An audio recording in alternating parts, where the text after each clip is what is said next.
Hello, good evening ಎಲ್ಲರಿಗೂ. Smiles, any smiles? ಯಾರಾದ್ರೂ smile ಮಾಡೋದ್ ನಾನು ನೋಡ್ಬೋದಾ? Yes, okay okay okay. Okay, praise the Lord. Good evening, ಹೇಗಿದ್ದೀರಾ ಎಲ್ಲರೂ?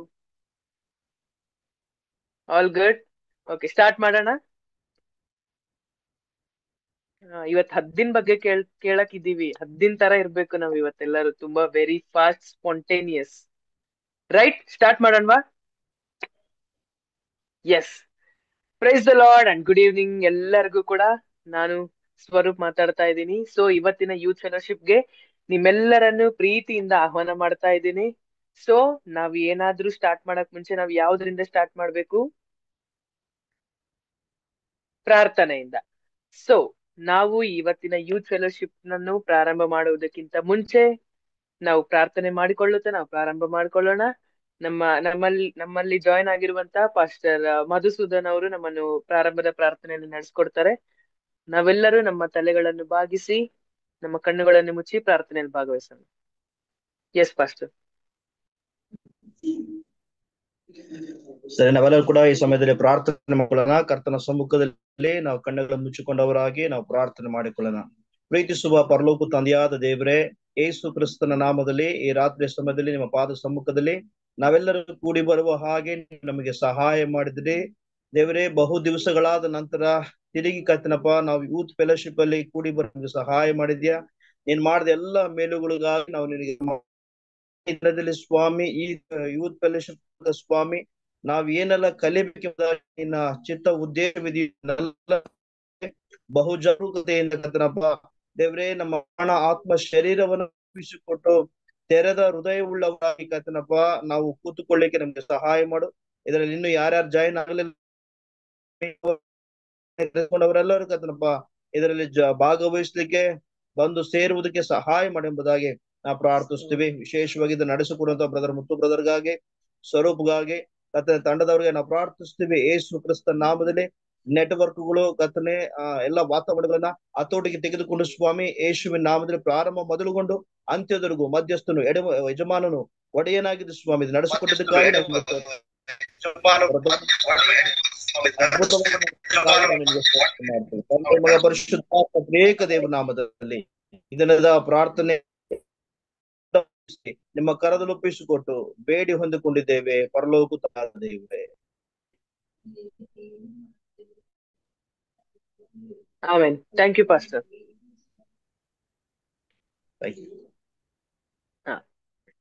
ನನ್ನ ವಾಯ್ಸ್ ಎಲ್ಲರಿಗೂ ಕ್ಲಿಯರ್ ಇದೆ ಅಲ್ವಾ? ಎಸ್. ನಾವ್ ಯಾವುದೇ ಡಿಲೇ ಮಾಡದೆ ಇವತ್ತಿನ ನಮ್ಮ ಸಂದೇಶಕ್ಕೆ ಹೋಗ್ಬಿಡೋಣ. ಸೊ ಸಂದೇಶದಲ್ಲಿ ಏನೇನ್ ಕಲಿತೀವಿ ನಾವ್ ಇವತ್ತು, ಗೊತ್ತಾ ಯಾರಿಗಾದ್ರು? ನನ್ ವಾಯ್ಸ್ ಕ್ಲಿಯರ್ ಇದೆನಾ? ಯಾರು ರೆಸ್ಪಾನ್ಸ್ ಮಾಡ್ತಾ ಇಲ್ಲ? ಓಕೆ. ಸಂದೇಶಕ್ಕೆ ಹೋಗೋಣ ಅಲ್ವಾ ಎಲ್ಲರೂ? ಸಂದೇಶದ ವಿಷಯ ಯಾರಿಗಾದ್ರೂ ಗೊತ್ತಾ? ಎಸ್. ಸೊ ಇವತ್ತಿನ ನಮ್ಮ ಸಂದೇಶಕ್ಕೆ ಹೋಗೋಣ ಈಗ. ಸೊ ನಮ್ಮ ಸಂದೇಶವನ್ನು ನಮ್ಗೆಲ್ಲರಿಗೂ ಹೇಳಲಿಕ್ಕೆ ಅಥವಾ ಬೋಧನೆ ಮಾಡ್ಲಿಕ್ಕೆ ನಮ್ಮ ಮಧ್ಯದಲ್ಲಿರುವಂತ ಬ್ರದರ್ ಮುತ್ತುರಾಜ್ ಅವ್ರು ಬರ್ತಾ ಇದ್ದಾರೆ. ಅಂಡ್ ತುಂಬಾ ಸಂತೋಷವಾಗಿ ನಾನು ಅವರನ್ನು ಆಹ್ವಾನ ಮಾಡ್ತಾ ಇದ್ದೀನಿ. ಸೊ ಮೇ ಬಿ ಬ್ಯಾಚುಲರ್ ಆಗಿ ಈ ಯೂತ್ ಫೆಲೋಶಿಪ್ ಅಥವಾ ಇನ್ನೊಂದು ಯೂತ್ ಫೆಲೋಶಿಪ್ ಅಷ್ಟೇ ಇರಬಹುದೇನೋ, ಗೊತ್ತಿಲ್ಲ. ಅದಾದ್ಮೇಲೆ ಅವರ ವೈಫ್ ಜೊತೆ ಬರ್ತಾರೆ. ಸೊ ಎಸ್, ನಾವೆಲ್ಲರೂ ಈಗ ಯಾವುದೇ ಡಿಲೇ ಮಾಡದೆ ನಾವು ಈ ಮೋಸ್ಟ್ ಎಲಿಜಿಬಲ್ ಬ್ಯಾಚುಲರ್ ಅವರ ಸಂದೇಶವನ್ನು ಕೇಳಿಸಿಕೊಳ್ಳೋಣ. Over to you.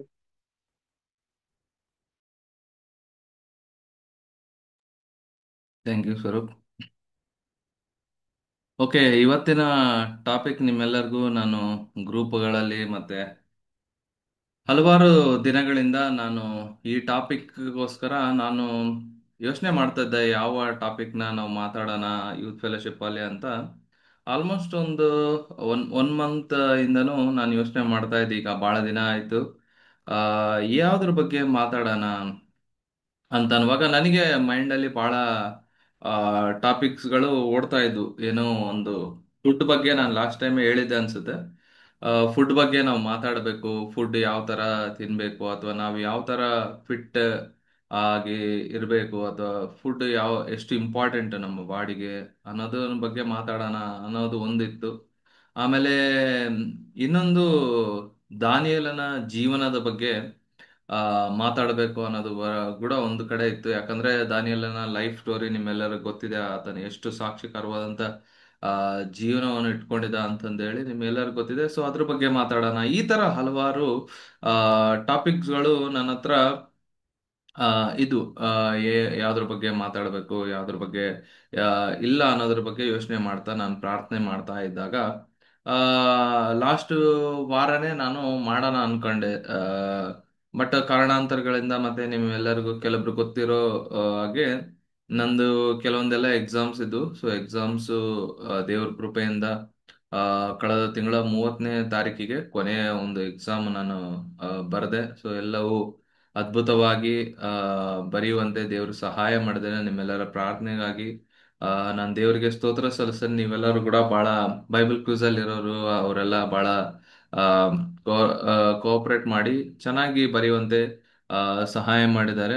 ಸೊ ಹಾಗಾಗಿ ಆ ನಾನು ಇದ್ರ ಬಗ್ಗೆ ಯೋಚನೆ ಮಾಡ್ತಾ ಇರುವಾಗ ಯಾವ್ದ್ರ ಬಗ್ಗೆ ನಾವು ಮಾತಾಡಬೇಕು ಅಥವಾ ಯಾವ್ದ್ರ ಬಗ್ಗೆ ಆ ನಾವು ಮಾತಾಡಬೇಕು ಅಂದಾಗ ನನಗೆ ಬಹಳ ಏನಂತಂದ್ರೆ ಆ ಒಂದು almost one and half year ಕೆಳಗಡೆ ನನಗೆ ಅರ್ಥ ಆದಂತ ಒಂದು ಬಹುದೊಡ್ಡ ಸತ್ಯ ಏನಂತಂದ್ರೆ ಆ ದೇವರು ವಾಕ್ಯ ಭಾಗದಲ್ಲಿ ಒಂದು ಮಾತಿದೆ. ಏನಂತಂದ್ರೆ ನಂಬಿದವನಿಗೆ ಸಮಸ್ತವೂ ಸಾಧ್ಯ ಅಂತ ಒಂದು ವಾಕ್ಯ ಇದೆ.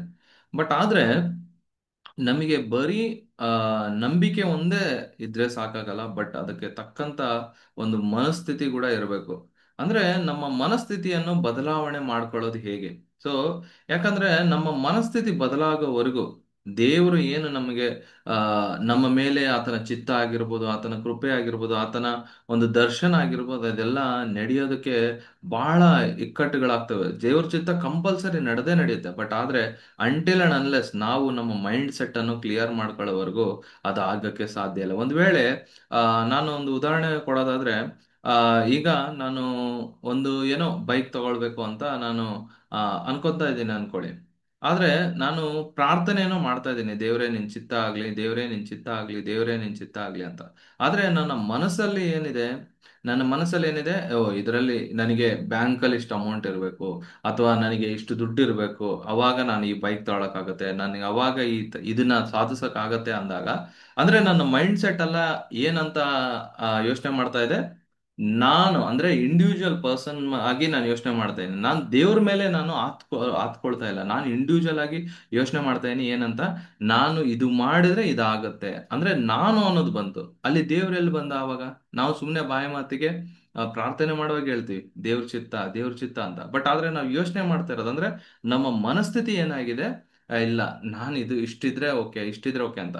ಬಟ್ ಅದು 1% ಯೋಚನೆ ಮಾಡಿ ಇಟ್ಕೊಂಡಿರ್ತೀರ. ಬಟ್ ಆದ್ರೆ ಕಂಪ್ಲೀಟ್ ಆಗಿ ದೇವರಿಗೆ ನಾವು ಆತ್ಕೊಂಡು ನಮ್ಮ ಮನಸ್ಥಿತಿ ಎಲ್ಲ ಬದಲಾಗಿ, ದೇವರೇ ಇದು ನಿನ್ ಚಿತ್ತ ಇದ್ರೆ ನಡಿಬೇಕು, ದೇವರೇ ಇದು ನಿನ್ ಚಿತ್ತ ಇದ್ರೆ ಆಗ್ಲಿ ಅಂತ ಯಾವಾಗ ನಾವು ನಮ್ಮ ಮನಸ್ಥಿತಿಯನ್ನು ಬದಲಾಯಿಸಿ, ನನಗೆ ₹1 ನನ್ನ ಅಕೌಂಟಲ್ಲಿ ಇರ್ಲಿ, ಬಟ್ ನನಗೆ 1,00,000ದ ಬೈಕ್ ಬೇಕಂತಂದ್ರು ನನಗೆ ಅದು ಆಗುತ್ತೆ, ಅದು ಸಾಧ್ಯ. ಯಾಕಂದ್ರೆ ನಾನು ನಂಬುವವನಿಗೆ ಸಮಸ್ತವು ಸಾಧ್ಯ ಅಂತ ನಾವು ಯಾವಾಗ ನಮ್ಮ ಮನಸ್ಥಿತಿಯನ್ನು ಬದಲಾಯಿಸ್ಕೊಳ್ತೀವೋ ಅಲ್ಲಿವರೆಗೂ ಕೂಡ ದೇವರ ಕೆಲಸ ಆಗುತ್ತೆ. ಬಟ್ ಆದ್ರೆ ಅದನ್ನ ನಮ್ಮ ಮೈಂಡ್ ನಂಬುತ್ತಾ ಇಲ್ವಲ್ಲ, ನಮ್ಮ ಮನಸ್ಸು ನಂಬ್ತಾ ಇಲ್ಲ, ಅದನ್ನ ಆತ್ಕೊಳ್ತಾ ಇಲ್ಲ, 100ಕ್ಕೆ 100 ವಿಶ್ವಾಸ ಪಡ್ತಾ ಇಲ್ಲ. ಹಾಗಾಗಿ ಆ ಮನಸ್ಥಿತಿ ಬದಲಾಗಬೇಕು ಅನ್ನೋದು ಬಹಳ ಒಂದು ಇಂಪಾರ್ಟೆಂಟ್ ಆದಂತ ವಿಷಯ ಅಂತ ನನಗೆ ಅರ್ಥ ಆಯ್ತು. ಹಾಗಾಗಿ ನಾನು ಆ ಮನಸ್ಥಿತಿ ಬದಲಾವಣೆ ಬಗ್ಗೆ ನಾನು ಯೋಚನೆ ಮಾಡ್ತಾ ಇರುವಾಗ ಆ ಇದು 2 ಟಾಪಿಕ್ ನಾವಿವತ್ತು ಮಾತಾಡ್ತಾ ಇರೋದು. ಏನಂತಂದ್ರೆ, ಒಂದು ಹದ್ದಿನ ಮನಸ್ಥಿತಿ. ಯಾಕೆಂದ್ರೆ ಬರೀ ನಮಗೆ ಮನಸ್ಥಿತಿಯ ಬದಲಾವಣೆ ಮಾತ್ರ ಬೇಕಾಗಿಲ್ಲ, ಬಟ್ ಆದ್ರೆ ಹದ್ದಿನ ಮನಸ್ಥಿತಿ ನಮಗೆ ಬೇಕಾಗಿದೆ. ನೀವು ಯೂಟ್ಯೂಬ್ ಅಲ್ಲಿ ಹೋಗಿ ನೀವು ಇವಾಗ ಸರ್ಚ್ ಮಾಡಿದ್ರೆ, ಈಗಲ್ ಮೈಂಡ್ ಸೆಟ್ ಅಂತ ಸರ್ಚ್ ಮಾಡಿದ್ರೆ ನಿಮಗೆ ಸಾವಿರಾರು ವಿಡಿಯೋಸ್ ಯೂಟ್ಯೂಬ್ ಅಲ್ಲಿ ನಿಮಗೆ ಸಿಗುತ್ತೆ. ಯಾಕೆ ದೇವರು ಸತ್ಯವೇದದಲ್ಲಿ ಹದ್ದುನ ಮತ್ತೆ ಸಿಂಹನ ಬಹಳ ಉಪಯೋಗಿಸ್ಕೊಂಡಿದ್ದಾನೆ ತನ್ನ ವಾಕ್ಯಗಳಲ್ಲಿ.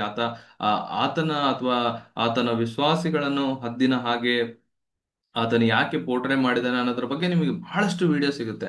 ಹಾಗಾಗಿ ನಾನೇನ್ ಮಾಡಿದ್ದೇನೆ ಅಂದ್ರೆ, ಈ 2 ಟಾಪಿಕ್ ಗಳನ್ನ ನಾನು ಇವತ್ತು ಕಂಬೈನ್ ಮಾಡಿದ್ದೀನಿ. ಯಾವ 2 ಟಾಪಿಕ್ ಅಂತಂದ್ರೆ, 40 ದಿನ ಈ 40 ದಿನಗಳು ಅನ್ನೋದು, ನೀವು ಸತ್ಯವೇದದಲ್ಲಿ ಬಹಳ ಜನ ಇಲ್ಲಿ ಸೇವಕರಿದ್ದಾರೆ, ಅವ್ರಿಗೂ ಗೊತ್ತಿರುತ್ತೆ. ಈ 40 ದಿನ ಅನ್ನೋದು ನಿಮ್ಗೆ ಬಹಳ ಜನಕ್ಕೆ ಗೊತ್ತಿರುತ್ತೆ. ಅದೇನಂತಂದ್ರೆ ಒಂದು ಟೆಸ್ಟಿಂಗ್ ಟೈಮ್ ಅಂತಾರೆ. ಅಂದ್ರೆ ಅದು ಪರೀಕ್ಷೆಗೆ ಒಳಪಡುವಂತ ಸಮಯ. 40 ದಿನಗಳು ಅನ್ನುವಂಥದ್ದು ಪರೀಕ್ಷೆಗೆ ಒಳಪಡುವಂತ ಸಮಯ. It is a transformation time ಅಂತಾರೆ. ಅಂದ್ರೆ ಟೆಸ್ಟಿಂಗ್ ಟೈಮು ಮತ್ತೆ ಟ್ರಾನ್ಸ್ಫರ್ ಆಗುವಂತ ಸಮಯ. ನಮಗೆ ಒಂದು ಯುಗದಿಂದ ಅಥವಾ ಒಂದು ರೀತಿಯಿಂದ ಇನ್ನೊಂದು ರೀತಿಗೆ ನಾವು ಟ್ರಾನ್ಸ್ಫರ್ ಆಗುವಂತ ಒಂದು ಟೈಮ್ ಅದು 40 ದಿನ, ಅಥವಾ ಪ್ರಿಪೇರ್ ಆಗುವಂತ ಒಂದು ಕಾಲಾವಕಾಶ ಅಂತ ನಾವು ನೋಡ್ಬೋದು. ಇದರಲ್ಲಿ ಬಹಳ ಎಕ್ಸಾಂಪಲ್ ಅನ್ನ ನಾವಿವತ್ತು ನೋಡ್ಲಿಕ್ಕಿದೀವಿ. ಯಾವ ರೀತಿಯಲ್ಲಿ 40 ದಿನ ಅನ್ನೋದು ಬೈಬಲ್ ಅಲ್ಲಿ ಎಷ್ಟು ಮುಖ್ಯವಾದಂತ ಒಂದು ಅಂಶವಾಗಿ ದೇವರು ಯೂಸ್ ಮಾಡಿದ್ದಾರೆ. ಮತ್ತೆ ಬಹಳ ಜನಕ್ಕೆ ಗೊತ್ತಿರುತ್ತಿಲ್ಲ ಆಲ್ರೆಡಿ 40 ದಿನಗಳು ಎಲ್ಲೆಲ್ಲಿ ಯೂಸ್ ಆಗಿದ್ದಾವೆ ಅನ್ನೋದ್ರ ಬಗ್ಗೆ ನಾನು ಇವತ್ತು ಮಾತಾಡ್ತೇನೆ. ಅದ್ರ ಜೊತೆಗೆ ಈಗಲ್ ಮೈಂಡ್ ಸೆಟ್ ಅಂದ್ರೆ ಹದ್ದಿನ ಮನಸ್ಥಿತಿಯನ್ನು ನಾವು ಈ ನೆಕ್ಸ್ಟ್ ಅಂದ್ರೆ ಇವತ್ತು ಡೇಟು ಜುಲೈ 5ನೇ ತಾರೀಕು, ಅಂದ್ರೆ ನೆಕ್ಸ್ಟ್ 40 ದಿನಗಳ ಕಾಲ ಒಂದು ವೇಳೆ ನಾವು ಈ ಒಂದು ಹದ್ದಿನ ಮನಸ್ಥಿತಿಯನ್ನು ನಾವು ಒಳಗೊಳ್ಳೋದಾದ್ರೆ ನಮ್ಮ ಜೀವನಗಳಲ್ಲಿ ಏನೇನು ಬದಲಾವಣೆ ಆಗ್ಲಿಕ್ಕಿದೆ ಅಂತೇಳಿ ನಾನು ಇವತ್ತು ಹೇಳೋದಕ್ಕೆ ನಿಮಗೆ ಇಷ್ಟಪಡ್ತಾ ಇದ್ದೀನಿ. ಸೊ ಹಾಗಾದ್ರೆ ಎಷ್ಟು ಜನ ಈ 40 ದಿನಗಳ ಹದ್ದಿನ ಮನಸ್ಥಿತಿ ಆ ಪಡ್ಕೊಳಕ್ಕೆ ಅಥವಾ ಡಿಸೈಡ್ ಮಾಡಕ್ಕೆ ರೆಡಿ ಇದ್ದಾರೆ? ಅಟ್ಲೀಸ್ಟ್ ಇನ್ನ ನಾನು ಟಾಪಿಕ್ ಸ್ಟಾರ್ಟ್ ಮಾಡಿಲ್ಲ, ಬಟ್ ಆದ್ರೆ 40 ದಿನಗಳು ನಾನು ಹದ್ದಿನ ಮನಸ್ಥಿತಿ ತರ ಇರ್ತೀನಿ ಅಂತ. ಓಕೆ, ಇಬ್ಬರು ಹ್ಯಾಂಡ್ ರೈಸ್ ಮಾಡಿರೋದು ಕಾಣಿಸ್ತಾ ಇದೆ. ಬೇರೆಯವರೆಲ್ಲ ವಿಡಿಯೋ ಆಫ್ ಮಾಡಿದ್ದಾರೆ. ಅವರು ಹ್ಯಾಂಡ್ ರೈಸ್ ಮಾಡಿದಾರಾ ಅಥವಾ ಓಕೆ ಓಕೆ, ಗಂಡ ಹೆಂಡತಿ ಹ್ಯಾಂಡ್ ರೈಸ್ ಮಾಡಿದ್ದಾರೆ. ರೀಸೆಂಟ್ ಬರ್ತ್ಡೇ ಸೆಲೆಬ್ರೇಟ್ ಮಾಡದಂತ ಬೊಮ್ಮಕ್ಕ ಅವರು, ಮಹೇಂದ್ರಣ್ಣ ಅವರು ಹ್ಯಾಂಡ್ ರೈಸ್ ಮಾಡಿದ್ದಾರೆ. ಮತ್ತೆ ಇನ್ಯಾರು ಹ್ಯಾಂಡ್ ರೈಸ್ ಮಾಡಿದ್ದಾರೆ? ಹದ್ದಿನ ಮನಸ್ಥಿತಿ ಬೇಕು ನಮಗೆ 40 ದಿನಗಳಂತ. ಓಕೆ, ಮಧು ಪಾಸ್ಟರ್ ಅವರು ಹಸ್ಬೆಂಡ್ ವೈಫ್ ಹ್ಯಾಂಡ್ ರೈಸ್ ಮಾಡಿದ್ದಾರೆ. ನೋಡ್ರಿ, ಪಾಸ್ಟ್ರು ಮತ್ತೆ ಪಾಸ್ಟರ್ ಇಬ್ರಿಗೂ ಹದ್ದಿನ ಮನಸ್ಥಿತಿ ಬೇಕಂತೆ. ಮತ್ತೆ ಶಶಿ ಅಣ್ಣ ಹ್ಯಾಂಡ್ ರೈಸ್ ಮಾಡಿದ್ದಾರೆ. ವಸಂತಕ್ಕ ಅವ್ರ ಫ್ಯಾಮಿಲಿ ಹ್ಯಾಂಡ್ ರೈಸ್ ಮಾಡಿದ್ದಾರೆ. ಓಕೆ, ಕೆಲವೊಬ್ರೆಲ್ಲ ಪವರ್ ಇಲ್ಲ ಬ್ರೋ ಅಂತ ಆಗ್ತಾ ಇದ್ರ. ನಿಮಗ್ ಪವರ್ ಇಲ್ವಾ? ಎಲೆಕ್ಟ್ರಿಸಿಟಿ ಪವರ್ ಇಲ್ವಾ?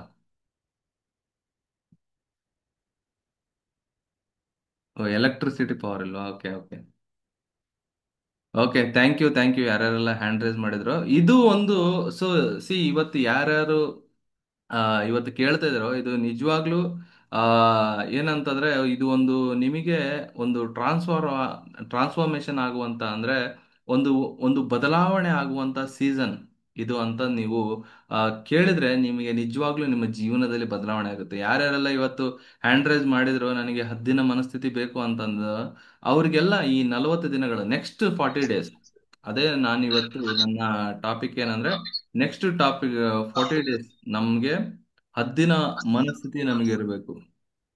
ಒಂದ್ ನಿಮಿಷ. ಸೊ ಹದ್ದಿನ ಮನಸ್ಥಿತಿ ಇರಬೇಕು. ಸೊ ಹದ್ದಿನ ಮನಸ್ಥಿತಿ ನಮಗೆ ಬೇಕಾಗಿದೆ. ಯಾಕೆ ಹದ್ದಿನ ಮನಸ್ಥಿತಿ ಬೇಕು? ಯಾಕೆ ಈ ಒಂದು ಹದ್ದಿನ ಮನಸ್ಥಿತಿಯ ಒಂದು ಮುಖ್ಯತ್ವ ಏನು, ಅದರದ್ದು ಇಂಪಾರ್ಟೆಂಟ್ ಏನು ಅಂತಂದು ನಾವು ನೋಡೋದಾದ್ರೆ, ಬೈಬಲ್ ಅಲ್ಲಿ ಅನೇಕ ಕಡೆಗಳಲ್ಲಿ ಹದ್ದಿನ ಬಗ್ಗೆ ಬರೆದೇ ಇಲ್ಲಿ ಬಹಳ ಜನ ಇದನ್ನ ಸತ್ಯವೇದದ ಒಂದು ವಾಕ್ಯಗಳು ಹೇಳೋದಕ್ಕೆ ಸಭೆಗಳಲ್ಲಿ ಬಳಸ್ಕೊಂಡಿರ್ತಾರೆ. ಬಟ್ ಆದ್ರೆ ನಾವೆಲ್ಲರೂ ನಮ್ಮ ಸತ್ಯವೇದವನ್ನು, ಯಾರ್ಯಾರು ಸತ್ಯವೇದ ಕೈಯಲ್ಲಿ ಇಟ್ಕೊಂಡಿದ್ದೀರಿ? ಓಕೆ, ಬಹಳ ಜನ ಇಟ್ಕೊಂಡಿದ್ರ, ವೆರಿ ಗುಡ್. ಸೊ ಯೆಶಾಯನ ಪುಸ್ತಕ 40ನೇ ಅಧ್ಯಾಯ 31ನೇ ವಚನ. ಬಹಳ ಜನಕ್ಕೆ ಇದು ಕಂಠಪಟ ಬಾಯ್ಪಾಠವಾಗಿ ಬರುತ್ತೆ. ಬಟ್ ಸ್ಟಿಲ್ ಯಾರ್ಯಾರು ಇನ್ನೂ ಏನಂತಾರೆ ಬಾಯ್ಪಾಠ ಇಲ್ಲ, ನಾವು ವಾಕ್ಯವನ್ನು ನೋಡಿ ತೆಗೆದು ಓದ್ಬೇಕು ಅಂತ ಆಸಕ್ತಿ ಉಳ್ಳವರು ಯಾರಾದ್ರೂ ಒಬ್ರು ತೆಗೆದು ಓದ್ಬೋದಾ? ಯೆಶಾಯ 40:31. ಇವತ್ತು ಸ್ವಲ್ಪ ನಾನೊಂದೇ ಅಲ್ಲ, ನಿಮಗೂ ಇಂಟರಾಕ್ಟಿವ್ ತರ ನಿಮ್ಮನ್ನು ಮಾತಾಡಿಸ್ತಿರ್ತೀನಿ. ಅವಾಗ ಅವಾಗ ಹ್ಯಾಂಡ್ ರೈಸ್ ಮಾಡ್ತಾ ಇರ್ರಿ.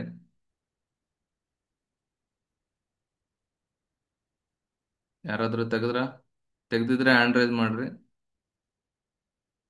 ಓಕೆ. ಯೆಹೋವನನ್ನು ಹ್ಮ್ ಯೆಹೋವನನ್ನು ನಿರೀಕ್ಷಿಸುವವರು ಹೊಸ ಬಲವನ್ನು ಹೊಂದುವರು.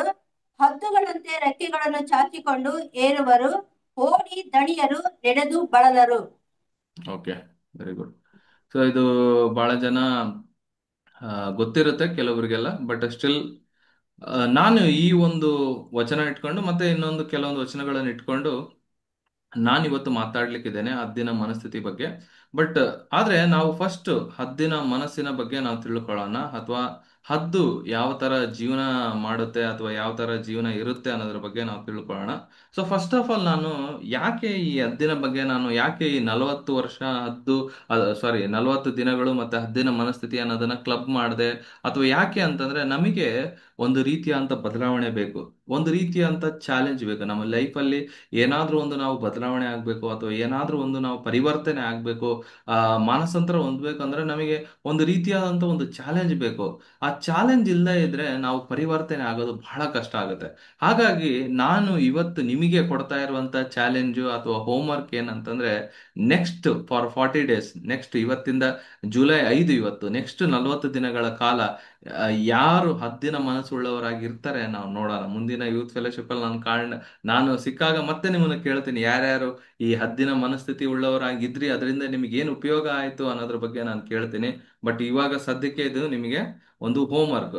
ಏನಿದು ಹದ್ದಿನ ಒಂದು ಜೀವನ ಏನು ಅಂತಂದ್ರೆ, ನೋಡಿ, ಹದ್ದು ಬರೀ ಅದರ ಜೀವನ ಬರೀ 30 ರಿಂದ 40 ವರ್ಷ, ಮ್ಯಾಕ್ಸ್ ಟು ಮ್ಯಾಕ್ಸ್ ಅಂದ್ರೆ 30 ರಿಂದ 40 ವರ್ಷ ಅಷ್ಟೇ ಅದರ ಜೀವನದ ಒಂದು ಕಾರ್ಯ. ಅದು ಆವರೇಜ್ ಆಗಿ ಬರೀ ಒಂದು 30 ರಿಂದ 32 ವರ್ಷ ಮಾತ್ರ ಅದು ಬದುಕಕ್ ಆಗದು.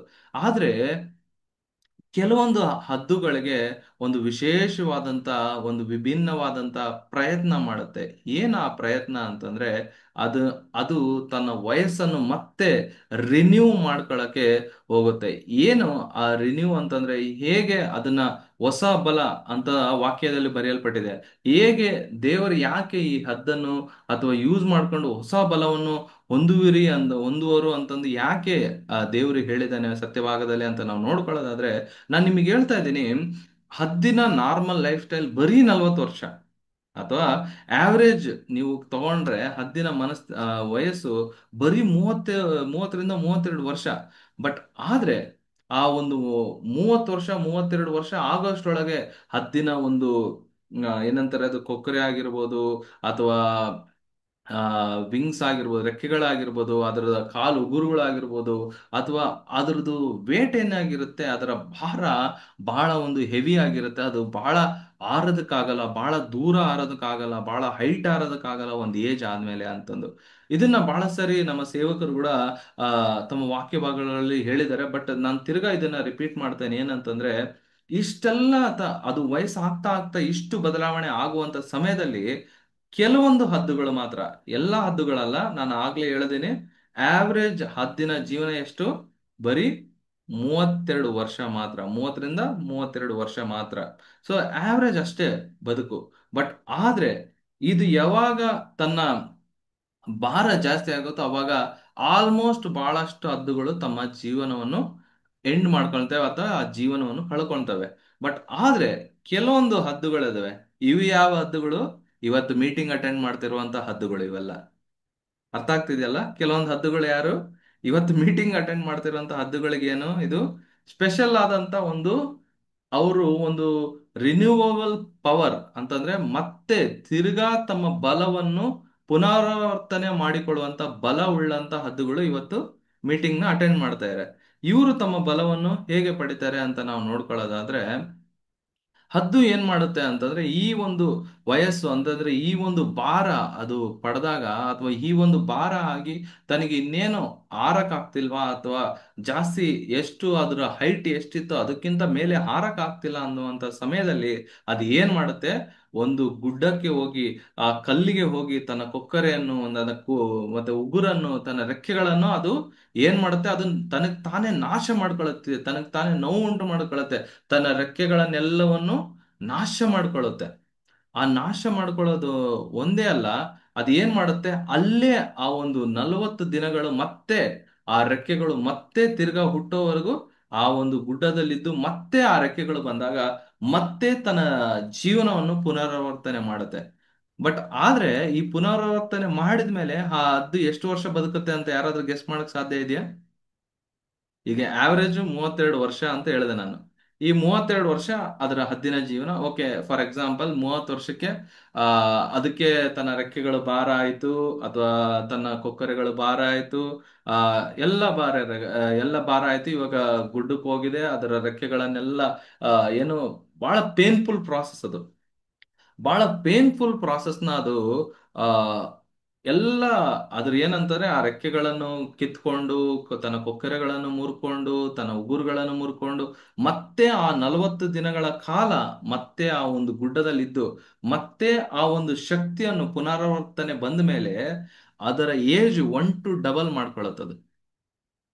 ಎಷ್ಟು? 1 to 2. ಅದಾದ್ಮೇಲೆ ಕೆಲವೊಂದು ಅಂದ್ರೆ ಜೀವಂತವಾಗಿರುವಂತ ಒಂದು ಎಕ್ಸಾಂಪಲ್ ಹದ್ದಿನ ವಯಸ್ಸು ಎಷ್ಟಾಗಿದೆ ಅಂದ್ರೆ, ಒಂದು ಹದ್ದು 32 ವರ್ಷ ಇದ್ದಾಗ ತನ್ನ ರೆಕ್ಕೆಗಳನ್ನು, ಕೊಕ್ಕರೆಗಳನ್ನು ಅದನ್ನೆಲ್ಲ ಮತ್ತೆ ರಿನ್ಯೂ ಮಾಡ್ಕೊಂಡ್ಮೇಲೆ, ಅಂದ್ರೆ ತನ್ನ ಬಲವನ್ನು ಮತ್ತೆ ಮತ್ತೆ ತಿರ್ಗಾ ಅದರ ಮಾಡ್ಕೊಂಡಾಗ ಅದರ ಒಂದು ವಯಸ್ಸು 70 ವರ್ಷ ಆದಾಗ ಮತ್ತೆ ಆ ಒಂದು ಹದ್ದು ಸಾಯ್ತಂತೆ. ಅಂದ್ರೆ 30 ವರ್ಷದಲ್ಲಿ 1 to 2 ಜಾಸ್ತಿ ಆಗೋಯ್ತು ಇದು. ಅಂತಂದ್ರೆ 32 ವರ್ಷ ಇದ್ದಾಗ ಅದು ಆ ತರ ಮಾಡ್ಕೊಂಡ್ರೆ 70 ವರ್ಷ ಇದ್ದಾಗ ಮತ್ತೆ ಅದು ತಿರ್ಕೊಳ್ತಂತೆ. ಸೊ ಹಾಗೆ ನಾನು ಇದನ್ನ ಯೋಚನೆ ಮಾಡುವಾಗ, ನಮಗೂ ಕೆಲವೊಂದು ಸರಿ ನಮ್ಮ ನಂಬಿಕೆಯಲ್ಲಾಗಿರ್ಬೋದು, ನಮ್ಮ ಒಂದು ದೇವರ ಮೇಲೆ ವಿಶ್ವಾಸವಿಡುವಂತ ರೀತಿಯಲ್ಲಾಗಿರ್ಬೋದು, ನಮಗೆ ಏನಾಗುತ್ತಂದ್ರೆ ಒಂದು ಸ್ಟೇಜ್ ಅಲ್ಲಿ ನಾವು ಬೆಳೆದ ಮೇಲೆ ನಮಗೂ ಒಂದು ಏನಂತಂದ್ರೆ ಕಂಫರ್ಟ್ ಬಂದ್ಬಿಡುತ್ತೆ. ಓಕೆ, ನಾವಿದು ಪ್ರಾರ್ಥನೆ ಮಾಡಿದ್ರೆ ಆಯ್ತು, ಪ್ರಾರ್ಥನೆ ಮಾಡದಿದ್ರೆ ಆಯ್ತು, ವಾಕ್ಯ ಓದಿದ್ರೆ ಆಯ್ತು, ವಾಕ್ಯ ಓದಿದ್ರೆ ಆಯ್ತು, ನಮಗೆ ಒಂದು ಏನಂತಾರೆ ಫಾರ್ಮುಲಾ ಗೊತ್ತಾಗ್ಬಿಡುತ್ತೆ. ದೇವ್ರನ್ನ ಇಂಪ್ರೆಸ್ ಮಾಡುವಂತ ಫಾರ್ಮುಲಾ ಗೊತ್ತಾಗ್ಬಿಡುತ್ತೆ ಅಲ್ವಾ? ಕೆಲವರಿಗೆಲ್ಲ ಇಲ್ಲಿ ಗೊತ್ತಿರುತ್ತೆ ಅನ್ಸುತ್ತೆ. ಪಾಸ್ಟರ್ಗಳು ಇದನ್ನ ಬಹಳ ರಿಲೇಟ್ ಮಾಡ್ತಾರೆ. ಕೆಲವರಿಗೆಲ್ಲ ವಿಶ್ವಾಸಿಗಳು ಏನ್ ಮಾಡ್ತಾರೆ, ದೇವ್ರನ್ನ ಇಂಪ್ರೆಸ್ ಮಾಡುವಂತ ಫಾರ್ಮುಲಾ ತಿಳ್ಕೊಂಡಿರ್ತಾರೆ. ಏನ ಇಂಪ್ರೆಸ್ ಮಾಡುವಂತ ಫಾರ್ಮುಲಾ? ಕಷ್ಟಗಳು ಬಂದಾಗ ನೋಡ್ಬೇಕು, ಪಾಸ್ಟರ್ಗಳ್ನು ಹೊಗಳ್ತಿರ್ತಾರೆ, ದೇವ್ರನ್ನೂ ಹೊಗಳ್ತಿರ್ತಾರೆ. ಇನ್ನ ಭೂಮಿ ಮೇಲೆ ಅವ್ರ ತರ ಇರೋರು ಇನ್ನ ಬೇರೆಯವ್ರು ಇಲ್ವೇ ಇಲ್ಲ ಅನ್ನೋ ತರ ಹೊಗಳ್ತಾ ಇರ್ತಾರೆ. ಬಟ್ ಆದ್ರೆ ಒನ್ಸ್ ದೇವರಿಂದ ಒಂದು ಪಡ್ಕೊಂಡ ಮೇಲೆ, ಇವ್ರ ಪಾಸ್ಟ್ರ, ನಾನು ಯಾವತ್ತು ನೋಡೇ ಇಲ್ಲಲ್ಲ, ಇವ್ರನ್ನ ನೋಡಿದ್ನ ನಾನು, ಇವ್ರ ಪಾಸ್ಟ್ರು ಅಂತ ಅವ್ರು ಬದಲಾಗ್ಬಿಡ್ತಾರೆ ಅಲ್ವಾ? ಬಹಳ ಜನರನ್ನ ನಾವ್ ಇಂಥವ್ರನ್ನ ನೋಡ್ಬಿಟ್ಟಿದೀವಿ. ಯಾಕೆ ಅಂತಂದ್ರೆ ಅವ್ರು ಆತರ ಅಂದ್ರೆ ಆ ಏನು ಏನಾದ್ರೂ ಕೆಲಸ ಆಗ್ಬೇಕಾದಾಗ ಮತ್ತೆ ಬರ್ತಾರೆ, ಮತ್ತೆ ಬಂದು ದೇವ್ರ ಹತ್ರ ಕೆಲಸ ಮಾಡಿಸ್ಕೊಂಡು ಮತ್ತೆ ಹೋಗ್ಬಿಡ್ತಾರೆ. ಬಟ್ ಆದ್ರೆ ನಮ್ಮ ಮನಸ್ಥಿತಿಗಳು ಬದಲಾಗ್ಬೇಕು. ಬರೀ ನಾವು ಒಂದು ಒಂದು ಸ್ಥಾನ ಬಂದಾಗ ಅಥವಾ ನಾವು ಒಂದು ನಂಬಿಕೆಯಲ್ಲಿದ್ದಾಗ ಅದೇ ನಂಬಿಕೆಯಲ್ಲಿ ನಾವು ಸ್ಟಕ್ ಆನ್ ಆಗೋದಲ್ಲ. ಇಲ್ಲಿ ದೇವರ ವಾಕ್ಯ ಹೇಳೋದ ಪ್ರಕಾರ, ನಾನು ನಿಮಗೆ ನಿರೀಕ್ಷಿಸುವವರು ಹೊಸ ಬಲವನ್ನು ಹೊಂದುವರು ಅಂತ ದೇವರ ವಾಕ್ಯ ಹೇಳೋ ಪ್ರಕಾರ, ದೇವರು ನಿಮಗೆ ಹೊಸ ಬಲವನ್ನು ಕೊಡೋದಕ್ಕೆ ರೆಡಿ ಇದ್ದಾರೆ. ಬಟ್ ನಾವು ಆ ಒಂದು ಸಟನ್ ಸ್ಟೇಜ್ ಬಂದಾಗ ಮತ್ತೆ ನಮ್ಮ ಶಕ್ತಿಯನ್ನು ಮತ್ತೆ ನಾವು ರಿನ್ಯೂ ಮಾಡ್ಕೊಳ್ಬೇಕು. ಸೊ ಇವತ್ತು ಇಲ್ಲಿ ಬಂದಿರೋರೆಲ್ಲರೂ ಬಹಳ ಜನ ನಿಮ್ಮ ಶಕ್ತಿಯನ್ನು ರಿನ್ಯೂ ಮಾಡ್ಕೊಳ್ಳೋಕೆ ಬಂದಿದ್ದೀರ ಅಂತ ನಾನು ನೆನೆಸ್ತಾ ಇದ್ದೀನಿ. ಸೊ ನೀವು ನೆಕ್ಸ್ಟ್ ಈ 40 ದಿನಗಳು ನಿಮ್ಮ ಪ್ರಾರ್ಥನೆ ಎಲ್ಲ ಏನಾಗಿರ್ಬೇಕಂದ್ರೆ, ದೇವರೇ ನಮ್ಮ ಆತ್ಮಿಕ ಜೀವನ ಮತ್ತೆ ಪುನರುತ್ಥಾನ ಆಗ್ಬೇಕು, ಮತ್ತೆ ತಿರ್ಗಾ ಒಂದು ರಿನ್ಯೂವಬಲ್ ಸ್ಟ್ರೆಂತ್ ನನಗೆ ಬರಬೇಕು. ನಾನೀಗ ಒಂದು ಒಂದು ಏನೋ ಶಕ್ತಿ ಉಳ್ಳವನಾಗಿದ್ದೀನಿ, ಬಟ್ ಆದ್ರೆ ಅದೊಂದೇ ಶಕ್ತಿ ಅಲ್ಲ, ನನಗೆ ಈ ಮತ್ತೊಂದು ಶಕ್ತಿಗೆ ನನಗೆ ಹೋಗುವಂತೆ, ಅಂದ್ರೆ 1 to 2 ಶಕ್ತಿಯನ್ನು ನನಗೆ ಕೊಡು ಅಂತೇಳಿ ನೆಕ್ಸ್ಟ್ 40 ಡೇಸ್ ನಮಗೆ ಆ ಒಂದು ಮನಸ್ಥಿತಿಯಲ್ಲಿ ನಾವು ಉಳಿ ಉಳಿಕೊಳ್ಬೇಕಾಗತ್ತೆ. ನಾನು ಈಗ ಆಲ್ರೆಡಿ ಹೇಳ್ತಾ ಇದ್ದೆ, 32 ವರ್ಷ ಇದ್ದಂತ ಹದ್ದು ಅದು ಹೋಗಿ ತನ್ನ ಗುಡ್ಡದ ಮೇಲೆ ಹೋಗಿ ತನ್ನ ಪುನರಾವರ್ತನೆ ಸ್ಟೇಜ್ ಏನಿರುತ್ತೆ, 40 ದಿನಗಳು ತನ್ನ ಕೊಕ್ಕರೆಗಳನ್ನು ಮುರ್ಕೊಳ್ಳುತ್ತೆ, ಎಲ್ಲ ಕಿತ್ಕೊಳ್ಳುತ್ತೆ, ರಕ್ತ ಬಂದ್ರೂ ಪರವಾಗಿಲ್ಲ, ಮತ್ತೆ ಮುಖವನ್ನು ಕಲ್ಲಿಗೆ ಹುಚ್ಚುತ್ತೆ, ರೆಕ್ಕೆಗಳನ್ನು ಕಿತ್ಕೊಳ್ಳುತ್ತೆ, ಕಾಲ್ಗಳ ಉಗುರುಗಳನ್ನು ಕಿತ್ಕೊಳ್ಳುತ್ತೆ. ಇದು ಎಷ್ಟು ಒಂದು ಪೇನ್ಫುಲ್ ಪ್ರಾಸೆಸ್ ನಿಮಗೆ ಅರ್ಥ ಆಗುತ್ತೆ. ಯಾಕಂದ್ರೆ ಒಂದ್ ಏನಾದ್ರೂ ಸ್ವಲ್ಪ ಏನಾದ್ರೂ ಸ್ಕಿಲ್ ಏನಂತಾರೆ, ಚರ್ಮ ಒಂದ್ ಸ್ವಲ್ಪ ಅಡಿಗೆ ಮಾಡುವಾಗ ಯಾವಾಗಾದ್ರೂ ಕೊಯ್ಕೊಂಡ್ರೆ ಅಥವಾ ಬಿಸಿ ಇರೋ ಹಂಚಿನ ಮುಟ್ಬೇಕಾದ್ರೆ ನಮಗೆ ಎಷ್ಟು ಒಂಥರ ಉರಿಯುತ್ತೆ ಅಥವಾ ಎಷ್ಟು ಬಹಳ ಪೇನ್ ಆಗುತ್ತೆ, ನೋವಾಗುತ್ತೆ. ಬಟ್ ಆದ್ರೆ ಇಡೀ ತನ್ನ ಕೊಕ್ಕರೆಯನ್ನು, ಉಗುರುಗಳನ್ನು, ಚರ್ಮ, ಇದು ಇವಾಗ ರೆಕ್ಕೆ ಅಂತಂದ್ರೆ ಹದ್ದಿಗೆ ಚರ್ಮದ ಜೊತೆಗೆ ರೆಕ್ಕೆ ಇರುತ್ತೆ. ಅಂದ್ರೆ ಚರ್ಮ ಕೂಡ ಎಷ್ಟು ನೋವನ್ನು ಉಂಟು ಮಾಡಿಕೊಂಡು ಮತ್ತೆ ಆ ಒಂದು 40 ದಿನಗಳ ನಂತರ ಯಾಕೆ ಅದೊಂದು ಟ್ರಾನ್ಸ್ಫಾರ್ಮೇಶನ್, ಯಾಕೆ ಆ ಒಂದು ಪರಿವರ್ತನಾ ಮಾರ್ಗವನ್ನು ಹದ್ದು ತಗೊಳುತ್ತೆ. ಅದು ಕೂಡ ಎಲ್ಲಾ ಹದ್ದುಗಳಲ್ಲ ನಾನು ಹೇಳ್ತಾ ಇರೋದು. ಎಲ್ಲಾ ಹದ್ದುಗಳಿಗೆ ನಾನು ಆಲ್ರೆಡಿ ಹೇಳಿದೆ, ಆವರೇಜ್ ಏಜ್ ಇಸ್ 32 years ಅಷ್ಟೇ, 32 ವರ್ಷದಲ್ಲೇ ಅವು ಸತ್ತೋಗ್ತವೆ.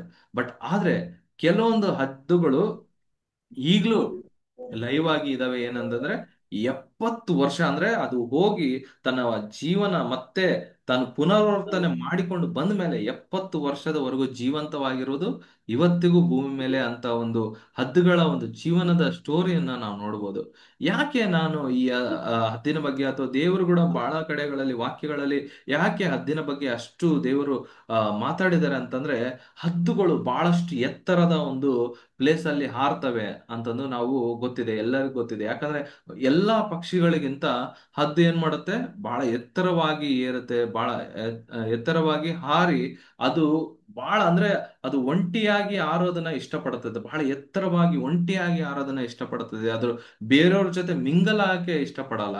ಹಾಗಾಗಿ ನಾವು ಕೂಡ ಈ ಒಂದು ಹದ್ದಿನ ಮನಸ್ಥಿತಿ, ಏನು ಆ ಹದ್ದಿನ ಮನಸ್ಥಿತಿ ಅಂದ್ರೆ, ಫಾರ್ ನೆಕ್ಸ್ಟ್ 40 ದಿನಗಳು ನಮ್ಮ ಪ್ರಾರ್ಥನೆ, ನಮ್ಮ ಒಂದು ದೇವರ ಬಳಿಯಲ್ಲಿ ನಮ್ಮ ಪ್ರಾರ್ಥನೆ ಏನಾಗಿರ್ಬೇಕು, ನಮ್ಮ ಮನಸ್ಥಿತಿಗಳನ್ನು ಬದಲಾಯಿಸ್ಕೊಳ್ಬೇಕು, ನಮ್ಮ ಶಕ್ತಿಗಳನ್ನು ಮತ್ತೆ ರಿನ್ಯೂ ಮಾಡ್ಬೇಕು. ನಾವೀಗ ಒಂದು ಏನು ಶಕ್ತಿಗೆ ನಾವೇನು ಸ್ಟ್ರಕ್ ಆನ್ ಆಗಿದೀವೋ, ಅಥವಾ ನಾವು ನಮ್ಮ ಮನಸ್ಥಿತಿಯನ್ನು ಏಕೆ ಒಂದು ಇದಕ್ಕೆ ನಾವು ಸ್ಟ್ರಕ್ ಆನ್ ಮಾಡ್ಕೊಂಡಿದೀವೋ, ಆ ಮನಸ್ಥಿತಿಯನ್ನು ನಾವು ಬದಲಾಯಿಸ್ಕೊಳ್ಬೇಕು. ಮತ್ತೆ ನಾವು ಒಂದು ಪೇನ್ಫುಲ್ ಆದಂತ ಈ ಒಂದು 40 days, ನೀವು ಒಂದ್ ವೇಳೆ ನಾನು ಮತ್ತೆ ಈಗ 40 ದಿನಗಳ ಪ್ರಾಮುಖ್ಯತೆ ಬಗ್ಗೆ ಮಾತಾಡ್ತೀನಿ, ಬಟ್ ಆದ್ರೆ ನೀವು ನೋಡ್ಕೊಳ್ಳೋದಾದ್ರೆ 40 ದಿನಗಳು ಅನ್ನೋದು ಬಹಳ ಕಡೆಗಳಿದೆ. ಮೋಶೆ ಪರೀಕ್ಷೆಗೊಳಪಟ್ಟಿರೋದಾಗಿರ್ಬೋದು, ಮೋಶೆ ಉಪವಾಸ ಮಾಡಿರೋದಾಗಿರ್ಬೋದು, ಅಥವಾ ಯೇಸು ಸ್ವಾಮಿ ಒಂದು ಉಪವಾಸ ಮಾಡಿರೋದಾಗಿರ್ಬೋದು, ಎಲ್ಲವೂ 40 ದಿನಗಳ ಒಂದು ಪ್ರಾಮುಖ್ಯತೆಯನ್ನು ನಿಮಗೆ ತೋರಿಸುತ್ತೆ. ಮತ್ತೆ ಯೇಸು ಸ್ವಾಮಿ ತನ್ನ ಒಂದು ಪುನರುತ್ಥಾನ ಆದ್ಮೇಲೆ 40 ದಿನಗಳ ಕಾಲ ತನ್ನ ಶಿಷ್ಯರೊಂದಿಗೆ ಆತನ ಇದ್ದು ಅವ್ರನ್ನೆಲ್ಲ ಟ್ರೈನ್ ಮಾಡಿ, ಈಗೋ ನೀವೆಲ್ಲ ಹೋಗಿ ಪ್ರಪಂಚದ ಅಂತ್ಯದವರೆಗೂ ನೀವು ಹೋಗಿ ಶಿಷ್ಯರನ್ನ ನೀವು ರೆಡಿ ಮಾಡಿ ಅವ್ರಿಗೆ ದೀಕ್ಷಾಸ್ನಾನ ಕೊಡ್ರಿ, ನೀವು ನನಗಿಂತ ಹೆಚ್ಚಿನವಾದಂತ ಅದ್ಭುತಗಳನ್ನು ನೀವು ಮಾಡ್ತೀರಾ ಅಂತಂದು ಹೇಳಿ ಅವ್ರಿಗೆ 40 ದಿನಗಳ ಕಾಲ ದೇವರು ಯೇಸು ಸ್ವಾಮಿ ಟ್ರೈನ್ ಅಪ್ ಮಾಡಿದ್ದನ್ನು ಕೂಡ ನಾವು ವಾಕ್ಯ ಭಾಗಗಳಲ್ಲಿ ನೋಡ್ತೀವಿ. ಯಾಕಂದ್ರೆ ಈ 40 ದಿನ ಅನ್ನುವಂಥದ್ದು ಇದು ಒಂದು ಪರೀಕ್ಷೆಯ ಸಮಯ, ಇದು ಒಂದು ಪರಿವರ್ತನೆಯ ಸಮಯ, ಇದು ಒಂದು ಬೆಳವಣಿಗೆಯ ಸಮಯ. ಸೊ ಇಲ್ಲಿರೋರು ಎಷ್ಟೋ ಜನ ಇವತ್ತು ಮೀಟಿಂಗ್ ಅಟೆಂಡ್ ಆಗ್ತಾ ಇರೋರು, next 40 days consider it as a transformation life. ನೀವು ಇವತ್ತಿಂದ 40 ದಿನ, ನಾನು ಸುಮ್ಮನೆ ಏನೋ ಒಂದು ಟಾಪಿಕ್ಗೋಸ್ಕರ ಅಥವಾ ನಾನು ಇವತ್ತು ಹೇಳ್ತಾ ಇಲ್ಲ, 40 ದಿನ ಇವತ್ತು ಮಾರ್ಕ್ ಮಾಡ್ಕೊಳ್ರಿ. ಜುಲೈ 5th ಇಂದ 40 ದಿನ ಎಷ್ಟನೇ ತಾರೀಕು ಬರುತ್ತೆ, ಯಾವ ತಿಂಗಳು ಬರುತ್ತೆ, ಆ ತಿಂಗಳಲ್ಲಿ ಆ ದಿನದಲ್ಲಿ ನಾನು ಯಾವ ತರ ಇದ್ದೆ, ನನ್ನ ಮನಸ್ಥಿತಿ ಚೇಂಜ್ ಆದ್ಮೇಲೆ ನಾನು ಯಾವ ತರ ಇಂಪ್ರೂವ್ ಆದೆ ಅನ್ನೋದನ್ನ ನೀವು ಬರ್ಕೊಳ್ರಿ. ನಾನು ನಿಮಗೆ ಹೇಳ್ತೀನಿ, ಖಂಡಿತವಾಗ್ಲೂ ನಿಮ್ಮ ಮನಸ್ಥಿತಿ ಬದಲಾಗೇ ಇರುತ್ತೆ, ನಿಮ್ಮ ಲೈಫಲ್ಲಿ ಬೆಳವಣಿಗೆ ಆಗೇ ಇರುತ್ತೆ. ಯಾವಾಗ ನಾವು ಕಾರ್ಯರೂಪಕ್ಕೆ ಪ್ರತಿಯೊಂದು ನಾವು ಕೇಳೋದು, ಬರೀ ವಾಕ್ಯಗಳನ್ನು ಕೇಳೋದು ಒಂದೇ ಅಲ್ಲ. ಬಹಳ ಜನ ಇಲ್ಲಿರೋರು ಕೆಲವೊಬ್ರೆಲ್ಲ ವಾಕ್ಯಗಳನ್ನು ಬರ್ಕೊಳ್ತಾ ಇದ್ದೀರಾ, ನನಗೆ ನೋಡಿ ಬಹಳ ಖುಷಿ ಆಗ್ತಿದೆ. ಕೆಲವರೆಲ್ಲ ಕೇಳ್ತಾ ಇದ್ದೀರಾ. ಕೇಳೋರಿಗೆಲ್ಲ ನಾನು ಹೇಳೋದು ಒಂದೇ, ಬರೀ ಕೇಳೋದೊಂದೇ ಅಲ್ಲ, ಬರ್ಕೊಂಡು ಅದನ್ನ ಅನ್ವಯ ಮಾಡೋದು ಬಹಳ ಬಹಳ ಬಹಳ ಬಹಳ ಇಂಪಾರ್ಟೆಂಟ್. ಬರೀ ಕೇಳೋದ್ರಿಂದ ಯಾವ ರೀತಿಯಾದಂಥ ಉಪಯೋಗಕ್ಕೆ ಅದು ಸಾಧ್ಯ ಇಲ್ಲ. ಬಟ್ ಅದನ್ನ ನಾವು ಯಾವಾಗ ಅನ್ವಯಿಸ್ಕೊಳ್ತೀವೋ ನಮ್ಮ ಜೀವನದಲ್ಲಿ, ಅವಾಗ ಅದರಿಂದ ನಾವು ಖಂಡಿತವಾದಂಥ ಉಪಯೋಗವನ್ನು ದೇವರು ನಮಗೆ ಅನುಗ್ರಹಿಸುವನಾಗಿದ್ದಾನೆ ಪ್ರಿಯರೇ. ಹಾಗಾಗಿ ನಾನು ಇವತ್ತು ಹೇಳ್ತಾ ಇದ್ದೀನಿ, ಬಹಳ ಜನ ಇಲ್ಲಿ ಬರ್ಕೊಂತ ಇರೋ, ಬರ್ಕೊಳ್ರಿ ಖಂಡಿತವಾಗ್ಲೂ. ಜುಲೈ 5 ಇವತ್ತು. ನೆಕ್ಸ್ಟ್ 40 days ಯಾವತ್ತಾಗುತ್ತೆ? ಸೊ ನೆಕ್ಸ್ಟ್ 40 days ಯಾವಾಗ ಆಗುತ್ತೋ ಅವಾಗ ನೀವೇನ್ ಮಾಡ್ತೀರಾ, ನೆಕ್ಸ್ಟ್ 40 days ಯಾವಾಗ ಆಗುತ್ತೋ ಅವಾಗ ನೀವು ಮಾರ್ಕ್ ಮಾಡ್ಕೊಳ್ರಿ. ಮಾರ್ಕ್ ಮಾಡ್ಕೊಂಡು ಅವಾಗ ನಿಮ್ಮ ಜೀವನ ಹೆಂಗ್ ಬದಲಾಯ್ತು, ಅವಾಗವರೆಗೂ ಈ 40 ದಿನಗಳವರೆಗೂ ನಾವ್ ಏನ್ ಮಾಡ್ಬೇಕು ಅನ್ನೋದನ್ನ ಈಗ ಮುಂದೆ ತಿಳ್ಕೊಳ್ಳೋಣ. ಯಾಕಂದ್ರೆ ಈ ಹದ್ದಿನ ಮನಸ್ಥಿತಿ ಬಗ್ಗೆ ನಿಮಗೆ ಗೊತ್ತಾಗಿದೆ. ನಾವ್ ಏನ್ ಮಾಡ್ಬೇಕು, ಪರೀಕ್ಷೆಗೆ ಒಳಪಡಬೇಕು. ನಮಗ್ ನಾವೇ ಪರೀಕ್ಷೆಗೆ ಒಳಪಡಬೇಕು. ಎಷ್ಟೋ ಜನ ನೀವು ಇವಾಗ ಗೊತ್ತಿರುತ್ತೆ, ಮೋಸ್ಟ್ಲಿ ಉಪವಾಸ ಮಾಡ್ತಾರೆ ಕೆಲವರೆಲ್ಲ. ಏನಂತಾರೆ, ಈಸ್ಟರ್ ಇಂದ ಗುಡ್ ಫ್ರೈಡೆ, ಸಾರಿ, ಗುಡ್ ಫ್ರೈಡೆಗಿಂತ ಮುಂಚೆ, ಆಶ್ ವೆಡ್ನೆಸ್ಡೇಗಿಂತ ಮುಂಚೆ, ಬೂದಿ ಬುಧವಾರದಿಂದ ಗುಡ್ ಫ್ರೈಡೆವರೆಗೂ 40 ದಿನಗಳು ಬಹಳ ಜನ ಉಪವಾಸ ಮಾಡ್ತಾರೆ. ಯಾಕೆ ಉಪವಾಸ ಮಾಡ್ತಾರೆ ಅಂತಂದ್ರೆ, ಅದು ಕೇವಲ ಒಂದು ಏನೋ ಟ್ರೆಡಿಷನ್ಗೋಸ್ಕರನೋ ಅಥವಾ ಕೇವಲ ಒಂದು ಇದಕ್ಕೋಸ್ಕರ ಮಾತ್ರ ಮಾಡೋದಲ್ಲ. ಬಟ್ ಆದ್ರೆ ನಮ್ಮ ಜೀವನದಲ್ಲಿ ಒಂದು ಕಠಿಣವಾದಂತ ಒಂದು ಟೆಸ್ಟಿಂಗ್ ಟೈಮ್ ಬರಬೇಕು, ಒಂದು ಪರೀಕ್ಷೆಗೆ ಒಳಪಡಬೇಕು. ನಾನು ಊಟವನ್ನು ಬಹಳ ಇಷ್ಟಪಡ್ತೇನೆ, ಆ ಊಟವನ್ನು ತ್ಯಾಗ ಮಾಡೋದಕ್ಕೆ ರೆಡಿ ಇದೀನಾ ಇಲ್ವಾ? ಅಥವಾ ನಮಗೆ ಒಂದು ಒಂದು ಆಸೆಗಳಿರ್ತವೆ, ಆ ಆಸೆಗಳನ್ನ ನಾನು ತ್ಯಾಗ ಮಾಡಕ್ಕೆ ದೇವರಿಗೋಸ್ಕರ ಈ 40 ದಿನಗಳ ಕಾಲ ನಾನು ಆ ಆಸೆಗಳನ್ನು ತ್ಯಾಗ ಮಾಡಕ್ಕೆ ರೆಡಿ ಇದೀನಾ ಇಲ್ವಾ ಅನ್ನೋದನ್ನ ನಾವು ನೋಡ್ಬೋದು. ಈಗ ನೀವು ಪ್ರಪಂಚದಲ್ಲಿ ಬಹಳ ಜನ ಬಹಳ ವಿಷಯಗಳು ಕೆಲವರೆಲ್ಲ ಮಾಡ್ತಾರಲ್ವಾ, ಬೆಳಿಗ್ಗೆ ಬೆಳಿಗ್ಗೆ 4 ಗಂಟೆ ಎದ್ದು ಸ್ನಾನ ಮಾಡೋದು, 40 ದಿನಗಳು. ಕೆಲವರೆಲ್ಲ ಕೆಟ್ಟ ಹವ್ಯಾಸಗಳನ್ನ ಬಿಡಕ್ಕೆ ಒಂದು ಬೇರೆ ರೀತಿಯಂತ ಪ್ರಕ್ರಿಯೆಗಳನ್ನ ಮಾಡೋದು, ಇದೆಲ್ಲ ಬಹಳ ಜನ ಮಾಡ್ತಾರೆ. ಬಟ್ ಆದ್ರೆ ನಾವು ಈ ನೆಕ್ಸ್ಟ್ 40 ಡೇಸ್ ನಮ್ಮ ಹೋಲ್ ಅಂಡ್ ಸೋಲ್ ಗೋಲ್ ಏನಾಗಿರ್ಬೇಕು? ಬರೀ ನಮ್ಮ ಮನಸ್ಥಿತಿಯ ಬದಲಾವಣೆ ಮತ್ತು ನಮ್ಮ ಒಂದು ಮನಸ್ಸಿನ ಮತ್ತೆ ರಿನ್ಯೂ, ನಮ್ಮ ಒಂದು ಶಕ್ತಿಯ ಮತ್ತೆ ಒಂದು ಏನಂತಾರೆ ಪುನರ್ಶಕ್ತಿ, ಹೊಸ ಶಕ್ತಿಯನ್ನು ಪಡೆಯುವಂತ ಒಂದು ಏಮ್ ನಮ್ಮದಾಗಿರ್ಬೇಕು. ನಾನು ಈಗ ಆ ಒಂದು ಶಕ್ತಿಯಲ್ಲಿದ್ದೀನಿ ನನ್ನ ಆತ್ಮಿಕ ಜೀವನದಲ್ಲಿ. ಆದ್ರೆ ನೆಕ್ಸ್ಟ್ 40 ದಿನ, ಈಗ 40 ದಿನ ಯಾವತ್ತು ಬರುತ್ತೋ ಆ 40ನೇ ದಿನ ಒಂದು ಹೊಸ ಶಕ್ತಿ ನನ್ನ ಜೀವನದಲ್ಲಿ ಇರಬೇಕು, ಒಂದು ಹೊಸ ಅಭಿಪ್ರಾಯ, ಒಂದು ಹೊಸ ಜೀವನ ನನಗೆ ಇರಬೇಕು, ನನಗೆ ಒಂದು ಹೊಸ ಅಭಿಪ್ರಾಯ ಇರ್ಬೇಕನ್ನೋದು ನಮಗೆ ನಮ್ಮ ಪ್ರಾರ್ಥನೆ ಆಗಿರ್ಬೇಕು.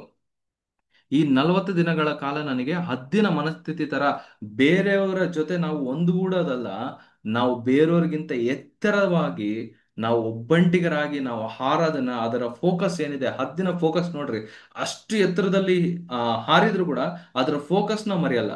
ಏನ್ ಆ ಫೋಕಸ್? ಅದರ ಆಹಾರವನ್ನು ಅಷ್ಟು ಎತ್ತರದಿಂದ ಅದೇನ್ ಮಾಡುತ್ತೆ, ಅದು ಟ್ರ್ಯಾಕ್ ಮಾಡುತ್ತೆ ಎಲ್ಲಿ ಹೋಗುತ್ತೆ ಅಂತಂದೇಳಿ. ಸೊ ಇಲ್ಲಿ ಕೆಲವರಿಗೆಲ್ಲ ಹಾವು ನೋಡಿದ್ರೆ ಹಾವು ಎಷ್ಟು ಫಾಸ್ಟ್ ಆಗಿ ಹೋಗುತ್ತೆ ಲ್ಯಾಂಡ್ ಅಲ್ಲಿ ಅಂತಂದು ನಿಮಗೆಲ್ಲರಿಗೂ ಗೊತ್ತಿದೆ, ಅದನ್ನ ಹಿಡ್ಕೊಳಕ್ ಆಗಲ್ಲ. ಬಟ್ ಆದ್ರೆ ಹದ್ದು ಎಷ್ಟೋ ಎತ್ತರದಲ್ಲಿ ಏರ್ತಾ ಇರುವಂತ ಹದ್ದು ಅದನ್ನ ಟ್ರ್ಯಾಕ್ ಮಾಡಿ ಅದನ್ನ ಇಟ್ಕೊಳ್ಳುತ್ತೆ ತನ್ನ ಆಹಾರಕ್ಕೋಸ್ಕರ. ಅಂದ್ರೆ ಅದರ ಫೋಕಸ್, ನಾವಿವತ್ತು ನಮ್ಮ ಫೋಕಸ್ ನ ಮರಿಬಾರ್ದು. ಇವತ್ತು ಎಷ್ಟು ಜನ ಇಲ್ಲಿ ಕುಂತಿರೋರು, ನಿಮ್ಮ ಫೋಕಸ್ ಏನು ನಿಮ್ಮ ಜೀವನದಲ್ಲಿ? ಇವತ್ತು ಈ ನೆಕ್ಸ್ಟ್ 40 ಡೇಸ್ ನಿಮ್ಮ ಫೋಕಸ್ ಏನು? ಈ ನೆಕ್ಸ್ಟ್ 40 ದಿನ ನನ್ನ ಜೀವನದಲ್ಲಿ ಏನಾಗ್ಬೇಕು ಅದನ್ನ ಇವತ್ತು ಬರ್ಕೊಳ್ರಿ. ಈ ನೆಕ್ಸ್ಟ್ 40 ದಿನ ನನಗೆ ಏನಾಗ್ಬೇಕು ನನ್ನ ಜೀವನದಲ್ಲಿ ಅದನ್ನ ಬರ್ಕೊಳ್ರಿ. ನನ್ನ ಫೋಕಸ್ ಏನು? ಈ next 40 days what is my focus? ಆ ಫೋಕಸ್ಗೋಸ್ಕರ ನಾವೇನ್ ಮಾಡ್ಬೇಕು? ಎತ್ತರವಾಗಿ ನಾವು ಒಬ್ಬಂಟಿಗರಾಗಿ, ಹದ್ದು ಯಾವ ರೀತಿಯಲ್ಲಿ ಆ ಒಂದು ಗುಡ್ಡಕ್ಕೆ ಹೋಗಿ ತನ್ನ ಶಕ್ತಿಯನ್ನು ಮತ್ತೆ ಪುನರುತ್ಥಾನ ಮಾಡ್ಕೊಳ್ಳುತ್ತೋ, ಹೇಗೆ ತನಗೆ ತಾನು ಪರೀಕ್ಷೆಗೊಳಪಟ್ಟು ತನ್ನ ಒಂದು ವಯಸ್ಸನ್ನು ಮತ್ತೆ 1 to 2 ಮಾಡ್ಕೊಳ್ಳುತ್ತೋ, ತನ್ನ ಶಕ್ತಿಯನ್ನು 1 to 2 ಮಾಡ್ಕೊಳ್ಳುತ್ತೋ, ತನ್ನ ಹೊಸ ರೆಕ್ಕೆಗಳನ್ನು ಪಡ್ಕೊಂಡು, ಹೊಸ ಒಂದು ಉಗುರುಗಳನ್ನು ಪಡ್ಕೊಂಡು, ಮತ್ತೆ ಹೊಸ ಕೊಕ್ಕರೆಯನ್ನು ಪಡ್ಕೊಂಡು ಹೊಸ ಜೀವನವನ್ನು ಮತ್ತೆ ಪ್ರಾರಂಭ ಮಾಡುತ್ತೋ, ಅದೇ ರೀತಿಯಾದಂತ ಮನಸ್ಥಿತಿ ನಮಗಿರ್ಬೇಕು. ಈಗ ಏನು ಹಿಂದೆ ನಮಗಾಗಿದೆ ಅನುಮಾನಗಳಾಗಿರ್ಬೋದು, ಏನೇ ನಮ್ಮ ಮನಸ್ಸು ಏನೇ ನಮಗೆ ಏನಂತಾರೆ, ನಿನಗೆ ಒಂದೊಂದ್ಸರಿ ಏನಾಗುತ್ತಂದ್ರೆ ನಮ್ಮ ಮೈಂಡ್ ಸಬ್ ಕಾನ್ಶಿಯಸ್ ಆಗಿ ನಮಗೆ ತೋರಿಸ್ತಾ ಇರುತ್ತೆ, ಏ ನೀನ್ ಹಿಂಗ ಅನ್ಕೊಂತ ಇದೀಯ, ಹಿಂದೆ ನಿನಗೆ ಹಿಂಗ ಆಗಿತ್ತು ನೋಡು, ನೀನ್ ಅವತ್ತು ಕೂಡ ಹಿಂಗೆ ಅನ್ಕೊಂಡಿದ್ದೆ, ಅವಾಗ ನಿನಗೆ ಹಿಂಗ ಆಗಿತ್ತು ನೋಡು ಅಂತ ಸಬ್ ಕಾನ್ಶಿಯಸ್ ಒಂದೊಂದ್ಸರಿ ತೋರಿಸ್ತಾ ಇರುತ್ತೆ. ಬಟ್ ಆದ್ರೆ ನಾವು ನಮ್ಮ ಹದ್ದಿನ ಮನಸ್ಥಿತಿಯನ್ನು ನೆನ್ಪು ಮಾಡ್ಕೋಬೇಕು. ಏನು ಹದ್ದಿನ ಮನಸ್ಥಿತಿ? ಎಷ್ಟೇ ಗಾಳಿ ಇರ್ಲಿ, ಎಷ್ಟೇ ಹೈಟ್ ಅಲ್ಲಿರ್ಲಿ, ನಮ್ಮ ಫೋಕಸ್ನ ನಾವು ಮರಿಬಾರದು. ಏನ ಫೋಕಸ್ಸು? ಎಷ್ಟೇ ಎತ್ತರದಲ್ಲಿರ್ಲು ನಮ್ಮ ಆಹಾರವನ್ನು ನಾವು ಕರೆಕ್ಟ್ ಆಗಿ ಟ್ರ್ಯಾಕ್ ಮಾಡಬೇಕು, ಆ ಆಹಾರವನ್ನು ನಾವು ಮತ್ತೆ ಪಡಿಬೇಕು. ಅದೇ ಹದ್ದಿನ ಮನಸ್ಥಿತಿ. ಸೊ ಹದ್ದಿನ ಮನಸ್ಥಿತಿ ಬಗ್ಗೆ ಎಷ್ಟು ಜನಕ್ಕೆ ಅರ್ಥ ಆಯ್ತು? ಅರ್ಥ ಆಯ್ತಾ?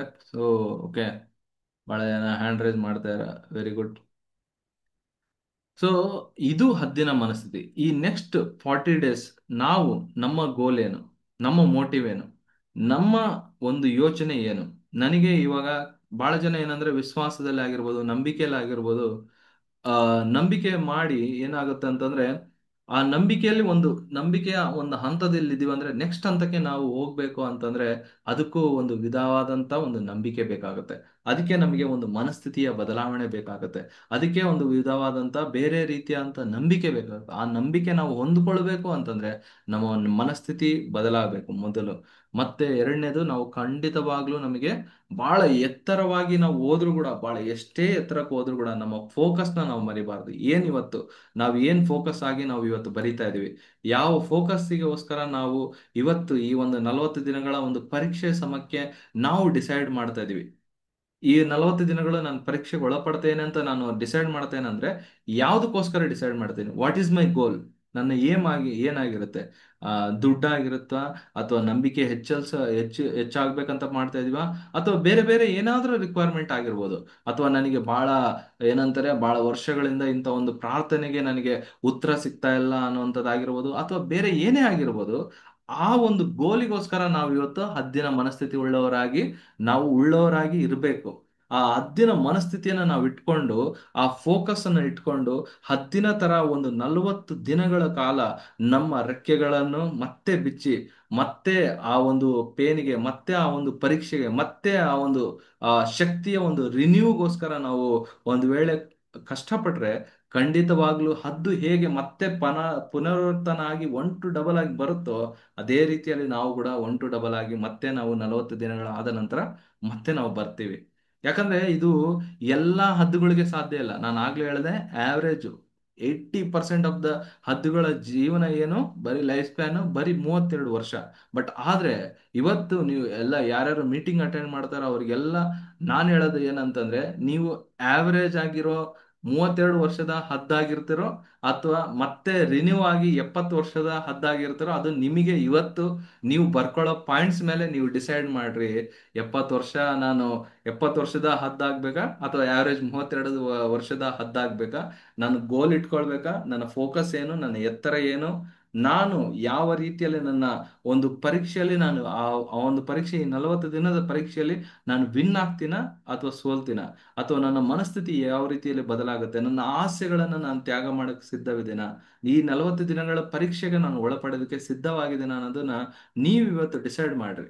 ಇವತ್ತು ನೀವು ಖಂಡಿತ ಡಿಸೈಡ್ ಮಾಡಿ, ನೀವು ನಿಮ್ಮ ಗೋಲ್ ಏನು, ನಿಮ್ಮ ಒಂದು ಏನೇನು ಅನ್ನೋದನ್ನ ನೀವು ಬರ್ಕೊಳ್ಳೋದಾದ್ರೆ, ಈ 40 ದಿನಗಳು, ಯಾಕೆ ಈ 40 ದಿನಗಳು ಮುಖ್ಯ ಅನ್ನೋದನ್ನ ನಾನು ಆ ಹೇಳ್ತೀನಿ. ಯಾಕಂತಂದ್ರೆ ಈ ಬಹಳ ವಿಷಯಗಳು ದೇವರು ಸತ್ಯಭಾಗದಲ್ಲಿ ನೀವು ನೋಡ್ಕೊಳ್ಳೋದಾದ್ರೆ 40 ದಿನ ಅನ್ನೋದು ಬಹಳ ಕಡೆಗಳಲ್ಲಿ ಮೆನ್ಷನ್ ಆಗಿದೆ. ನೀವು ನೋಡ್ಕೊಳ್ಬಹುದು, 40 ದಿನಗಳ ಕಾಲ, ಮೊಟ್ಟ ಮೊದಲ ಬಾರಿಗೆ 40 ದಿನಗಳ ಕಾಲ ಭೂಮಿ ಮೇಲೆ ಮಳೆ ಬಂತು ಅನ್ನೋದನ್ನ ನಾವು ನೋಡ್ಕೊಳ್ಬಹುದು ಪ್ರಿಯರೇ. ನೋಹನ ಟೈಮಲ್ಲಿ 40 ದಿನಗಳ ಕಾಲ ಭೂಮಿಯಲ್ಲಿ ಮಳೆ ಬಂದು ಎಲ್ಲ ಭೂಮಿಯು ನಾಶವಾಗಿತ್ತು. ಬಟ್ ಆದ್ರೆ ಒಬ್ಬ ವ್ಯಕ್ತಿ, ನೀತಿವಂತ ವ್ಯಕ್ತಿ, ಆತನ ಯಾರಾಗಿದ್ದ?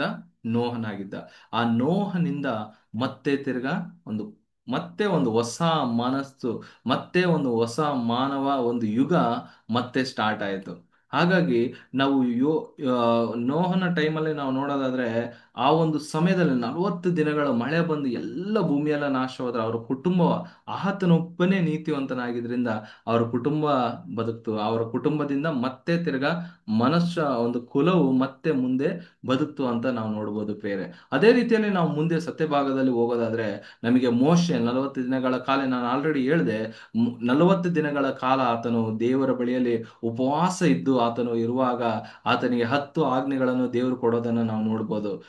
ಆಮೇಲೆ ಆ ಒಂದು ಉಪವಾಸ ಮಾಡಿ ಬರುವಾಗ ಅಲ್ಲಿ ಒಂದು ಬಹಳ ಒಳ್ಳೆಯ ವಿಷಯವನ್ನು ಮೆನ್ಷನ್ ಮಾಡಿದೆ. ಏನಂದ್ರೆ, ಆತನ ಮುಖವು ಎಷ್ಟು ಪ್ರಕಾಶವುಳ್ಳವಾಗಿತ್ತಂತಂದ್ರೆ, ಕೆಲವೊಂದು ಇಂಗ್ಲಿಷ್ ಅಲ್ಲಿ ಇದೇನಿದೆ, ವೇಲ್, ಈ covered the face with his veil ಅಂತಂದಿದೆ. ಅಂದ್ರೆ ಆತನ ಮುಖವು ಎಷ್ಟು ಪ್ರಕಾಶವುಳ್ಳದಾಗಿತ್ತಂದ್ರೆ, ಆತನು ಬಟ್ಟೆ ತಗೊಂಡು ಕವರ್ ಮಾಡ್ಬೇಕಾದಂತ ಪರಿಸ್ಥಿತಿ ಬಂತು. ಆತನ ಮುಖ ಅಷ್ಟು ಪ್ರಕಾಶವುಳ್ಳದಾಗಿತ್ತು.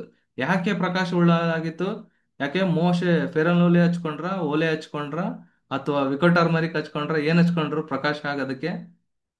ಆ ಏನ್ ಹಚ್ಕೊಂಡ್ರು? ಕ್ರೀಮ್ಸ್ ಹಚ್ಕೊಂಡ್ರ? ಏನ್ ಹಚ್ಕೊಂಡ್ರು? 40 ದಿನಗಳ ಕಾಲ ದೇವರ ಮುಂದೆ ಉಪವಾಸ ಪ್ರಾರ್ಥನೆ ಇದ್ದ ಆತನು. ಆ ಒಂದು ಪ್ರಾರ್ಥನೆ ಆದ್ಮೇಲೆ ಆತನ ಫೇಸ್ ಎಷ್ಟು ಶೈನಿಂಗ್ ಆಯ್ತಂದ್ರೆ, ಆತನ ಮುಖವನ್ನು ಕವರ್ ಮಾಡ್ಕೊಳ್ಳುವಂತ, ಅಂದ್ರೆ ಬೇರೆಯವರು ಮೋಶೆ, ನಿನ್ನ ಮುಖವನ್ನು ನಾನು ನೋಡಕ್ಕೆ ಆಗ್ತಿಲ್ಲ, ಪ್ರಕಾಶ ಆಗ್ತಿದೆ, ನಾನು ನಿನ್ನ ಮುಖನೇ ನೋಡಕ್ ಆಗ್ತಿಲ್ಲ ಅಂತ ಹೇಳುವಂತ ಪರಿಸ್ಥಿತಿ ಬಂದಿದೆ. ಹಾಗಾಗಿ ನಾನು ಇವತ್ತು ಮೀಟಿಂಗ್ ಯಾರ್ಯಾರು ಅಟೆಂಡ್ ಮಾಡ್ತಾರೋ ಅವ್ರಿಗೆಲ್ಲ ಹೇಳೋದು ಒಂದೇ, 40 ದಿನಗಳ ಕಾಲ ನೀವು ಈ ಕಮಿಟ್ಮೆಂಟ್ನ ಏನ್ ಮಾಡ್ತಾರೋ, ಅವಾಗ ಬೇರೆಯವ್ರು ನಿಮಗೆ ಹೇಳ್ಬೇಕು, ನೀನ್ ಹೆಂಗಪ್ಪ ಇಷ್ಟು ಸಕ್ಸಸ್ ಆದೆ, ನಿನ್ನ ನೋಡಕ್ಕೆ ನನಗೆ ಆಗ್ತಾ ಇಲ್ಲ, ನಿನ್ನ ನೋಡಿದ್ರೆ ಏನೋ ಅನ್ಸ್ತಾ ಇದೆ, ಇವಾಗ 40 ದಿನದಲ್ಲಿ ಇಷ್ಟು ಚೇಂಜಾ ಅಂತ ಅನ್ಬೇಕು. ಯಾವ ರೀತಿಯಲ್ಲಿ ಮೋಶೆಗಂದ್ರು, ಈಗ ಮೋಶೆನ ನಮ್ ತರ ಮನುಷ್ಯನ ದೇವ್ರ? ಮನುಷ್ಯನ ದೇವ್ರ? ಯಾರಾದ್ರೂ ಕಮೆಂಟ್ಸ್ ಮಾಡ್ರಿ ನೋಡೋಣ. ಮೋಶೆ ಮನುಷ್ಯನ ದೇವ್ರ?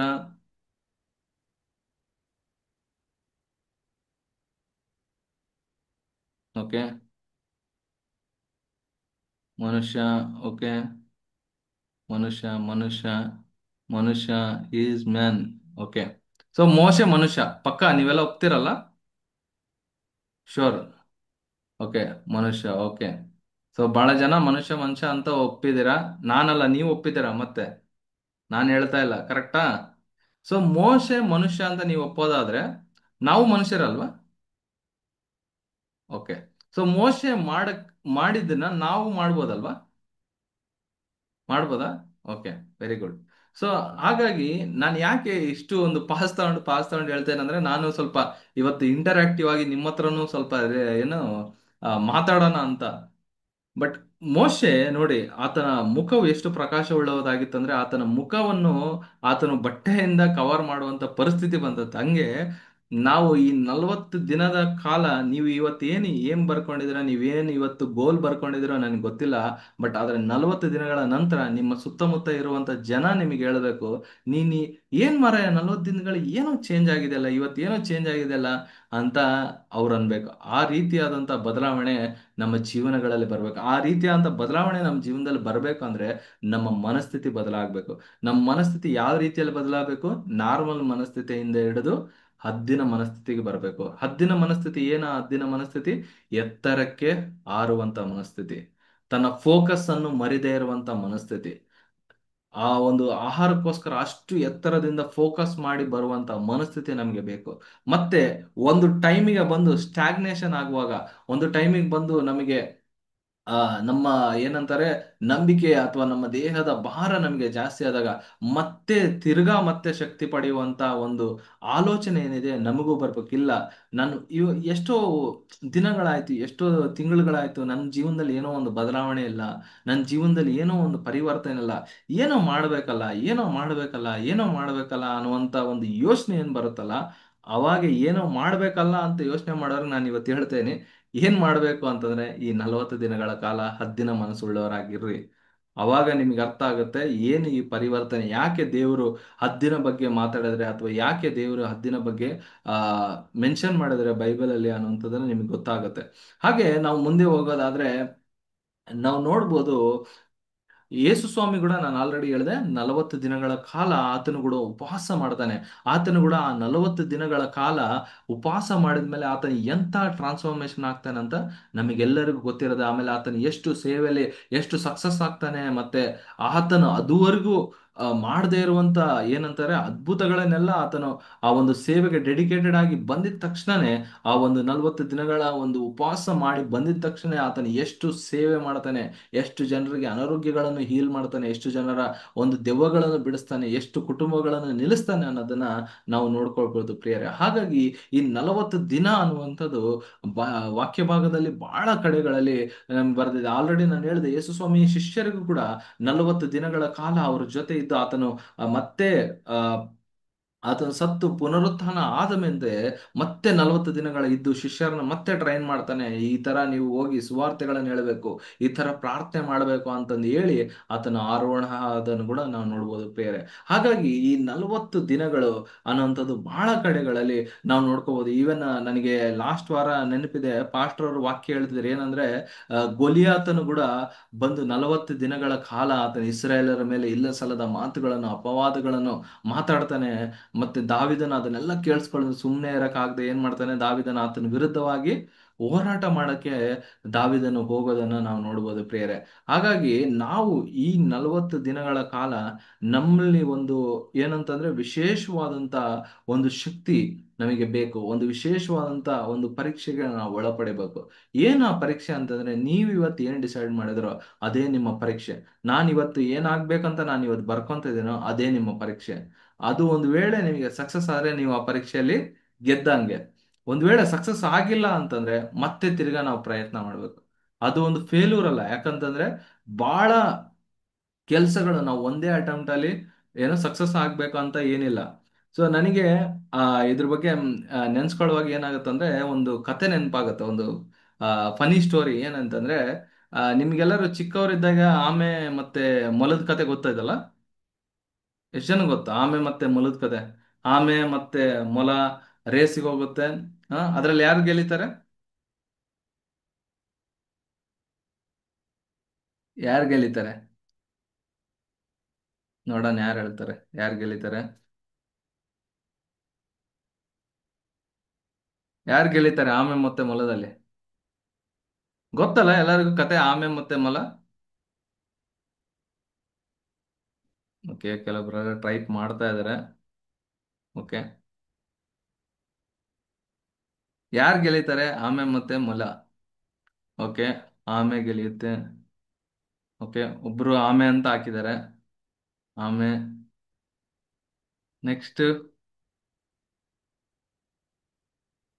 Okay, Tata is. Okay. Okay, ಆಮೆ. ಓಕೆ, ಬಹಳ ಜನ ಆಮೆ ಆಮೆ ಅಂತ ಆಗ್ತಾ ಇದ್ರಲ್ಲ. ನಾನ್ ನಿಮ್ಗೆಲ್ಲ ಒಂದು ಕ್ವಶನ್ ಕೇಳ್ತೀನಿ. ರೆಡಿನಾ ಕ್ವಶನ್ಗೆ? ನಾನು ಹೇಳ್ತೀನಿ, ಮೊಲನು ಗೆದ್ದಿದೆ. ಹೆಂಗೆ ಅಂತ ಗೊತ್ತಾ? ಹೆಂಗೆ ಹೇಳಿ? ಯಾರಾದ್ರೂ ಯೋಚನೆ ಮಾಡ್ರಿ. ಮೊಲನು ಗೆದ್ದಿದೆ, ಇದು ನನ್ನ ವಾದ. ಯೋಚನೆ ಮಾಡ್ತಾ ಇದ್ದೀರಾ? ಮಾಡಿ ಮಾಡಿ. ಹೆಂಗೆ ಮೊಲ ಗೆದ್ದಿದೆ ಅಂತಂದ್ರೆ, ಓಕೆ ಹೇಗೆ ಅಂತ ನನ್ನೇ ಕೇಳ್ತಾರೆ, ನೀವು ಯೋಚನೆ ಮಾಡ್ರಿ ಅಂತ ನಾನ್ ನಿಮ್ಗೆ ಹೇಳಿದೆ. ಓಕೆ, ಸೊ ಹೆಂಗೆ ಅಂತಂದ್ರೆ ನೋಡಿ, ಆಮೆ ಮತ್ತು ಮೊಲ ಎರಡೂ ರೇಸ್ ಆಗುತ್ತೆ, ಆದ್ರೆ ಎರಡೂ ಗೆಲಿತವೆ. ಆದ್ರೆ ಫಸ್ಟ್ ಬಂದಿದ್ ಮಾತ್ರ ಆಮೆ. ಮೊಲ ಸೋತಿದ್ದೆಲ್ಲಾದ್ರೂ ಇದೆಯಾ ಕಥೆಯಲ್ಲಿ? ಮೊಲ ಸೋತಿಲ್ಲ. ಮೊಲನೂ ಬರುತ್ತೆ, ಮೊಲನೂ ರೇಸ್ ವಿನ್ ಆಗುತ್ತೆ, ಮೊಲನೂ ಡೆಡ್ ಲೈನ್ ಅನ್ನ ಕ್ರಾಸ್ ಮಾಡುತ್ತೆ. ಬಟ್ ಆದ್ರೆ ಸೆಕೆಂಡ್ ಬರುತ್ತೆ ಅಷ್ಟೇ. ಎಷ್ಟು ಜನಕ್ಕೆ ಅರ್ಥ ಆಯ್ತು? ಅರ್ಥ ಆಗಿಲ್ಲ? ಅರ್ಥ ಆಯ್ತಲ್ಲ? Okay, very good. ಒಂದು ಸ್ಲೋ ಅಂಡ್ ಸ್ಟಡಿ ಆಗಿ ಬಂದು ರೇಸ್ ಅನ್ನು ವಿನ್ ಆಗುತ್ತೆ, ಇನ್ನೊಂದು ಫಾಸ್ಟ್ ಆಗಿ ಬಂದು ಅಲ್ಲಲ್ಲಿ ವಿಶ್ರಾಂತಿ ಪಡೆದು ತನ್ನ ರೇಸ್ ಅನ್ನು ಮುಗಿಯುತ್ತೆ. ಎರಡೂ ಕೂಡ ತನ್ನ ರೇಸ್ ನ ಮುಗಿಸ್ತವೆ, ಬಟ್ ಆದ್ರೆ ಫಸ್ಟ್ ಬಂದಿದ್ ಮಾತ್ರ ಆಮೆ. ಎಷ್ಟು ಜನಕ್ಕೆ ಅರ್ಥ ಆಯ್ತಿದ್ದು ಕತೆ? ಆಮೆ ಮತ್ತೆ ಮತ್ತೆ ಮೊಲ ಕತೆ ಎಲ್ಲರಿಗೂ ಗೊತ್ತಿರೋದೆ. ನಾನು ಅದಕ್ಕೆ ಅದನ್ನ ಒಂದು ಜನರಲ್ ಏನಂದ್ರೆ ಕಥೆಯಾಗಿ ನಿಮ್ಗೆ ಯೂಸ್ ಮಾಡ್ತೇನೆ. ನೋಡ್ರಿ, ಇದರಲ್ಲಿ ನೀವು ಬೇರೆ ಬೇರೆ ರೀತಿಯಲ್ಲಿ ಅರ್ಥ ಮಾಡ್ಕೋಬಹುದು, ಬಟ್ ನಾನು ಇದನ್ನ ಯೋಚನೆ ಮಾಡುವಾಗ, ನಾನು ಮೊನ್ನೆ ಬೇರೆ ಯಾವ್ದೋ ಯೋಚನೆ ಮಾಡುವಾಗ ಈ ಒಂದು ಥಾಟ್ ನನಗೆ ಬಂತು. ಅಲ್ಲ, ಮೊಲನು ವಿನ್ ಆಯ್ತಲ್ಲ, ಈ ಲೆಕ್ಕಕ್ಕೆ ನೋಡಿದ್ರೆ ಮೊಲನು ವಿನ್ ಆಯ್ತು. ಇವಾಗ ನೋಡಿ, ಈಗ ಇಡೀ ಪ್ರಪಂಚದಲ್ಲಿ ಏನಂದ್ರೆ ಸ್ಮಾರ್ಟ್ ವರ್ಕ್, ಹಾರ್ಡ್ ವರ್ಕ್ ಎರಡಿದಾವೆ. ಸೊ ನಾನು ಇವೆರಡು ಕತೆ ನೋಡಿದಾಗ ಆಮೆ ಹಾರ್ಡ್ ವರ್ಕ್ ಅಂಡ್ ಕನ್ಸಿಸ್ಟೆನ್ಸಿ, ಅಂದ್ರೆ ನಾವು ಸತತವಾದಂತ ಪ್ರಯತ್ನ, ಕಷ್ಟಪಡ್ತಾ ಇರುವಂತ ಪ್ರಯತ್ನ ಮಾಡಿದಾಗ ಅದು ಫಸ್ಟ್ ಬರೋದಂತೂ ಕರೆಕ್ಟ್ ಆಗಿ. ಬಟ್ ಅದ್ರ ಜೊತೆ ಜೊತೆಗೆ ಮೊಲ ಸ್ಮಾರ್ಟ್ ವರ್ಕ್, ಏನಂದ್ರೆ ಅದರ ಸ್ಮಾರ್ಟ್ ವರ್ಕ್ ಏನು, ಅದು ಸ್ಮಾರ್ಟ್ ಆಗಿ ಬೇಗ ಓಡ್ತು, ಜೊತೆಗೆ ಟಯರ್ಡ್ ಆಗದೆ ಇರೋ ತರ ನಿದ್ದೆನೂ ಮಾಡಿ ಮತ್ತೆ ತಿರ್ಗಾ ಅದ್ರ ಡೆಸ್ಟಿನೇಷನ್ ತಲುಪ್ತು. ಅಲ್ಲಿ ನಿದ್ದೆ ಮಾಡ್ಕೊಂತ ಕುಂತಿಲ್ಲ, ಅದು ಎರಡೂ ರೇಸ್ನ ಮುಗಿಸಿದಾವೆ. ಬಟ್ ಓನ್ಲಿ ಡಿಫರೆನ್ಸ್ ಇಸ್ ಆಮೆ ಮೊದಲು ಬಂತು, ಮೊಲ ಎರಡನೇದು ಬಂತು. ಇದು ಸ್ವಲ್ಪ ಏನಂತಾರೆ out of the box controversy ಏನೋ ಸ್ಟೋರಿ ಅಂತ ಅನ್ಕೋಬೇಡ್ರಿ. ಇದು ಸುಮ್ಮನೆ ಒಂದು ಉದಾಹರಣೆಗೋಸ್ಕರ ನಾನು ಹೇಳಿದೆ. ಎರಡೂ ಪ್ರಾಣಿಗಳು ಕೂಡ ರೇಸ್ನ, ಇದು ಏನಂತಾರೆ ನಮ್ಮ ಒಂದು, ನಾನು ಯೋಚನೆ ಮಾಡುವಂತ ವಿಧಾನ ಇದು. ಕೆಲವರಿಗೆಲ್ಲ ಅರ್ಥ ಆಗದೆ ಇರ್ಬೋದು, ಅಥವಾ ಕೆಲವರಿಗೆಲ್ಲ ಇದೇನಪ್ಪ, ನಾವು ಎಷ್ಟೋ ವರ್ಷದಿಂದ ಆಮೇಲೆ ವಿನ್ನರ್, ಕಷ್ಟಪಟ್ಟವರೇ ಗೆಲಿಯೋದು, ಏನು ಹಾರ್ಡ್ ವರ್ಕ್ ಇರಬೇಕು, ಕನ್ಸಿಸ್ಟೆನ್ಸಿ ಇರಬೇಕು ಅಂತಂದು ಅನ್ಕೊಂತ ಇದೀವಿ. ಇವಾಗ ಏನ್ ಇವ್ರು ಮೊಲನು ಗೆದ್ದಿದೆ ಅಂತ ಹೇಳ್ತಾ ಇದಾರೆ ಹೊಸ್ತಾಗಿ ಅಂತಂದು ಅನ್ಕೋಬೇಡ್ರಿ. ಇದೊಂದು ಉದಾಹರಣೆ ಹೇಳ್ತಾ ಇದೀನಿ. ಏನಂತಂದ್ರೆ ಮೊಲನು ಸಹ ಗೆದ್ದಿದೆ, ಮೊಲನು ಕೂಡ ಅದರ ಪ್ರಯತ್ನ ಮಾಡಿದೆ, ಬಟ್ ಆದ್ರೆ ಅದು ಸ್ಮಾರ್ಟ್ ವರ್ಕ್ ಮಾಡಿದೆ. ಆಮೆ ಏನ್ ಮಾಡಿದೆ? Hard work with consistency with patience, ಅದರ ಒಂದು ಹೆಜ್ಜೆನ ಇಟ್ಕೊಂಡು ಹೋಗಿ ಅದು ಮೊದಲು ವಿನ್ ಆಗಿದೆ, ಮೊಲ ಎರಡನೇ ದಿನ ಆಗಿದೆ. ಅದಕ್ಕೆ ಒಂದು ಏನು ಆ ಏನು ಒಂದು ಜೋಕ್ ಇದೆ. ಏನಂತಂದ್ರೆ ಅವತ್ತು ಮೊಲ ವಿನ್ ಆದಾಗಿಂದ ಅದ್ರ ಮುಖ ತೋರ್ಸಕ್ಕಾಗದೆ ಅದ್ರ ಮನೆ ಯಾವಾಗ್ಲೂ ಭೂಮಿ ಕೆಳಗ್ ಮಾಡುತ್ತಂತೆ. ಕೇಳಿದ್ರ ಈ ಜೋಕ್? ಅವತ್ತು ಆ ಆ ಓಟನ ಅದು ಸೋತೋಗಿದ್ರಿಂದ ಅಥವಾ ಎರಡನೇ ಪ್ಲೇಸ್ ಅಲ್ಲಿ ಬಂದಿದ್ರಿಂದ ಅದಕ್ಕೆ ಭೂಮಿ ಮೇಲೆ ಮುಖ ತೋರ್ಸಕ್ಕಾಗದೆ ಅದ್ರ ಮನೆ ಎಲ್ ಮಾಡುತ್ತೆ, ಮೊಲ ಯಾವಾಗ್ಲೂ ಭೂಮಿ ಒಳಗಡೆ ಅದು ಹೋಗಿ ಮಾಡುತ್ತೆ ತನ್ನ ಮನೆಯನ್ನ. ಸೊ ಹಾಗಾಗಿ ಇದು ಒಂದು ಫನಿ ಸ್ಟೋರಿ ನನ್ಗೆ ನೆನಪು ಬಂತು, ಅದಕ್ಕೆ ಹೇಳಿದೆ ಆಮೆ ಮತ್ತೆ ಮೊಲದ ಕತೆ. ಸೊ ಯಾಕೆ ಹೇಳ್ತೇನೆಂದ್ರೆ ನಮ್ಮ ಮನಸ್ಥಿತಿ ಬದಲಾಗಬೇಕು ಇವತ್ತು. ನಮ್ಮ ಮನಸ್ಥಿತಿ ಬದಲಾಗಬೇಕು. ಹದ್ದಿನ ಹಾಗೆ ನಮ್ಮ ಮನಸ್ಥಿತಿ ಬದಲಾಗಬೇಕು. ಸೊ ಈ ಒಂದು 40 ದಿನ, next 40 days, what is my goal? ನನ್ನ ಒಂದು ಪ್ರಯಾರಿಟಿ ಏನು? ನನ್ನ ಒಂದು ಗೋಲ್ ಏನು? ನಾನು ಏನನ್ನ ಈ 40 ದಿನಗಳಲ್ಲಿ ಮತ್ತೆ ಆ, ಏನಂತಾರೆ, ಮನೆ ಕಟ್ಟಬೇಕು, ಬೇರೆ ಆಗದೆ ಇರೋ ಗೋಲ್ಸ್ನ ಬರ್ಕೊಂಡು ಆಮೇಲೆ ಆಗಿಲ್ಲ ಬ್ರೋ ನೀವು ಹೇಳಿದ್ರಿ ಆಗಿಲ್ಲ. 40 ದಿನ, ನಾನು ಅದಕ್ಕೆ ಸ್ಪೆಸಿಫಿಕ್ ಆದಂತ ಟೈಮ್ ಹೇಳ್ತೇನೆ. ಸಿ, ಮನೆ ಕಟ್ಟಕ್ಕೆ ನಿಮಗೆ ಒಂದ್ ವೇಳೆ ದುಡ್ಡು 40 ದಿನದಲ್ಲಿ ಸಿಗದೆ ಇರ್ಬೋದು.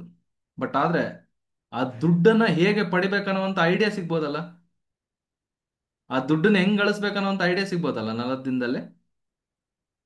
ಈಗ ಒಂದು ಗಾಡಿ ತಗೊಳ್ಬೇಕು, 40 ದಿನದಲ್ಲಿ ಒಂದ್ ವೇಳೆ ಸಾಧ್ಯ ಆಗಿರ್ಬೋದು, ಸಾಧ್ಯ ಆಗದೆ ಇರ್ಬೋದು. ಬಟ್ ಆದ್ರೆ ಆ ಗಾಡಿನ ತಗೊಳಕ್ಕೆ ಏನೇನು ಮಾಡ್ಬೇಕನ್ನೋದನ್ನಾದ್ರೂ ನಮಗೆ ತಿಳ್ಕೊಳ್ತೀವ. ಸೊ ಈ ತರ ಒಂದು 40 ಡೇಸ್ ಅಲ್ಲಿ ನನ್ನ ಗೋಲ್ ಏನು?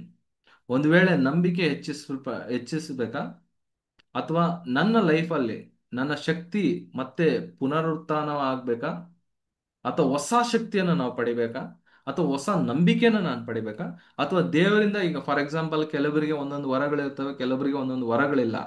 ಆ ವರಗಳಿಗೋಸ್ಕರ ನಾವ್ ಯಾಕೆ ಪ್ರಾರ್ಥನೆ ಮಾಡಬಾರ್ದು? ನಾವ್ ಯಾಕೆ ಬರೀ ಇದಕ್ಕೋಸ್ಕರ ನಾವು ಸ್ಟಿಕ್ ಆಗಿ ಇದಕ್ಕೋಸ್ಕರ ನಾವು ಇರಬೇಕು? ಯಾಕೆ ನಮಗೆ ಹೊಸ ಬಲಕ್ಕೋಸ್ಕರ ನಾವ್ ಯಾಕೆ ಪ್ರಯತ್ನ ಮಾಡಬಾರ್ದು? ಈ 40 ದಿನಗಳು ಇದು ನನ್ನ ಒಂದು ಗೋಲ್, ಇದು ನನ್ನ ಒಂದು ಆಸೆ, ಇದು ಒಂದು ನನ್ನ ಬಯಕೆ ದೇವರಿಂದ ಪಡೆಯುವಂಥದ್ದು. ಸಿ, ದೇವರು ಒಂದೇ ದಿನದಲ್ಲೂ ಮಾಡ್ಬೋದು, ಎಲ್ಲವನ್ನೂ ಒಂದೇ ದಿನದಲ್ಲೇ ಮಾಡ್ಬೋದು. ಯಾಕಂದ್ರೆ ಆಕಾಶ ಭೂಮಿನೇ, ಭೂಮಿ ಉಂಟಾಗ್ಲಿ ಅಂದ್ರೆ ಭೂಮಿ ಉಂಟಾಯ್ತು, ಬೆಳಕು ಬರ್ಲಿ ಅಂತ ಬೆಳಕು ಬಂತು, ಗಿಡ ಹುಟ್ಲಿ ಅಂದ್ರೆ ಗಿಡ ಹುಡ್ತು. ಇವತ್ತು ಏನೇನು ಗಿಡಗಳು ನೋಡ್ತದೆ ಎಲ್ಲ ಹುಟ್ಟೋಯ್ತು. ಸೊ ದೇವರಿಗೆ ಎಲ್ಲ ಪಾಸಿಬಲ್ ಇದೆ.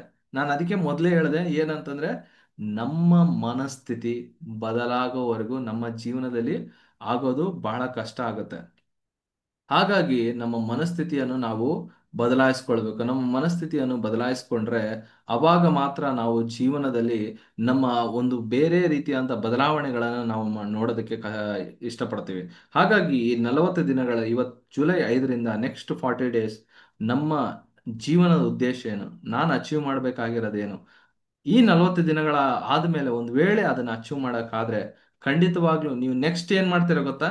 ನೆಕ್ಸ್ಟ್ ಇನ್ನ ಹೆಚ್ಚಿನದಾದಂತ ಒಂದು ಆಸಕ್ತಿ ಉಳ್ಳವರಾಗಿ ಇನ್ನೂ ಏನೋ ಒಂದು ಪಡೆಯೋದಕ್ಕೆ ಇಷ್ಟಪಡ್ತೀರ. ಹಾಗಾಗಿ ಈ ಒಂದು 40 ದಿನಗಳ ಕಾಲ ಹದ್ದಿನ ಮನಸ್ಸುಳ್ಳವರಾಗಿ, ಹದ್ದಿನ ಮನಸ್ಸುಳ್ಳವರು ಅಂತಂದ್ರೆ ಹೇಗಿರ್ಬೇಕಂತ ನಾನು ಆಲ್ರೆಡಿ ಹೇಳ್ದೆ. ಏನು ಫಸ್ಟ್ ನಾವು ಮಾಡ್ಬೇಕಾಗಿರೋಂಥ ಫಸ್ಟ್ ಕೆಲಸ ಏನು? ಹದ್ದು ಹೇಗೆ ತನ್ನ ಹಳೆಯ ಒಂದು ಶಕ್ತಿ, ತನ್ನ ಹಳೆಯ ರೆಕ್ಕೆಗಳು, ತನ್ನ ಹಳೆಯ ಕೊಕ್ಕರೆ, ತನ್ನ ಹಳೆಯ ಉಗುರುಗಳನ್ನು ಫಸ್ಟ್ ಕಳ್ಕೊಳ್ಳುತ್ತೆ. ಎಲ್ಲಿ? ಸುಮ್ಮನೆ ಎಲ್ಲೋ ಒಂದ್ ಕಡೆ ಹೋಗಿ ಅಲ್ಲ, ಅದು ಮತ್ತೆ ಗುಡ್ಡದ ಮೇಲೆ ಹೋಗಿ ಸಪರೇಟ್ ಆಗಿ ತನ್ನ ಏಕಾಂತ ಸಮಯವನ್ನು ಕಳೆದು ತನ್ನ ಜೀವನದ 40 ದಿನಗಳನ್ನು ಮತ್ತೆ ಅಲ್ಲಿ ಸ್ಪೆಂಡ್ ಮಾಡಿ ತನ್ನ ಕೊಕ್ಕರೆಯನ್ನು, ತನ್ನ ರೆಕ್ಕೆಯನ್ನು ಅದಕ್ಕೆ ಕಿತ್ಕೊಂಡು, ಇದು ಎಷ್ಟು ಪೇನ್ಫುಲ್ ಪ್ರಾಸೆಸ್ ಅಂತ ನಾನು ಊಹೆ ಮಾಡ್ತಾ ಇದ್ದಾಗ ನಮಗೆ ನಾವೇ ಏನಾದ್ರೂ ನಮಗೆ ಬಹಳ ಇಷ್ಟ ಆಗಿದ್ದು, ಅಥವಾ ನನಗಿದು ಸ್ಟ್ರೆಂತ್. ಈಗ ಫಾರ್ ಎಕ್ಸಾಂಪಲ್, ಹದ್ದಿಗೆ ಎಲ್ಲಾ ಪಕ್ಷಿಗಳಿಗಿಂತ ಎತ್ತರವಾಗಿ ಹಾರುವಂತ ಶಕ್ತಿ ಇದೆ. ಅಂತ ಎತ್ತರವಾದಂತ ಹಾರುವಂತ ಶಕ್ತಿ ಉಳ್ಳ ರೆಕ್ಕೆನ ತಾನು ತನಗೆ ತಾನೇ ಏನು ನಾಶಪಡಿಸ್ಕೊಳ್ಬೇಕಂದ್ರೆ ಇದು ಎಷ್ಟು ಪೇನ್ಫುಲ್ ಪ್ರಾಸೆಸ್ ಅಂತ ನಾನು ಯೋಚನೆ ಮಾಡ್ತಾ ಇದ್ದೆ. ಈಗ ಫಾರ್ ಎಕ್ಸಾಂಪಲ್, ನನಗೆ ನನ್ನ ಒಂದು ಬುದ್ಧಿ ಒಂದು ಸ್ಟ್ರೆಂತ್ ಅನ್ಕೊಳ್ಳಿ, ಓಕೆನಾ? ನಂದು ಜ್ಞಾನ ನನಗೆ ಒಂದು ಶಕ್ತಿ ಅಂತ ಅನ್ಕೊಳ್ಳಿ. ಸೊ ಒಂದ್ ವೇಳೆ ಜ್ಞಾನ ನನ್ನ ಶಕ್ತಿ ಆಗಿದ್ರೆ, ಈ ಜ್ಞಾನವನ್ನು ಈಗ ನಾನು ಮತ್ತೆ ಪುನರುತ್ತ ಮಾಡಬೇಕು, ಅಥವಾ ಒಂದು ಹೊಸ ಜ್ಞಾನವನ್ನು ನಾನು ಪಡಿಬೇಕಂದ್ರೆ ಮೊದಲು ನನಗಿರುವಂತ ಜ್ಞಾನವನ್ನು ನಾನು ದೇವರಿಗೆ ಒಪ್ಪಿಸ್ಬೇಕು. ಇದನ್ನ ಒಪ್ಸೋದು ಬಹಳ ಕಷ್ಟ. ಅದಕ್ಕೆ ವಾಕ್ಯ ಭಾಗದಲ್ಲಿ ಏನಂದ್ರೆ, ಹಣ ಇರೋರು ದೇವ್ರನ್ನ ಬೇಗ ನಂಬಲ್ಲ ಅಂತ ಕೆಲವೊಂದ್ ಕಡೆ ವಾಕ್ಯ ಭಾಗದಲ್ಲಿದೆ. ಯಾಕೆ ಅಂದ್ರೆ ನೀನು ಹಣನೇ ಅವ್ರಿಗೆ ಸ್ಟ್ರೆಂತ್. ಈಗ ಶ್ರೀಮಂತರಾಗಿರೋದೇ ಹಣದಿಂದನೇ ಅವ್ರಿಗೆ ಇಡೀ ಸೊಸೈಟಿ ಗೌರವ ಕೊಡುತ್ತೆ. ಹಣ ಇದ್ರೇನೆ ಜೀವನ ಅನ್ನೋದು ಅವ್ರ ಮೈಂಡ್ ಸೆಟ್ ಬರುತ್ತೆ. ಆ ಹಣವನ್ನು ದೇವ್ರಿಗೆ ಒಪ್ಸ್ಬೇಕು ಅಂತ ಅಂದಾಗ ಅವ್ರಿಗೆ ಅದು ಬಹಳ ಕಷ್ಟ ಆಗುತ್ತೆ. ಅದೇ ರೀತಿಯಲ್ಲಿ ನಮ್ಮ ಸ್ಟ್ರೆಂತ್ ಏನಿದೆ, ಆ ಸ್ಟ್ರೆಂತ್ ನ ದೇವ್ರಿಗೆ ಒಪ್ಸ್ಬೇಕಂದ್ರೇನೆ ಬಹಳ ಕಷ್ಟ ಆಗ್ಬಿಡುತ್ತೆ ನಮಗೆ. ಬಟ್ ಆದ್ರೆ ಅದಕ್ಕೆ ನಾನು ಹದ್ದಿನ ಮನಸ್ಥಿತಿ ಅಂದ್ರೆ ಹದ್ದು ಹೇಗೆ ಯೋಚನೆ ಮಾಡುತ್ತೆ ನೋಡಿ, ತನ್ನ ಶಕ್ತಿ ಯಾವ್ದಿದೆ, ತನ್ನ ರೆಕ್ಕೆ, ಆ ರೆಕ್ಕೆಯನ್ನೇ ಮತ್ತೆ ಅದು ನಾಶಪಡಿಸ್ಕೊಳ್ಳುತ್ತೆ. ಯಾಕೆ? ಹೊಸ ರೆಕ್ಕೆಗಳು ಬಂದಾಗ ನಾನು ಇವಾಗ ಏನ್ ಆರ್ತಾ ಇದ್ದೀನೋ ಅದಕ್ಕಿಂತ ಎತ್ತರವಾಗಿ ನಾನು ಆರ್ಬೇಕು, ಅದಕ್ಕಿಂತ ಉತ್ತಮವಾದಂತ ಜೀವನ ಶೈಲಿ ನನ್ನದಾಗಿರ್ಬೇಕು. ನಾನು ಇವಾಗ 30 ವರ್ಷ ಆಗಿದ ತಕ್ಷಣ ಇನ್ನೇನು ಈ ರೆಕ್ಕೆಗಳನ್ನು ನಾನು ಏನಾದ್ರೂ ನಾಶಪಡಿಸ್ಕೊಳ್ಳಿಲ್ಲ ಅಂದ್ರೆ ನಾನು ಸತ್ತೋಗ್ಬಿಡ್ತೀನಿ, ನನ್ನ ಲೈಫ್ ಆಗೋಗ್ಬಿಡುತ್ತೆ, ನಾನು ಇಲ್ಲೇ ಸ್ಟಾಗ್ನೇಟ್ ಆಗಿ ಉಳ್ಕೊಂಡ್ಬಿಡ್ತೀನಿ, ನಾನು ಇದೇ ಇರುವಂತ ಸ್ಥಿತಿಯಲ್ಲೇ ನಾನು ಉಳ್ಕೊಂಡ್ಬಿಡ್ತೀನಿ. ನಾನು ಒಂದ್ ವೇಳೆ ಬೆಳಿಬೇಕಂದ್ರೆ ನನಗೆ ಈಗಿರುವಂತ ಪರಿಸ್ಥಿತಿಯನ್ನು ನಾನು ದೇವ್ರಿಗೆ ಒಪ್ಪಿಸ್ಬಿಟ್ಟು ಹೊಸ ಪರಿಸ್ಥಿತಿಗೋಸ್ಕರ, ಹೊಸ ಶಕ್ತಿಗೋಸ್ಕರ ಮತ್ತೆ ಈ ಒಂದು ಮುಂದೆ ಬರುವಂತ 40 ದಿನಗಳ ಕಾಲ ನಾನು ಪ್ರಯತ್ನ ಮಾಡ್ಬೇಕು ಅನ್ನುವಂತ ಮನಸ್ಥಿತಿ, ಹದ್ದಿನ ಮನಸ್ಥಿತಿ ಯಾರ್ಯಾರು ಇವತ್ತು ತೀರ್ಮಾನ ಮಾಡಿ ಬರ್ಕೊಂಡಿದ್ದೀರೋ ನೆಕ್ಸ್ಟ್ 40 ದಿನಗಳ ಕಾಲ ಇದನ್ನ ಮಾಡ್ತೀನಿ ಅಂತ, ಅದನ್ನ ನೀವು ಮಾಡ್ರಿ. ಮತ್ತೆ ನೆಕ್ಸ್ಟ್ ಯೂತ್ ಫೆಲೋಶಿಪ್ ಬಂದಾಗ ಮತ್ತೆ ನಾನು ನಿಮ್ಮ ಜೊತೆ ಏನಂತಾರೆ, ನಾನು ರಿಸಲ್ಟ್ ಕೇಳ್ತೇನೆ. ನೀವು ಏನಕ್ಕೋಸ್ಕರ ಬರ್ಕೊಂಡಿದ್ರಿ ಮತ್ತೆ ಏನನ್ನ ನೀವು ಆ ದೇವ್ರ ಕಡೆಯಿಂದ ಪಡ್ಕೊಂಡ್ರಿ ಅನ್ನೋದನ್ನ ನಾನು ಕೇಳ್ತೀನಿ. ಯಾಕಂದ್ರೆ ನನಗೆ ಖಂಡಿತವಾಗ್ಲೂ ಏನು ನಂಬಿಕೆ ಇದೆ. ನಂಬಿಕೆ ಇದೆ ಅಂತಂದ್ರೆ 40 ದಿನಗಳ ಕಾಲ ಖಂಡಿತವಾಗ್ಲೂ ದೇವರು ಬಳಿಯಲ್ಲಿ ನಾವು ಕೂತ್ಕೊಂಡು ಒಂದು ವಿಷಯಕ್ಕೋಸ್ಕರ ನಾವು ಏನಾದ್ರೂ ಪ್ರಾರ್ಥನೆ ಮಾಡಿದ್ರೆ ಖಂಡಿತ ದೇವರು ಅದನ್ನು ಕೊಡ್ತಾರೆ. ಒಂದಿನ ಕನ್ಸಿಸ್ಟೆಂಟ್ ಆಗಿ ಮಾಡಿದ್ರು, 1 ನಿಮಿಷ ಪ್ರಾರ್ಥನೆ ಮಾಡಿದ್ರು ದೇವರು ಖಂಡಿತವಾಗ್ಲೂ ಹೊಟ್ಟೆ ಕೊಡ್ತಾನೆ.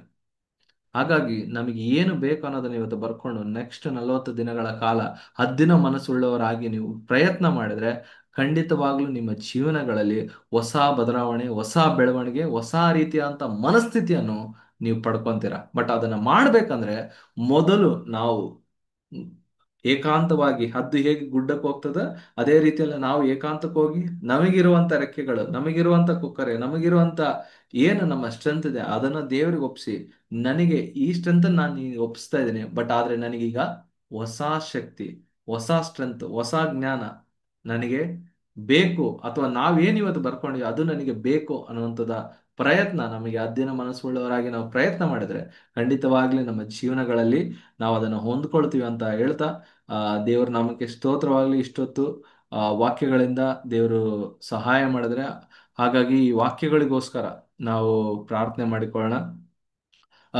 ಎಲ್ಲರೂ ಕಣ್ಣುಗಳನ್ನು ಮುಚ್ಚೋದಾದ್ರೆ ನಾವು ಪ್ರಾರ್ಥನೆ ಮಾಡೋಣ. ಯಾಕಂದ್ರೆ ಖಂಡಿತವಾಗ್ಲೂ ನಾವು ಹದ್ದಿನ ಮನಸ್ಸುಳ್ಳವರಾಗಿ next 40 days how should be our life, ನಮ್ಮ ಒಂದು ಜೀವನ ನೆಕ್ಸ್ಟ್ 40 ದಿನಗಳ ಕಾಲ ಯಾವ ರೀತಿಯಲ್ಲಿ ಇರಬೇಕು, ಯಾವ ರೀತಿಯಾದಂಥ ಬದಲಾವಣೆ ನಮಗೆ ಬರಬೇಕು, ಯಾವ ರೀತಿಯಾದಂಥ ಬೆಳವಣಿಗೆ ನಮಗೆ ಬರಬೇಕು, ನಮ್ಮ ಜೀವನಗಳಲ್ಲಿ ಏನು ಬೇಕು ಅನ್ನೋದನ್ನ ನಾವು ಯೋಚನೆ ಮಾಡ್ಕೊಳ್ತಾ ನಾವು ಪ್ರಾರ್ಥನೆ ಮಾಡ್ಕೊಳ್ಳೋಣ. ನಮ್ಮ ಮಧ್ಯದಲ್ಲಿರುವಂತ ಪಾಸ್ಟರ್ ನಾಗರಾಜ್ ಅವರು ಪ್ರಾರ್ಥನೆ ಮಾಡ್ಬೇಕಾಗಿ ಕೇಳ್ಕೊಳ್ತೀನಿ. ನಾವು ಈಗ ಹೇಳಿದಂತ ವಾಕ್ಯ ಭಾಗಗಳಿಗೋಸ್ಕರ ಪ್ರಾರ್ಥನೆ ಮಾಡಬೇಕಾಗಿ ನಾನು ಪಾಸ್ಟರ್ ನಾಗರಾಜ್ ಅವ್ರನ್ನ ಕೇಳ್ಕೊಳ್ತೇನೆ. ಎಲ್ಲರೂ ಕಣ್ಗಳನ್ನು ಮುಚ್ಚಿ ಪ್ರಾರ್ಥನೆ ಮಾಡಿಕೊಳ್ಳೋಣ.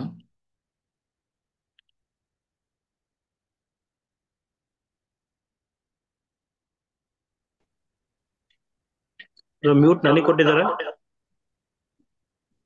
ಸರಿ,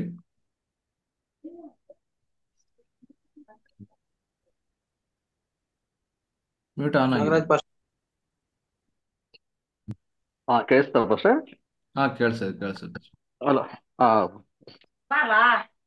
ಪರಿಶುದ್ಧನು ಪರಿಶುದ್ಧನು ಪರಿಶುದ್ಧನು ಪರಿಶುದ್ಧನು ದೇವರೇ, ಅಪ್ಪ ಇಷ್ಟೊತ್ತು ಕರ್ತನೆ ಅಪ್ಪ ನಿನ್ನ ಒಂದು ಸೇವಕನೊಂದಿಗೆ, ನಿನ್ನ ಮಗನೊಂದಿಗೆ ಸ್ವಾಮಿ ಅಪ್ಪ ದೇವರೇ, ಹದ್ದಿನ ವಿಷಯವಾಗಿ ಅಪ್ಪ ನೀನು ಮಾತನಾಡಿ ಅಪ್ಪ ಅನೇಕ ಒಂದು ಸ್ವಾಮಿ ಗುಡಾರ್ಥವನ್ನು ಅಪ್ಪ ನಮಗೆ ತಿಳಿಯಪಡಿಸಿ, ಹದ್ದು ಹೇಗೆ 40 ದಿವಸ ವೃಕ್ಷದಲ್ಲಿ ಕರ್ತನೆ ಅಪ್ಪ ದೇವರೇ, ಅದೇ ರೀತಿಯಲ್ಲಿ ಕರ್ತನೆ ನಾವು ಕೂಡ ಕರ್ತನೆ 40 ದಿವಸ ಕರ್ತನೆ ನಾವು ಪರೀಕ್ಷೆ ಉಳ್ಳವರಾಗಿ ದೇವರೇ ನಿನ್ನಲ್ಲಿ ಮರೆಯಿಡುವವರಾಗಿ, ನಿನ್ನಲ್ಲಿ ಬೆಳೆಯುವವರಾಗಿ ಅಪ್ಪ ನಿನ್ನ ಸಮ್ಮುಖದಲ್ಲಿ ಸ್ವಾಮಿ ಜೀವಿಸುವವರಾಗಿ ಸ್ವಾಮಿ ನಿನ್ನ ಆಶೀರ್ವಾದ ಹೊಂದುವವರಾಗಿ ಕರ್ತನೆ ಇರುವಂತೆ ನೀನು ಸಹಾಯ ಮಾಡು. ಅದಕ್ಕಾಗಿ ನಿನ್ನ ಸ್ತೋತ್ರ ದೇವರೇ. ನಿನ್ನ ಸೇವಕನ ಕರ್ತನೆ ಅಪ್ಪ ನಿನ್ನ ಒಂದು ಸ್ವಾಮಿ ಮಗನ ಕರ್ತನೆ ನಿನ್ನ ವಾಕ್ಯವನ್ನು ಹೇಳಿ ಅಪ್ಪ ದೇವರೇ ಉತ್ತೇಜನ ಪಡಿಸಿದ್ದಾನೆ ಕರ್ತನೆ ಅಪ್ಪ. ಪ್ರತಿಯೊಬ್ಬರಿಗೆ ಕರ್ತನೆ ಆಶೀರ್ವಾದಕರವಾಗಿರ್ಲಿ. ಈ ಒಂದು ಅಪ್ಪ ಕರ್ತನೆ 10 ನಿಮಿಷ ಇವನು 40 ಅಪ್ಪ ದೇವರೇ ದಿವಸದಲ್ಲಿ ಕರ್ತನೆ ಪರೀಕ್ಷೆ ಯಾವ ರೀತಿಯಲ್ಲಿ ಕರ್ತನೆ ಉಪವಾಸ ಪ್ರಾರ್ಥನೆಯಲ್ಲಿ ಅಪ್ಪ ದೇವರೇ, ಮೋಶೆ, ಯೇಸು ಸ್ವಾಮಿ, ಅಪ್ಪ ದೇವರೇ, ಏಸಯ್ಯ, ನೀನು ಮಾಡಿದಂತ ಅಪ್ಪ ಈ 40 ದಿವಸ ಕರ್ತನೆ, ಅಪ್ಪ ನಮ್ಮನ್ನು ಕೂಡ ಕರ್ತನೆ 40 ದಿವಸದಲ್ಲಿ ಅಪ್ಪ ಬದಲಾವಣೆ ಮಾಡಿ, ಪ್ರತಿಯೊಬ್ಬರು ಬದಲಾವಣೆ ಮಾಡು ಅಪ್ಪ, ಆಶೀರ್ವಾದ ಮಾಡು, ನಿನ್ನ ಆತ್ಮನ ತುಂಬಿಸು. ಅದಕ್ಕಾಗಿ ನಿನ್ನ ಸ್ತೋತ್ರ ಮಾಡುತ್ತಾನೆ, ಸೇವಕರು ನಿನ್ನ ಕೈಲಿ ಒಪ್ಪಿಸ್ಕೊಡುತ್ತೇನೆ. ಇನ್ನೂ ಹೆಚ್ಚಾಗಿ ಕರ್ತನೆ ಮುಂದೆ ಉಪಯೋಗಿಸ್ಕೋಬೇಕಂಬುದು ಹಾಗೆ ಆಶೀರ್ವದಿಸಿ ಬಲಪಡಿಸ್ಬೇಕಂಬುದಾಗಿ ಯೇಸು ಸ್ವಾಮಿ ಹೆಸರಿನಲ್ಲಿ ತಂದೆ, amen. Okay pastor, thank you. So ಎಷ್ಟು ಜನಗೆ ಇವತ್ತು ವಾಕ್ಯ ಖಂಡಿತವಾಗ್ಲೂ ನಮಗೆ ಆಶೀರ್ವಾದಕರವಾಗಿತ್ತು ಅಥವಾ ನಮಗೆ ಹೆಲ್ಪ್ಫುಲ್ ಆಗಿತ್ತು ಅಂತ ನಮಗೆ ಅನಿಸ್ತಾ ಇದೆ? Okay, 1 2 3 4 5 6 7 8. Okay, very good, thank you.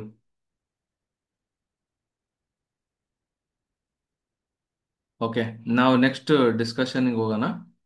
So ಚರ್ಚೆ ಮಾಡುವಂತ ವಿಷಯ ನಿಮ್ಮೆಲ್ಲರಿಗೂ ಗ್ರೂಪ್ಗಳಲ್ಲಿ ಹಾಕಿದ್ವಿ, ಮತ್ತೆ ಡಿಸ್ಕಷನ್ ಟಾಪಿಕ್ ಇತ್ತು. ಏನಂತಂದ್ರೆ, ನೀವು ನಿಮ್ಮ ಮನಸ್ಥಿತಿಯನ್ನು ಬದಲಾಯಿಸಿಕೊಂಡು ಗೆದ್ದಂತ ಒಂದು ವಿಷಯದ ಬಗ್ಗೆ ಮಾತಾಡಿ ಅಂತ ಹೇಳಿದ್ದೀನಿ. ಅದು ಮೇ ಬಿ ನಿಮಗೆ 40 ದಿನದಲ್ಲಿ ಆಗಿಲ್ದೇ ಇರ್ಬೋದು, ಬಟ್ ಎಷ್ಟೇ ದಿನದಲ್ಲಿ ಆಗಿರ್ಬೋದು. ಬಟ್ ಆದ್ರೆ ನೀವು ಒಂದನ್ನ ನಂಬಿ ಒಂದು ಮನಸ್ಥಿತಿ ಉಳ್ಳವರಾಗಿದ್ರಿ, ಬಟ್ ಆದ್ರೆ ಆ ಮನಸ್ಥಿತಿಯನ್ನು ಬದಲಾಯಿಸ್ಕೊಂಡ್ಮೇಲೆ ನಾನು ಅದನ್ನ ಅಚೀವ್ ಮಾಡಿದೆ ಅನ್ನೋರು ಯಾರಾದ್ರೂ ಇದ್ರೆ ಹ್ಯಾಂಡ್ ರೈಸ್ ಮಾಡ್ರಿ, ಅವರಿಗೆ ಅವಕಾಶಗಳು ಕೊಡ್ತೀನಿ, ಮಾತಾಡ್ಬೋದು. ಇಲ್ಲ ಅಂತಂದ್ರೆ ನಾವು ಆಟಕ್ಕೆ ಮುಂದುವರಿಯೋಣ. ಕೇವಲ 1-2 ನಿಮಿಷ ಟೈಮ್ ಕೊಡ್ತೀನಿ, ಯೋಚನೆ ಮಾಡ್ರಿ. ನನ್ನ ಮನಸ್ಥಿತಿ ಬದಲಾಯಿಸ್ಕೊಂಡು ಗೆದ್ದಂತ ಒಂದು ವಿಷಯದ ಬಗ್ಗೆ. ಓಕೆ, ಪಾಸ್ಟ್ ಅವರು ಹ್ಯಾಂಡ್ ರೈಸ್ ಮಾಡಿದ್ದಾರೆ, ಸ್ವರೂಪ್ ಹ್ಯಾಂಡ್ ರೈಸ್ ಮಾಡಿದ್ದಾರೆ. Very good, thank you very much. Okay,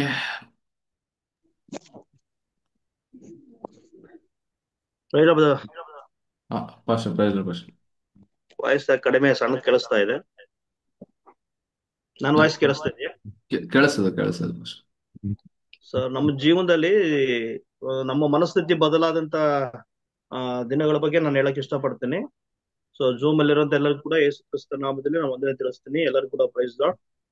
ನಾನು ಇಲ್ಲಿ ಖಾನಾವಳಿಗೆ 2015 ಸೇವೆಗೆ ಬಂದಾಗ, ಸೊ ಬಂದು 1 ವರ್ಷ ಆದ ನಂತರ ನಮ್ಮ ಮನೆಯವರು ಸೊ ಗರ್ಭಚೀಲ ಇನ್ಫೆಕ್ಷನ್ ಆಗಿದೆ ಅಂತ ಹೇಳ್ಬಿಟ್ಟು 2016ನೇ ಇಸ್ವಿಯಲ್ಲಿ ಹಾಸ್ಪಿಟಲ್ ಅಡ್ಮಿಟ್ ಆದ್ರು.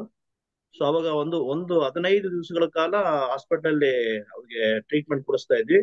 ಆ ಸಮಯದಲ್ಲಿ ನಮ್ಗೆ ಲೇಡಿ ಡಾಕ್ಟರ್ ಅರ್ಚನಾ ಮೇಡಮ್ ಅವರು ಅಂತೇಳಿ ಅವರು ನನ್ ಕರೆದ್ಬಿಟ್ಟು ಮದುವೆಯಾಗಿ ಎಷ್ಟು ವರ್ಷ ಆಯ್ತು ಅಂತ ಕೇಳಿದ್ರು. ನಾನು ಮದುವೆಯಾಗಿ 3 ವರ್ಷ ಆಯ್ತು ಅಂತ ಹೇಳಿ 4 ವರ್ಷ ಆಯ್ತು ಅಂತ ಹೇಳಿದೆ.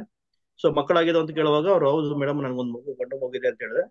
ಅವ್ರು ಹೇಳಿದ್ರು ನಿಮ್ಮ ಮಗು ನಿಮ್ಮ ಮನೆಯವ್ರಿಗೆ ಮಕ್ಕಳಾಗೋದು ಚಾನ್ಸಸ್ ಇಲ್ಲ, ಅವ್ರಿಗೆ ಗರ್ಭಚೀಲ ಇನ್ಫೆಕ್ಷನ್ ಆಗಿದೆ, ಅದು ಗರ್ಭಚೀಲ ತೆಗಿಬೇಕು, ಇಲ್ಲ ಅಂದ್ರೆ ನಿಮ್ಮ ಮನೆಯವರಿಗೆ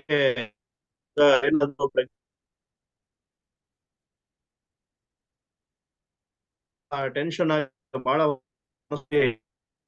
ತುಂಬಾ ಅದಕ್ಕೆ ಹೋಗ್ಬಿಟ್ಟು ಏನ್ ಮಾಡ್ಬೇಕನ್ನೋದು ಗೊತ್ತಾದ್ರೆ ಅವಾಗ ನಾವು ಟ್ರೀಟ್ಮೆಂಟ್ ಮಾಡಿ ನಮ್ಗೆ ಒಂದೇ ಮಗುರೋದು ಇನ್ನೊಂದ್ ಮಗು ಬೇಕಂತ ಕೇಳುವಾಗ ಅವ್ರು ಹೇಳಿದ್ರು ಇಲ್ಲಪ್ಪ, ಒಂದ್ ಗಂಡು ಮಗು ಆಗಿದೆಯಲ್ಲ ಸಾಕು, ಯಾಕೆ ಅವಳು ಜೀವ ತೆಗಿತೀಯ, ಅವಳು ಬದುಕ್ಲಿ, ಬಿಟ್ಬಿಡು, ಗರ್ಭಚೀಲ ತೆಗ್ಸು ಅಂತ ತುಂಬಾ ಹೇಳಿದ್ರು. ಆಗ ನಾವು ಪ್ರಾರ್ಥನೆ ಮಾಡಿದ್ವಿ. ನೆಕ್ಸ್ಟ್ ಬಂದು ನಾವು ಹಣಕಾಸು ರೆಡಿ ಮಾಡ್ಕೊಂಡ್ಬಂದು ನಾವು ಟ್ರೀಟ್ಮೆಂಟ್ ಮಾಡ್ಕೊಂತೀವಿ ಅಂತ ಹೇಳ್ಬಿಟ್ಟು ಡಿಸ್ಚಾರ್ಜ್ ಮಾಡ್ಕೊಂಡು ಕರ್ಕೊಂಡ್ಬಂದು ಮನೇಲಿ ನಾನು ಮತ್ತು ನಮ್ಮ ಮನೆಯವ್ರಿಬ್ರು ಕೂಡ ಪ್ರಾರ್ಥನೆ ಮಾಡೋದು. ನಮ್ಮ ಮನೆಯವ್ರಿಗೆ ಹೇಳಿಲ್ಲ ನಾನು ಈ ಮಾತು, ಗರ್ಭಚೀಲ ತೆಗಿಯೋಕೆ ಹೇಳಿದ್ರೆ ಡಾಕ್ಟರ್ ಅಂತ ಹೇಳಿಲ್ಲ. ಸೊ ನಾನೇ ದೇವ್ರ ಸಮ ಕುತ್ಕೊಂಡು ನನ್ನ ಮನಸ್ಥಿತಿ ಬದಲಾಯಿಸ್ಕೊಂಡು ದೇವ್ರ ಹತ್ರ ಪ್ರಾರ್ಥನೆ ಮಾಡೋದು. ದೇವ್ರೆ, ವೈದ್ಯರಿಗಿಂತ ವೈದ್ಯನ ಘನ ವೈದ್ಯ ನೀನಪ್ಪ, ವೈದ್ಯರ ರಿಪೋರ್ಟ್ಗಳು ಈ ತರ ಹೇಳ್ತವೆ, ಆದ್ರೆ ನನ್ನ ಮನಸ್ಥಿತಿಯನ್ನು ಬದಲಾಯಿಸಿ ನನ್ಗೆ ಇನ್ನೊಂದು ಮಗು ಬೇಕು ಸ್ವಾಮಿ, ನನ್ ಮಗು ಇದೆ ಅಂತ ಹೇಳಿ ದೇವ್ರ ಸಮ್ಮುಖ ಪ್ರಾರ್ಥನೆ ಮಾಡುವಾಗ ನನ್ನ ಹೆಂಡತಿ ಪ್ರಾರ್ಥನೆ ಮಾಡುವಾಗ ಸೊ ಆಸ್ಪತ್ರೆಯಿಂದ ಬಂದು 2 ತಿಂಗಳಿಗೆ ತಿರುಗಿ ನಮ್ಮ ಮನೆಯವ್ರು ಪ್ರೆಗ್ನೆಂಟ್ ಆದ್ರು. 2016 ಡಿಸೆಂಬರ್ ತಿಂಗಳಲ್ಲಿ ಒಂದು ದೇವರು ಬದಲಾಯಿಸಿ ದೇವರು ಕಾರ್ಯವನ್ನು ಅದೇ ವರ್ಷದಲ್ಲಿ ಮಾಡಿ ಮುಗಿಸಿ ದೇವ್ರ ಮಹಿಮೆನ ಮಾತುಗಳನ್ನು ಕೇಳ್ಕೊಂಡು ಅದೇ ಮನಸ್ಥಿತಿಯಲ್ಲಿ ಇದ್ಬಿಟ್ರೆ ನಾವು ಸೋತ್ ಹೋಗ್ತೀವಿ ಅಥವಾ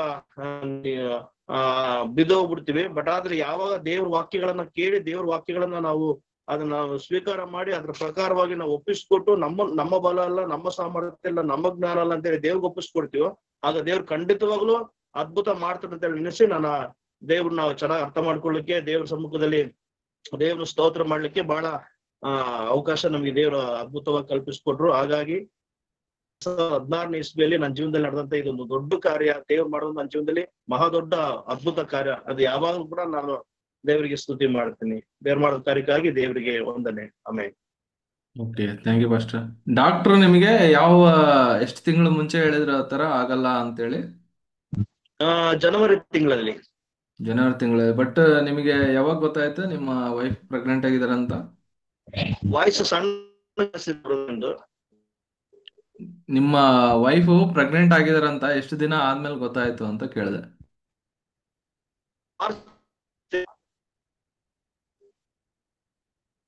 ಮೋಸ್ಟ್ಲಿ ನಿಮ್ದು ನೆಟ್ವರ್ಕ್ ವೀಕ್ ಇದೆ ಅನ್ಸುತ್ತೆ, ನಿಮ್ಮ ವಾಯ್ಸ್ ಕಟ್ ಕಟ್ ಆಗ್ತಾ ಇದೆ. ಗೊತ್ತಾಯ್ತು. ಮಾರ್ಚ್ ಗೊತ್ತಾಗಿದೆ. ಒಂದು ವಿಡಿಯೋ ಆಫ್ ಮಾಡಿ, ಇಲ್ಲಾಂದ್ರೆ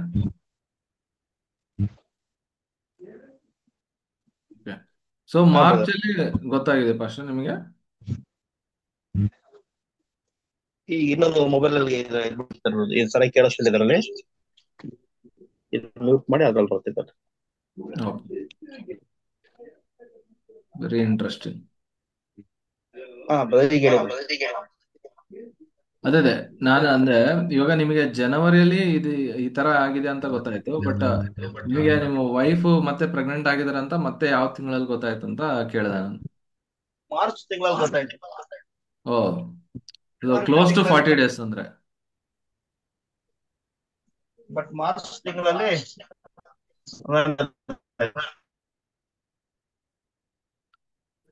ಓಕೆ, ನೋ ಪ್ರಾಬ್ಲಮ್. ಅದೇ ಕ್ಲೋಸ್ ಟು 40 ದಿನಗಳ ಒಳಗೆ, ಯಾಕಂದ್ರೆ ಫೆಬ್ರವರಿ 28 days ಅಂದ್ರೂ ಕೂಡ ಕ್ಲೋಸ್ ಟು 40 days ಅಲ್ಲಿ ಮತ್ತೆ ನಿಮಗೆ ಮೈಂಡ್ ಸೆಟ್ ಬದಲಾವಣೆ ಆಗಿದ್ದಕ್ಕೆ ಮತ್ತೆ ಗೊತ್ತಾಯ್ತು. ನೋಡ್ರಿ, ಇದು ಎಷ್ಟು ರ್ಯಾಂಡಮ್ ಆಗಿದೆ. ಇವತ್ತು 40 ದಿನಗಳ ಅಂದಿದ್ದಕ್ಕೂ ಟಾಪಿಕ್ಗೂ ಫಸ್ಟ್ ಶೇರ್ ಮಾಡಿದೆ ಫಸ್ಟ್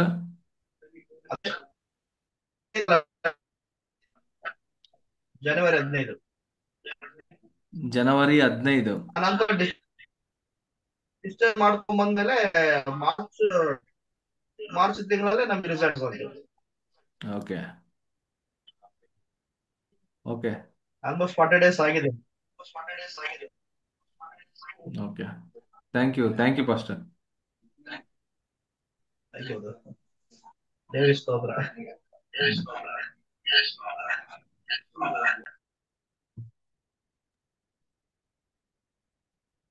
ಎಸ್ ಸ್ವರೂಪ್.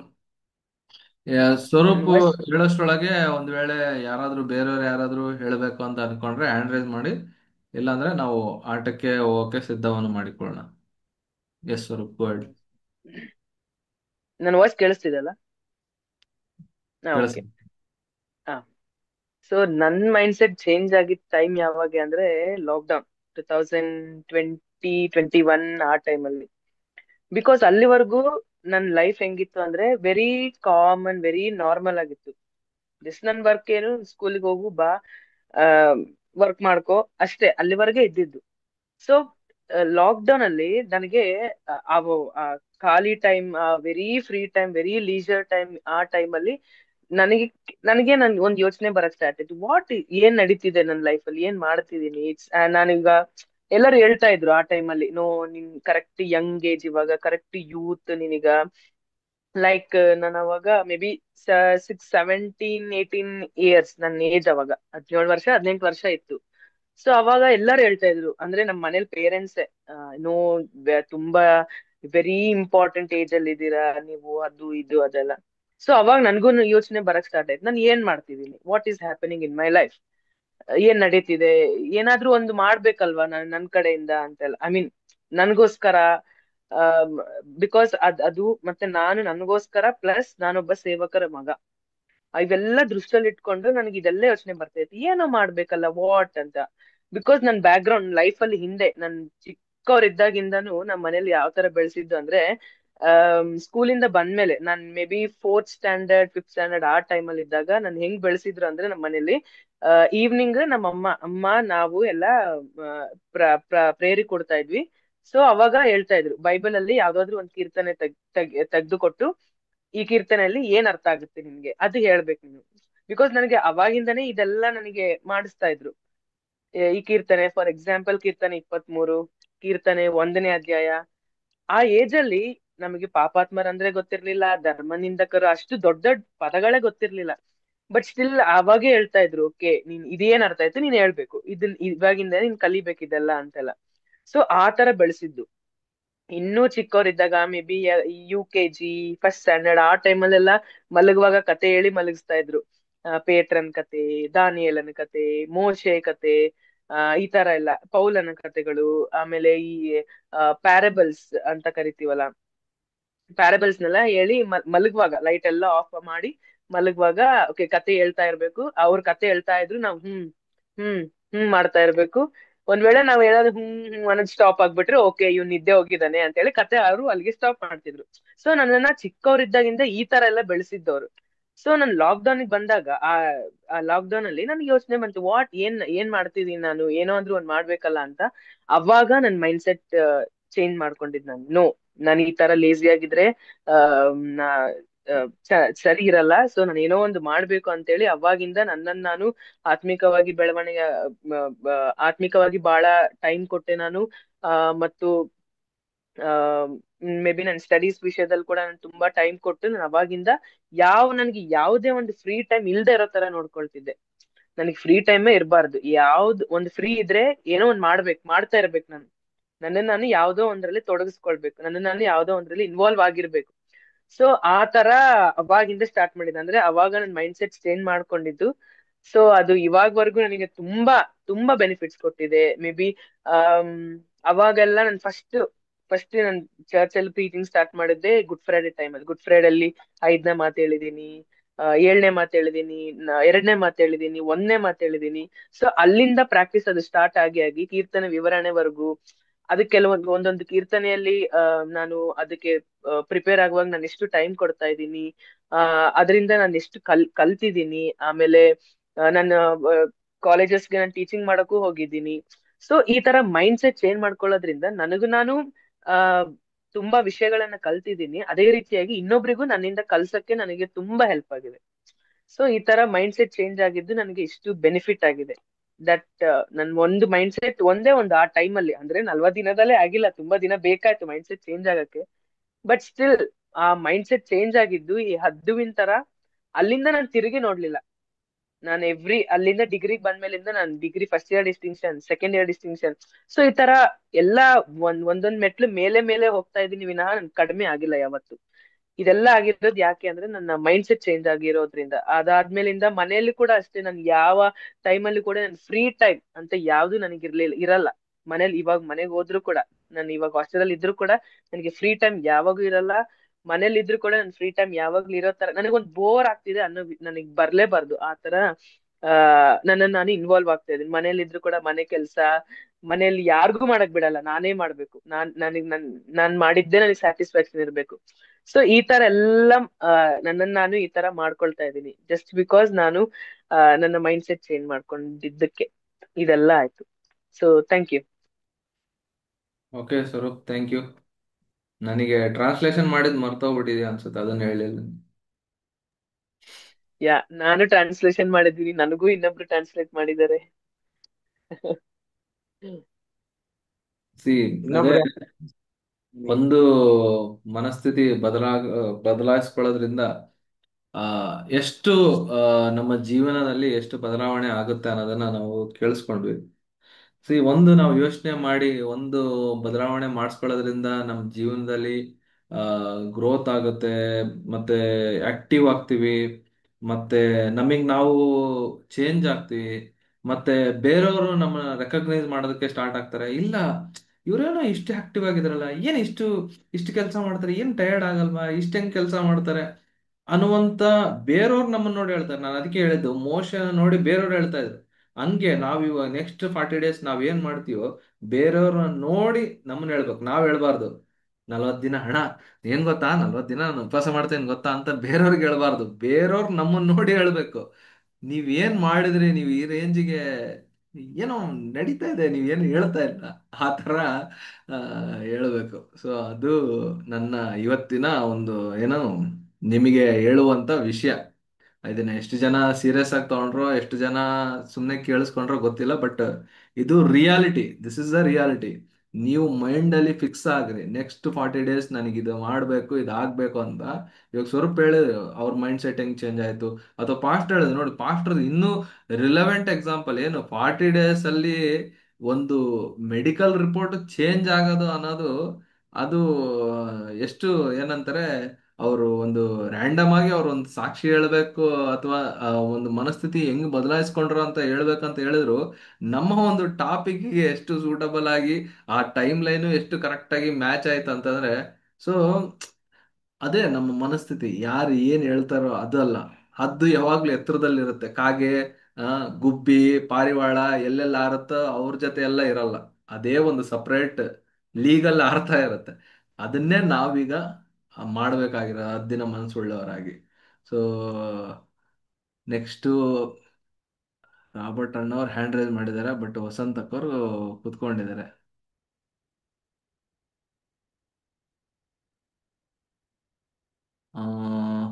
ಅನ್ಮ್ಯೂಟ್ ಆಗಿಲ್ಲ ಅನ್ಸುತ್ತಕ್ಕ, ಬಂದಿಲ್ಲ. ಒಂದ್ ನಿಮಿಷ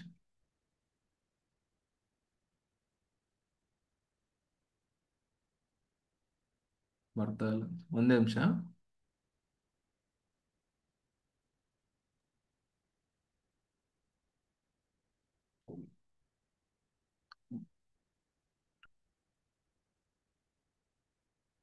ಬರ್ತಾ ಇಲ್ಲಕ್ಕ, ಒಂದೇ. ನಾನು ಅನ್ಮ್ಯೂಟ್ ಕೊಡಕ್ಕೆ ಟ್ರೈ ಮಾಡ್ತೇನೆ. ನಿಮಗೆ ಸ್ಕ್ರೀನಲ್ಲಿ ಏನು ಕಾಣಿಸ್ತಾ ಇಲ್ಲ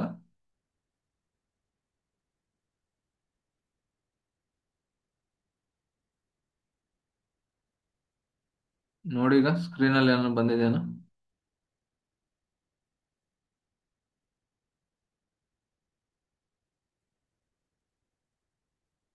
ಹ್ಮ್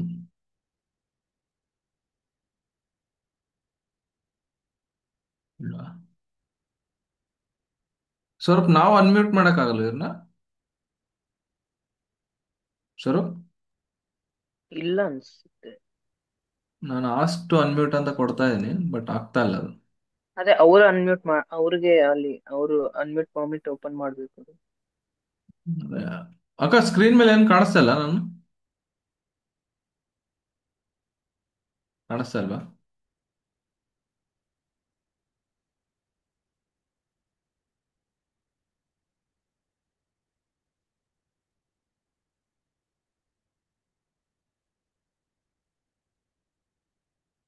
ಇಲ್ಲ. ಒಂದ್ಸರಿ ಮತ್ತೆ ಇದು ಏನಂತಾರೆ, ಮತ್ತೆ ಲೀವ್ ಆಗಿ ಜಾಯ್ನ್ ಆಗಿರಕ ನೋಡೋಣ. ಇಲ್ಲ, ಒಂದ್ ನಿಮಿಷ.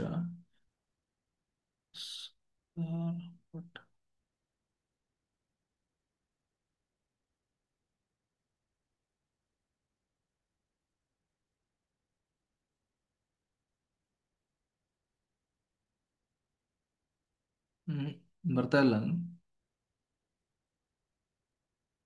ಬರ್ತಾ ಇಲ್ಲ ಅಕ್ಕ.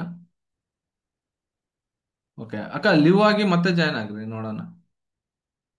ನೀವು ಲೀವ್ ಆಗಿ ಜಾಯ್ನ್ ಆಗ್ರಿ, ಅಷ್ಟ್ರೊಳಗೆ ಏನಂತಾರೆ. ಸೊ ನಾನು ಮೋಸ್ಟ್ಲಿ ಕೋವಿಡ್ ಅಲ್ಲಿ ನಾನು ಒಂದು ಡಿಸಿಷನ್ ತಗೊಂಡಿದ್ದೆ ಅನ್ಸುತ್ತೆ, ನನಗೆ ನೆನಪಿರೋ ಪ್ರಕಾರ. ಆ ಏನ ಡಿಸಿಷನ್ ಅಂತಂದ್ರೆ, ನಾನು ಈಗಿರೋ ಕೆಲಸದಿಂದ ನಾನು ಎಂತ ಕೆಲ್ಸಕ್ಕೆ ಹೋಗ್ಬೇಕಂದ್ರೆ, ಆ ಮತ್ತೆ ಇಂಥ ಕೆಲಸ ಬೇರೆಯವ್ರು ನೋಡಿದ್ರೆ ಹೇಳ್ಬೇಕು, ಈ ಕೆಲಸ ನಿನ್ಗೆ ಹೆಂಗ್ ಸಿಕ್ತು ಅಂತ ಬೇರೆಯವ್ರು ಕೇಳ್ಬೇಕು. ಆ ತರದ ಕೆಲ್ಸಕ್ಕೆ ನಾನು ಹೋಗ್ಬೇಕು. ಆ ತರ ಕೆಲ್ಸಕ್ಕೆ ಹೋಗ್ಬೇಕಂದ್ರೆ ನಾನು ಏನ್ ಮಾಡ್ಬೇಕು ಅಂತ ನಾನು ಫಸ್ಟ್ ನನ್ನ ಮೈಂಡ್ ಸ್ಟಾರ್ಟ್ ಮಾಡಿ ಬೇರೆ ಕಡೆ ಎಲ್ಲ ಹುಡುಕಿ ಬಹಳ ಜನರನ್ನ ಕೇಳಿದೆ. ಆ ನಾನೊಂದು IT ಕಂಪ್ನಿ ಅಥವಾ ದೊಡ್ಡ ದೊಡ್ಡ ಕಂಪ್ನಿಗೆ ಹೋಗ್ಬೇಕಂದ್ರೆ ನಾನೇನ್ ಮಾಡ್ಬೇಕು, ನನಗೆ ಇಷ್ಟು ಎಜುಕೇಶನ್ ಇದೆ, ಇಷ್ಟು ಪರ್ಸೆಂಟೇಜ್ ಇದೆ, ನಾನು ಏನ್ ಮಾಡ್ಬೇಕು, ಈ ತರ ಕೇಳುವಾಗ ಅವರು ಹೇಳಿದ್ರು, ಈ ತರ ಸರ್ಟಿಫಿಕೇಟ್ಸ್ಗಳು ಮಾಡಬೇಕು, ಅಥವಾ ಇದೇನೋ ಟ್ರೈನಿಂಗ್ ಮಾಡಬೇಕು, ಕೋರ್ಸ್ಗಳು ಮಾಡಬೇಕು, ಆ ತರ ಎಲ್ಲ ಹೇಳಿದ್ರು. ಅವಾಗ ನನ್ನ ಮೊಟ್ಟ ಮೊದಲ ಹೆವಿ ಬಡ್ಜೆಟ್ ತೀರ್ಮಾನ ಏನಂತಂದ್ರೆ ಈ ಒಂದು ಲ್ಯಾಪ್ಟಾಪ್ ಪರ್ಚೇಸ್ ಮಾಡ್ಬೇಕಂತ. ಸೊ ನನಗೆ ಅವಾಗಿದ್ದಿದ್ದು ಸಂಬಳಕ್ಕೆ ಈ 62,000 ಲ್ಯಾಪ್ಟಾಪ್ ತಗೊಳ್ಬೇಕಂದ್ರೆ ಸ್ವಲ್ಪ ಬಹಳ ಕಷ್ಟ ಆಯ್ತು. ನನಗೆ ಅದು ಬೇರೆ ಎಲ್ಲ ಏನಂತಾರೆ ಫಸ್ಟ್ ಹ್ಯಾಂಡ್ ತಗೋಬೇಕು, ನಾನೇ ಸ್ವಂತ ತಗೊಳ್ಬೇಕು ಅನ್ನೋದು ನಂದು ಒಂದು ಫಸ್ಟ್ ಇಂದನೂ ಅದೊಂದು ಮೆಂಟಾಲಿಟಿ. ನಾನು ಸೆಕೆಂಡ್ ಹ್ಯಾಂಡ್ ಯಾವ್ದು ಮುಟ್ಟಂಗಿಲ್ಲ, ನಾವು ಮುಟ್ಟಿದ್ರೆ ಎಲ್ಲ ಫಸ್ಟ್ ಹ್ಯಾಂಡೇ, ನಾನೇ ಅದು ಕೂಡ ಸ್ವಂತ ತಗೋಬೇಕು ಅನ್ನೋದು ನಂದೊಂದು ಏನೋ ಒಂದು ಡಿಸಿಷನ್ ಅಷ್ಟೇ ಅದು ಲೈಫಲ್ಲಿ. ಅಂತ ಡಿಸಿಷನ್ ಕೆಲವೊಬ್ರೆಲ್ಲ ಮಾಡ್ಲಿ ಅಂತಾನೂ ನಾನು ಆಸೆ ಪಡ್ತೇನೆ. ಯಾಕಂದ್ರೆ ನಾವ್ ಏನೋ ಮುಟ್ಟಿದ್ರೆ ಅದು ಸಕ್ಸಸ್ ಆಗ್ಬೇಕು, ನಾವ್ ಏನೋ ಮಾಡಿದ್ರು ಸಕ್ಸಸ್ ಆಗ್ಬೇಕು, ನಮ್ಮನ್ನ ನೋಡಿ ಜನ ಇವ್ರು ಹೆಂಗಪ್ಪ ಸಕ್ಸಸ್ ಆದ್ರು ಅಂತ ಮಾತಾಡ್ಬೇಕು, ಅದು ನಮ್ಮ ಲೈಫ್ ಸ್ಟೋರಿ ಆಗಿರ್ಬೇಕು ಅನ್ನೋದು ನಮ್ದು ಒಂದು ಮನಸ್ಥಿತಿ. ಸೊ ಒಂದು ಈ ಲ್ಯಾಪ್ಟಾಪ್ ಪರ್ಚೇಸ್ ಮಾಡ್ಬೇಕಂದ್ರೆ ಬಹಳ ಯೋಚನೆ ಮಾಡೋದು, ಅಂದ್ರೆ ಒಂದು 2-3 ಮಂತ್ಸ್ ಯೋಚನೆ ಮಾಡಿದೆ. ಇದು ವರ್ತಾ, ಇದಕ್ಕೆ ಎಷ್ಟು ಇವಾಗ 62,000 ಹೆಂಗೆ. ನಾನು ಒಂದ್ 2-3 ಸರಿ ಅದೇ ಶಾಪಿಗೆ ಹೋಗಿ ಆ ಕೋಟ ಏನಂತಾರೆ ಅದು ಎಷ್ಟು ಬರುತ್ತೆ, ಎಷ್ಟಿರುತ್ತೆ, ಚಾರ್ಜಿಂಗ್ ಎಷ್ಟಾಗುತ್ತೆ, ಈ ಲ್ಯಾಪ್ಟಾಪಿಗೆ ಎಷ್ಟಿರುತ್ತೆ, ಆ ಆಮೇಲೆ ಚಾರ್ಜಿಂಗ್ ಮಾಡಿದ್ರೆ ಎಷ್ಟಾಗುತ್ತೆ, ಇಷ್ಟೆಲ್ಲ ಏನೇನೋ ವಿಚಾರಣೆ ಮಾಡ್ಕೊಂಡು ಬಂದಿದೆ.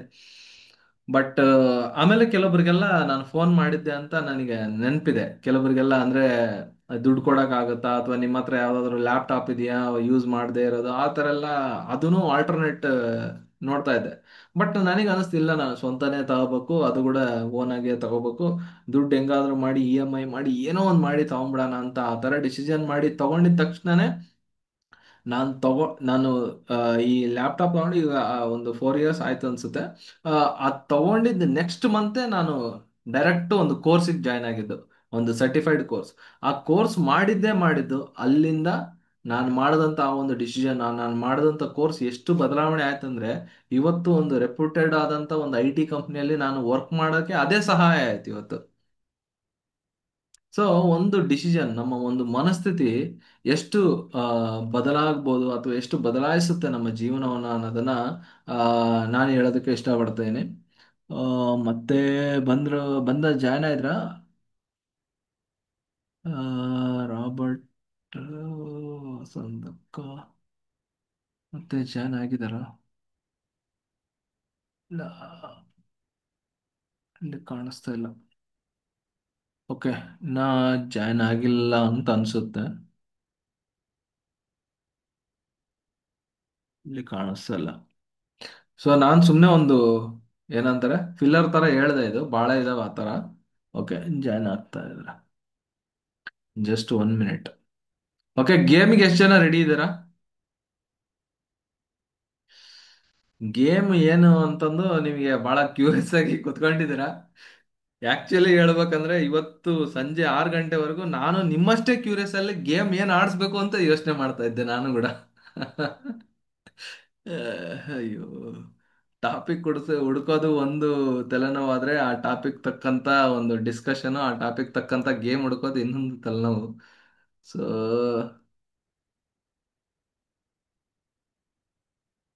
ಬರ್ತಾ ಇಲ್ಲಕ್ಕ, ನೋಟ್ ಆಗ್ತಾ ಇಲ್ಲ.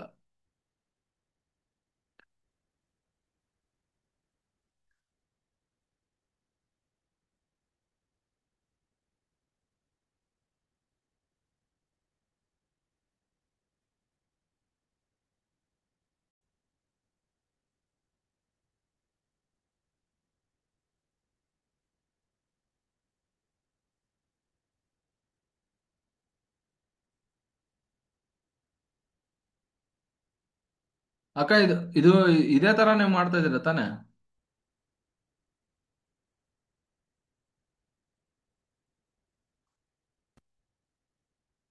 ಬರ್ತಾ ಇಲ್ಲ. ಓಕೆ, ಓಕೆ, ನಾವು ಮುಂದಕ್ಕೆ ಹೋಗೋಣ ಹಂಗಾರೆ, ಗೇಮಿಗೆ ಹೋಗೋಣ. ಸೊ ಗೇಮ್ ಏನಂತಂದ್ರೆ, ಸೊ ಇವತ್ತಿನ ಗೇಮ್ ಸ್ವಲ್ಪ ವಿಭಿನ್ನವಾಗಿದೆ, ಲಾಸ್ಟ್ ಮೂಮೆಂಟ್ ಆಗಿದೆ, ಸ್ವಲ್ಪ ಹಂಗೆ ಅಡ್ಜಸ್ಟ್ ಮಾಡ್ಕೊಳ್ರಿ. ಏನಂತಂದ್ರೆ, ಸೊ ಒಂದು ಇಮೇಜ್ ಅಥವಾ ಫೋಟೋ ನಿಮ್ಮ ಸ್ಕ್ರೀನ್ ಮೇಲೆ ಬರುತ್ತೆ. ಓಕೆನಾ? ಎಲ್ಲರೂ ಕೇಳಿಸ್ತದಲ್ಲ ನನ್ನ ವಾಯ್ಸು? ಓಕೆ. ಸೊ ಇದರಲ್ಲಿ ಸ್ವರೂಪ್ ಅವರು ಜಡ್ಜ್ ಆಗಿರ್ತಾರೆ. ನಿನ್ನಷ್ಟೇ ಶಾಕ್ ನಾನು, ಅದೇ ಇವಾಗವರೆಗೂ ಗೊತ್ತಿಲ್ಲ, ಶಾಕ್ ಆಗ್ಬೇಡ. ಸೊ ಇದು ಏನಂದ್ರೆ ಗೇಮು, ಒಂದು ಇಮೇಜ್ ಬರುತ್ತೆ ನಮ್ಮ ಸ್ಕ್ರೀನ್ ಮೇಲೆ. ಆ ಇಮೇಜ್ ಮೇಲೆ, ಆ ಇಮೇಜ್ ಅಲ್ಲಿ, ಆ ಫೋಟೋದಲ್ಲಿ ಏನಿದೆ, ಎಷ್ಟಿದೆ ಅನ್ನೋದನ್ನ ನೀವು ಎಣಿಸ್ಕೊಂಡು ನೆನಪಲ್ಲಿ ಇಟ್ಕೊಳ್ಬೇಕು. ಅರ್ಥ ಆಯ್ತಲ್ಲ ಗೇಮು? ಮತ್ತೆ ಇನ್ನೊಂದ್ಸರಿ ಹೇಳ್ತೀನಿ. ನಿಮ್ಮ ಸ್ಕ್ರೀನ್ ಮೇಲೆ ಒಂದು ಫೋಟೋ ಬರುತ್ತೆ. ಆ ಆ ಫೋಟೋದಲ್ಲಿ ಏನಿದೆ, ಎಷ್ಟಿದೆ ಅನ್ನೋದನ್ನ ನೀವು ಗೆಸ್ ಮಾಡಿ ಇಟ್ಕೊಂಡಿರ್ಬೇಕು. ನೀವು ಅದು ನಾನು ಟೈಮರ್ ಇಟ್ಕೊಂಡಿರ್ತೀನಿ. ಟೈಮರ್ ಈಗ ಸ್ಟಾರ್ಟ್ಸ್ ನಾವು ಅಂದಾಗ ಅದು ಫೋಟೋ ಬರುತ್ತೆ. ಅದಾಗಿದ ತಕ್ಷಣನೇ ಮತ್ತೆ ನಿಮಗೆ ನಿಮಗೆ ಹೇಳ್ತೀನಿ. ಯಾರು ಹ್ಯಾಂಡ್ ರೈಸ್ ಮಾಡಿರ್ತಾರೋ ಅವ್ರನ್ನ ನಾನು ಕೇಳ್ತೀನಿ ಏನಿದೆ. ನಾನು ಏನಾದ್ರೂ ಕೇಳ್ಬೋದು. ಏನಿದೆ, ಎಷ್ಟಿದೆ, ಬ್ಯಾಕ್ ಗ್ರೌಂಡ್ ಏನು, ಕಲರ್ ಏನು. ಓಕೆನಾ? ಅರ್ಥ ಆಯ್ತಲ್ವಾ? ಗೇಮ್ ಅರ್ಥ ಆಯ್ತಲ್ಲ? ಆ ಓ, ಎಕ್ಸೈಟ್ಮೆಂಟ್ ಕಾಣಿಸ್ತಾ ಇದೆ ಎಲ್ಲರ ಮುಖದಲ್ಲಿ. ಓಕೆ, ಓಕೆ, ರೆಡಿನಾ? ಎಷ್ಟು ಜನ ರೆಡಿ ಇದ್ದೀರಾ? Okay, very good. ನೋಡೋಣ ನನಗೆ. Okay,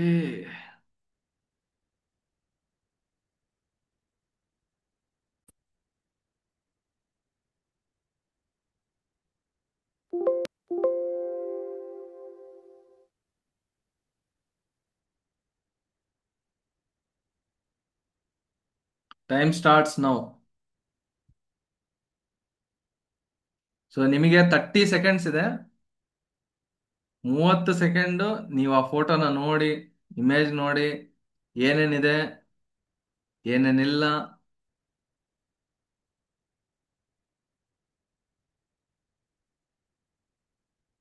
so 10 seconds more. 4, 3, 2, 1, 0. ರೆಡಿನಾ? ರೆಡಿನಾ? ಓಕೆ, ಒಂದು ಟ್ರಯಲ್ ಕ್ವಶನ್ ನೋಡೋಣ. ಓ, ನಾನು ಕ್ವಶನ್ ಕೇಳಕ್ ಮುಂಚೆನೆ ಹ್ಯಾಂಡ್ ರೈಸ್ ಮಾಡಿದ್ರೆ. Okay, very good. ಈ ತರ ಇರಬೇಕು ಎಕ್ಸೈಟ್ಮೆಂಟ್. ಓಕೆ, ಸೊ ನೀವು ನೋಡೋದಂತ ಫೋಟೋದಲ್ಲಿ ಯಾವ್ದಾದ್ರು ಯಾವ ಕಲರ್ನ ಹೂಗಳಿದ್ವು ಅಂತ ಯಾರು ಹೇಳ್ತೀರಾ? ಯಾವ್ದಾದ್ರು ಒಂದು ಕಲರ್ ಹೇಳಿದ್ರು ಸಾಕು. Yellow yellow colour yellow hand raise yellow, ಕೇಳ್ತೀನಿ. ಎಲ್ಲೋ ಎಲ್ಲೋ ಎಲ್ಲೋ ಇದೆ. Yellow white hand raise, white colour white colour yellow yellow pink white yellow hand raise ಮಾಡ್ರಿ, ನಾನು ಅನ್ಮ್ಯೂಟ್ ಮಾಡ್ತೀನಿ. ಪಿಂಕ್ ಇದೆ pink pink pink white yellow ಅದು pink, white, ಎಲ್ಲೋ. ಸ್ವಲ್ಪ ಬರ್ಕೊಂತಿದ್ಯಪ್ಪ. ಯಾರ್ಯಾರು ಹೇಳ್ತಾ ಇರೋ? ಎಲ್ಲದ ಸ್ವರೂಪು. ಯಾರ್ಯಾರು ಹೇಳಿದ್ರು ಸ್ವಲ್ಪ ಮತ್ತೆ ಹೇಳಿದ್ರೆ ಬರ್ಕೊಂತಾರೆ. ಅದಕ್ಕೆ ಹ್ಯಾಂಡ್ ರೈಸ್ ಮಾಡಿ, ನಾನು ಅನ್ಮ್ಯೂಟ್ ಮಾಡ್ತೀನಿ. ಸೊ ದಟ್ ಹೆಸರುಗಳು ಬರ್ಕೊಂಡು.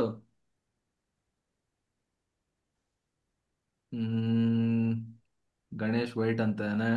Okay, Swaroop Ganesh wait. Comment ಅಲ್ಲಿ ಹಾಕ್ಬೇಡ್ರಿ, ನಿಮ್ಮ ಆನ್ಸರ್ ನೋಡಿ ಮತ್ತೆ ಕಾಪಿ ಹೊಡಿತಾರೆ. ಪರ್ಪಲ್ ಇದೆ ಅಣ್ಣ purple. Kumar purple. Renuka pink ಎಲ್ಲೋ ವೈಟ್ ಅಣ್ಣ ಅಣ್ಣ ಎಲ್ಲ white- ಇದೆ ಅಣ್ಣ. ಎಲ್ಲೋ and white ಇದೆ. ರೇಣುಕಾ ಎಲ್ಲೋ. ಎಲ್ಲೋ ನಾನು ಎಲ್ಲೋ ಎಲ್ಲೋ and ಅಂತ white. ಆಗ್ಲೇ ಹೇಳಿದ್ದೀನಿ. ಎಲ್ಲೋ, white ಬಹಳಷ್ಟು ಇದಾವೆ. Okay, yellow yellow yellow okay, Umakar yellow. Purple yellow white ಮೂರಿದೆ ಬ್ರದರ್. ಒಟ್ಟು 4 ವೈಟ್ ಒಬ್ಬೊಬ್ರು.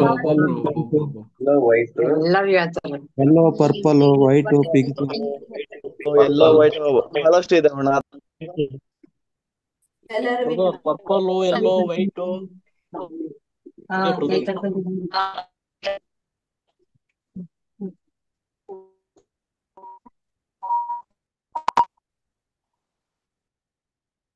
ಓಕೆ, ಈಗ ಏನಂತಾರೆ, ನೆಕ್ಸ್ಟ್ ಕ್ವಶನ್ ನಾವು ಹೋಗೋಣ. ಯಾರ್ಯಾರು ಬರ್ಕೊಂಡೆ ಸ್ವಲ್ಪ ಕೆಲವೊಬ್ರದ ಹೆಸರುಗಳು?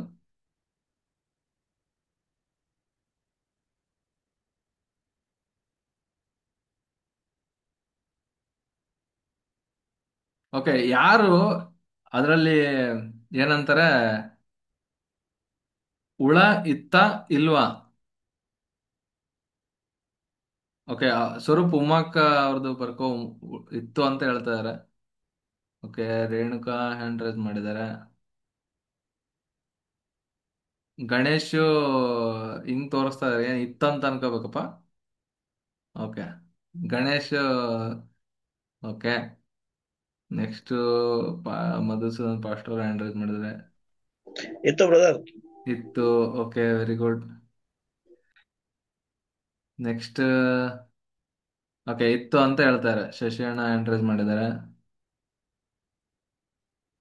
ಇತ್ತು. ಓಕೆ, ಇತ್ತು ಅಂತ ಹೇಳ್ತಾರೆ. ಮತ್ತೆ ನಮ್ಮ ಬರ್ತ್ಡೇ ಬಾಯ್ ಹ್ಯಾಂಡ್ ರೈಸ್ ಮಾಡಿದ್ದಾರೆ. ಇತ್ತು ಮತ್ತು ಇತ್ತು. ಇತ್ತು ಎರಡಿದ್ದು ಎರಡು. ಇತ್ತು. ಎರಡಿದ್ದು. Okay, very good. First uncle ಅವರು ಎರಡು. ಇದೇನೋ ಏನಂತಾರೆ, ಇದು ಹಾಕ್ತಿವಲ್ಲ 2 3. ಜಿರಳಿ ಜಿರಳಿ.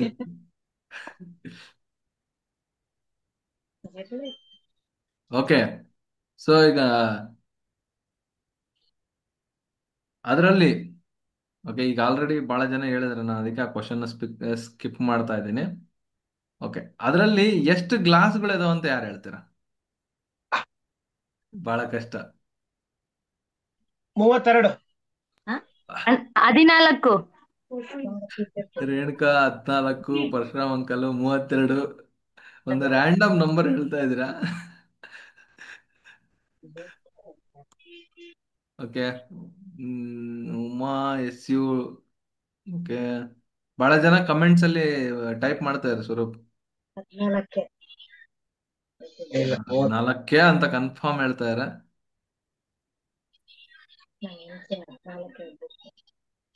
Very good. ಓಕೆ, ನೆಕ್ಸ್ಟ್ ಇಮೇಜ್ಗೆ ಹೋಗೋಣ. ಮೋಸ್ಟ್ಲಿ ನೆಕ್ಸ್ಟ್ ಇಮೇಜ್ಗೆ ಬರೀ 10 ಸೆಕೆಂಡ್ ಮಾತ್ರ ಟೈಮ್. ಓಕೆ, ಏನಪ್ಪಾ? ಸೊ ನೆಕ್ಸ್ಟ್ ಕ್ವೆಶನ್ಗೆ ಮ್ಯೂಟ್ ಆಪ್ಷನ್ ತೆಗೀರಿ, ಚಾಟ್ ಆಪ್ಷನ್ ಕೂಡ ತೆಗೀರಿ. Only hand raise. ಓಕೆ, ಆಮೇಲೆ ಕೇಳಿರೋ ಕ್ವೆಶನ್ಗೆ ಹ್ಞೂ ಹ್ಞೂ ತಲೆ ಆಡ್ಸಿದ್ರೆ ಅದು ನಿಮ್ದು ಕಾಪಿ ಆಗುತ್ತೆ. ಸೊ ಹ್ಯಾಂಡ್ ರೈಸ್ ಮಾಡಿದ್ರೇನೆ ಆನ್ಸರ್ ಮಾಡ್ರಿ. ಚಾಟ್ ಆಪ್ಷನ್ ಹೆಂಗೆ ಡಿಸೇಬಲ್ ಮಾಡೋದು ಸ್ವಲ್ಪ?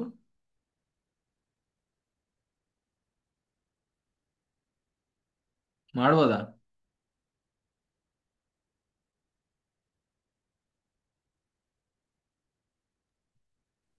ಮಾಡ್ಬೋದು, ಚಾಟ್ ಡಿಸೇಬಲ್ ಮಾಡ್ಬೋದು.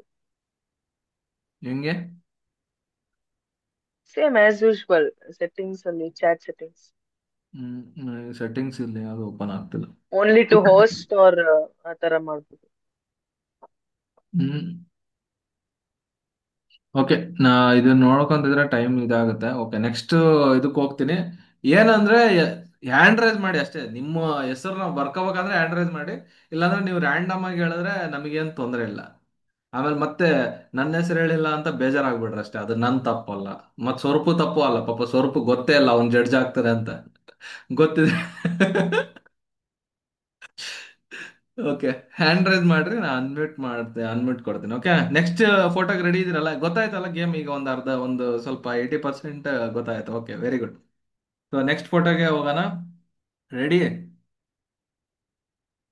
ಬಹಳ ಈಸಿ ಇದು. ನೆಕ್ಸ್ಟ್ ಟೈಮ್ ಸ್ಟಾರ್ಟ್ ನಾವು.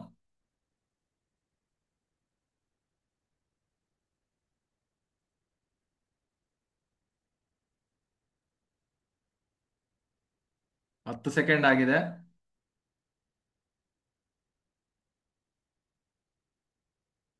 1 2 3. ರಿವರ್ಸ್ ಕೌಂಟ್ ಮಾಡ್ಬೇಕಿತ್ತಲ್ಲ, 3 2 1 ಅಂತ. ಓಕೆ, ನಾ ಕ್ವಶನ್ ಕೇಳಕ್ ಮುಂಚೆ ಹ್ಯಾಂಡ್ ರೈಸ್ ಮಾಡಿದಾರೆ. Very good.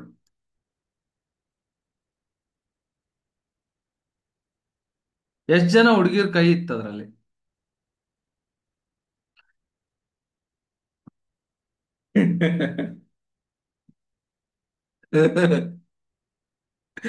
ಓಕೆ, ಚಾರ್ಟ್ಸ್ ಅಲ್ಲಿ ಹಾಕಿದ್ರೆ ನಾವು ಏನಂತಾರೆ ಕನ್ಸಿಡರ್ ಮಾಡಕ್ಕಾಗಲ್ಲ.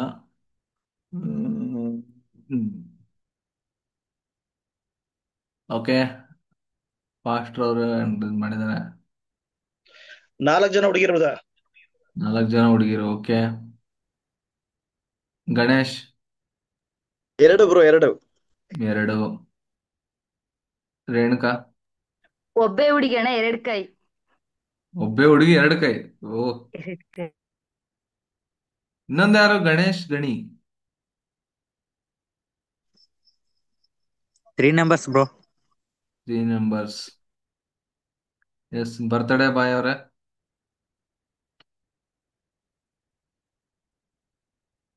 2.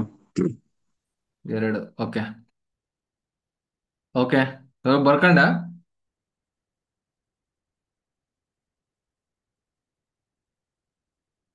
Okay, next question. Hand raise ಲೋ ಮಾಡೋಣ ಫಸ್ಟ್. ಇನ್ನ ಒಂದೇ ಒಂದು ಇಮೇಜ್ ಇರೋದು, ಏನು ಜಾಸ್ತಿ ಟೈಮ್ ತಗೊಳಲ್ಲ, ಕರೆಕ್ಟ್ ಆಗಿ ಮುಗಿಸ್ತೀನಿ. ಸೊ ಓಕೆ, ಬ್ಲೂ ಕಲರ್ ಇರುವಂತ ಕೈಗಳು ಎಷ್ಟಿದು?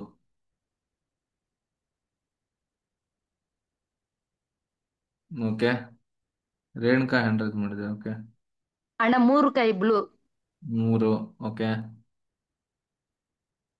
ಮುತ್ತುರಾಜಣ್ಣ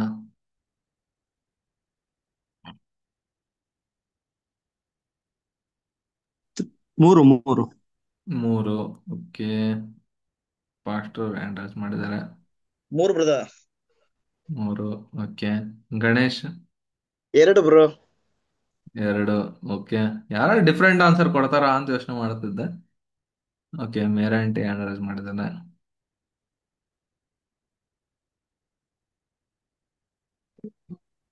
2 ಅಣ್ಣ.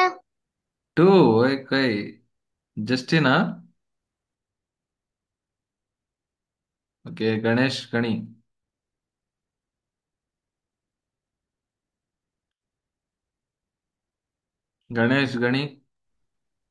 2 bro. 2. ಓಕೆ, ಬರೀ ಆನ್ಸರ್ ಹೇಳ್ತಾರೆ, ಕರೆಕ್ಟಾ ರಾಂಗ ನೋಡುತ್ತೆ ಅಲ್ವಾ? ಬ್ಲೂ ಎಷ್ಟಿದಾವೆ? 2 ಇರೋದು. ಯಾರ್ಯಾರು 2 ಅಂತ ಹೇಳಿರೋದು ಅವ್ರಿಗಷ್ಟೇ ಮಾರ್ಕ್ಸ್ ಕೊಟ್ಟು, ಬೇರೆಯವ್ರನ್ನೆಲ್ಲ ಫೇಲ್ ಮಾಡ್ಬಿಡೋಣ. Okay, next last image of the day. Are you ready? ಇವಾಗೆ ಹ್ಯಾಂಡ್ ರೈಸ್ ಮಾಡ್ಬಿಡ್ತಾರಪ್ಪ, ಇಮೇಜ್ ಹಾಕನ ಇವಾಗೆ ಹ್ಯಾಂಡ್ ರೈಸ್ ಮಾಡಿದ್ರೆ ಹಿಂಗೆ. ಓಕೆ, ಇದು ಕೂಡ ಬಹಳ ಈಸಿ, ಅದಕ್ಕೆ ನಾನು ಬರೀ 10 ಸೆಕೆಂಡ್ ಮಾತ್ರ ಈ ಸರಿ ಕೊಡ್ತಾ ಇರೋದು. Okay, time starts now.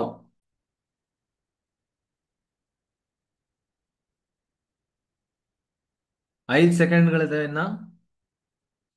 3, 2, 1. Top. Okay okay, ನನ್ನ ಫಸ್ಟ್ ಕ್ವಶನ್, ಎಷ್ಟು ಬಲ್ಬ್ಗಳಿದ್ವು?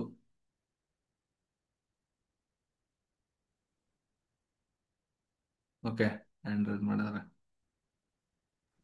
11. 11. Okay, very good. Ganesh 12 bro. 12 bro. 12. 12. Okay, Renuka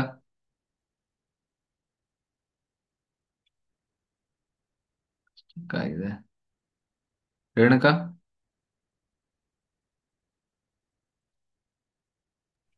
12 ಅಣ್ಣ. 12. ಓಕೆ, ಮೇರಂಟಿ ಅಣ್ಣ 12. 12. Very good. ಮುತ್ತುರಾಜಣ್ಣ 12 ಮುತ್ತುರಾಜ್. 12. ಗಣೇಶ್ ಗಣಿ 12 bro. 12. ಸಂಗೀತ ಪಿ 12 ಅಣ್ಣ. 12. ಓಕೆ, ಅಷ್ಟೇ ಜನ ಹ್ಯಾಂಡ್ ರೈಸ್ ಮಾಡಿರೋದು.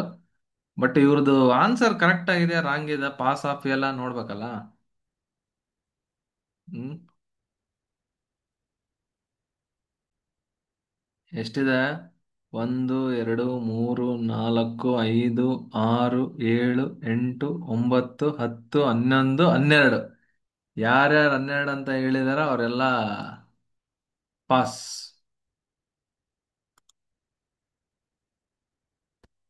ಓಕೆ, ಇದು ಜಸ್ಟ್ ಒಂದು ಫನ್ ಗೇಮ್ ಆದ್ರೂ ನೋಡ್ರಿ, ನಮ್ಮ ಮನಸ್ಸನ್ನ ಒಂದು ಕಡೆ ನಾವು ಬರೀ ಒಂದು 10 ಸೆಕೆಂಡ್ಸ್ 20 ಸೆಕೆಂಡ್ಸ್ ಕಾನ್ಸಂಟ್ರೇಟ್ ಮಾಡಿದ್ರೆ ಎಷ್ಟು ಡೀಟೇಲ್ಡ್ ಆದಂತ ಒಂದು ಇನ್ಫಾರ್ಮೇಶನ್ ನಮ್ಮ ಮೈಂಡ್ ಸಿಗುತ್ತೆ. ಇದೆಲ್ಲ ಏನಂತಾರೆ, ಕಾಗ್ನೇಟಿವ್ ಗೇಮ್ಸ್ ಅಂತಾರೆ, ಅಥವಾ ಮೈಂಡ್ ಇಂಪ್ರೂವಿಂಗ್ ಗೇಮ್ಸ್ ಅಂತ ನೀವು ಗೂಗಲ್ ಅಲ್ಲಿ ನೋಡಿದ್ರೆ, ಅಥವಾ ಇದು ಏನು ಕೆಲವೊಂದೆಲ್ಲ ಪ್ಲೇಸ್ಟೋರ್ ಅಲ್ಲೂ ನಿಮಗೆ ಸಿಗುತ್ತೆ.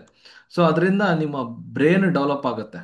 ನಿಮ್ಮ ವೇ ಆಫ್ ಥಿಂಕಿಂಗ್ ಅಂದ್ರೆ ನೀವು ಯೋಚನೆ ಮಾಡುವಂತ ವಿಧಾನ, ಕೆಲವರೆಲ್ಲ ಟೀಚರ್ಸ್ ಇದ್ದಾರೆ, ಅವ್ರಿಗೆ ಗೊತ್ತಿರುತ್ತೆ ಕಾಗ್ನೇಟಿವ್ ಥಿಂಕಿಂಗ್. ಇದು ನಿಮ್ಮ ಬ್ರೈನ್ IQ ಲೆವೆಲ್ನ ಜಾಸ್ತಿ ಮಾಡುತ್ತೆ. ಅಂದ್ರೆ ನಿಮ್ಮ ಮೈಂಡ್ ಕಡಿಮೆ ಸಮಯದಲ್ಲಿ ಅತಿ ಬೇಗ ಡಿಸಿಷನ್ ಮಾಡೋದಕ್ಕೆ ಇಷ್ಟಪಡುತ್ತೆ. ನಮ್ಮ ಮೈಂಡ್ಗೆ ಎಷ್ಟು ಪವರ್ ಇದೆ ನೋಡಿ. ಸುಮ್ಮನೆ ಏನೋ ನೋಡ್ದ ಅಂತ ಅನ್ನೋದಕ್ಕಿಂತ ನಾವು ಒಂದು ಗೇಮ್ ರೂಪದಲ್ಲಿ ಇವತ್ತು ಕಲ್ತಿದ್ದೇನೋ ಒಂದನ್ನ ಒಂದು 10 ಸೆಕೆಂಡ್ ನಾವು ಕಾನ್ಸಂಟ್ರೇಷನ್ ಕೊಟ್ಟು ನಮ್ಮ ಮನಸ್ಸಿಗೆ ಇದು ನಾನು 10 ಸೆಕೆಂಡ್ ನೋಡ್ತಾ ಇದ್ದೀನಿ, ಏನೇನು ನೋಡ್ಬೇಕು ಅಂತ ನಮಗೆ ಮನಸ್ಸಿಗೆ ನಾವು ಇನ್ಸ್ಟ್ರಕ್ಷನ್ ಕೊಟ್ರೆ ಆ ಮನಸ್ಸು ಎಷ್ಟು ನೆನ್ಪಿಟ್ಕೊಳ್ಳುತ್ತೆ ಅಂದ್ರೆ ಅದರಲ್ಲಿ ಎಷ್ಟಿದಾವೆ, ಏನಿದಾವೆ, ಹೆಂಗಿದಾವೆ ಅಂತ ಎಲ್ಲ ಮನಸ್ಸಿಗೆ ಗೊತ್ತಾಗುತ್ತೆ. ಸೊ ಇದನ್ನೇ ಈ ಒಂದು ಹದ್ದಿನ ಮನಸ್ಥಿತಿ, ಈ ಒಂದು ಫೋಕಸ್ ಏನ್ ಎಷ್ಟು ಜನ ಪಾಪ ಬಹಳ ಕರೆಕ್ಟ್ ಆದಂತ ಉತ್ತರ ಹೇಳಿದ್ರು, ಬಹಳ ಜನ ಕಲರ್ಗಳನ್ನ ಗುರ್ತಿಸಿದ್ರು, ಬಹಳ ಜನ ಗ್ಲಾಸ್ಗಳನ್ನ ಗುರ್ತಿಸಿದ್ರು, ಬಹಳ ಹೆಸರುಗಳನ್ನ ಹೇಳಿದ್ರು. ಸೊ ಇದೇ ಒಂದು ಫೋಕಸ್ ನಮ್ಮ ನೆಕ್ಸ್ಟ್ 40 ಡೇಸ್ ಅಲ್ಲಿ ನಾವೇನ್ ತೀರ್ಮಾನ ಮಾಡಿದ್ವೋ ಆ ಫೋಕಸ್ ಇರಬೇಕು. ಸೊ ಹಾಗಾಗಿ over to mister judge Swaroop Raj.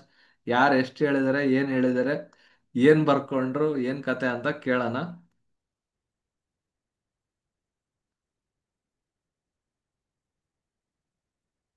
ಅನ್ಮಿಟ್ ಕೊಡ್ತಾ ಏನ್ ಕೊಡ್ತಾ?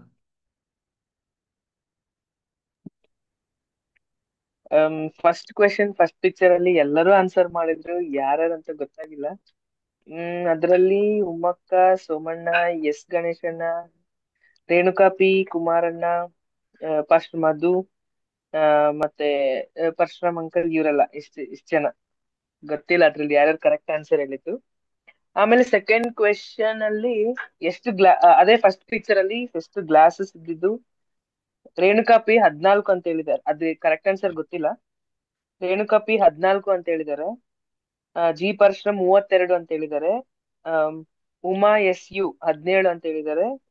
ಬೊಮ್ಮಕ್ಕ ಅವರು 16 ಅಂತ ಹೇಳಿದ್ದಾರೆ. ಗಣೇಶ್ 14 ಅವರು 14 ಇಸ್ 12 ಅಂತ ಹೇಳಿದ್ದಾರೆ. Right answer. Okay, then second question, ಎಷ್ಟ್ ಜನ ಹುಡ್ಗಿರ್ ಕೈ ಇದೆ ಅಂತ. ಅದ್ರಲ್ಲಿ ಗಣೇಶನ್ ಅವರು 2 ಅಂತ ಹೇಳಿದ್ದಾರೆ. ರೇಣು ಅಕ್ಕ ಒಂದೇ ಹುಡುಗಿ 2 ಕೈ ಅಂತ ಹೇಳಿದ್ದಾರೆ. ಗಣೇಶ್ ಅವರು 3 ಅಂತ ಹೇಳಿದ್ದಾರೆ. ಮುತ್ತುರಾಜ್ C 2 ಅಂತ ಹೇಳಿದ್ದಾರೆ. ಓಕೆ, ಅದ್ರಲ್ಲಿ ಕರೆಕ್ಟ್ ಆನ್ಸರ್. ಅದರಲ್ಲಿ ಕರೆಕ್ಟ್ ಆನ್ಸರ್ 2.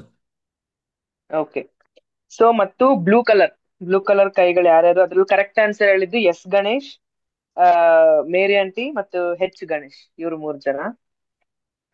ಆಮೇಲೆ ಕೊನೆ ಪಿಕ್ಚರ್ ಅಲ್ಲಿ ಎಷ್ಟು ಬಲ್ಬ್ಸ್ ಇದೆ ಅಂತ, ಅದ್ರಲ್ಲಿ ಕರೆಕ್ಟ್ ಆನ್ಸರ್ ಹೇಳಿದ್ದು ಮೇರಿ ಆಂಟಿ, ಎಸ್ ಗಣೇಶಣ್ಣ, Renuka P, Muthuraj C and P Sangeetha ಮತ್ತು ಗಣೇಶ್. ಇಷ್ಟು ಜನ ಕರೆಕ್ಟ್ ಆನ್ಸರ್ ಹೇಳಿದ್ರು. ಎಲ್ಲ 4 ಕ್ವಶನ್ಸ್ಗೂ ಆವರೇಜ್ ಆಗಿ ಯಾರಿದ್ದಾರೆ? 4 ಕ್ವಶನ್ಸ್ ಅಲ್ಲಿ ಆವರೇಜ್ ಎಲ್ಲದಕ್ಕೂ ಅವರು ಕರೆಕ್ಟ್ ಆಗಿ ಆನ್ಸರ್ ಮಾಡಿರೋದು ಯಾರಿದ್ದಾರೆ? ಎಲ್ಲದಕ್ಕೂ ಅಂದ್ರೆ Ganesh, S Ganesh, Renuka P, Muthuraj C. Justin ಎರಡೇನೋ 3 ಹೇಳಿದ್ರು ಅನ್ಸುತ್ತೆ. 2 ಹೇಳಿದ್ದಾರೆ ಅವರು. ಆಮೇಲೆ ಅದಕ್ಕೆ ಬಿಲೋ ಎರಡೂನು ಕರೆಕ್ಟ್ ಹೇಳಿದವರು ಯಾವುದು?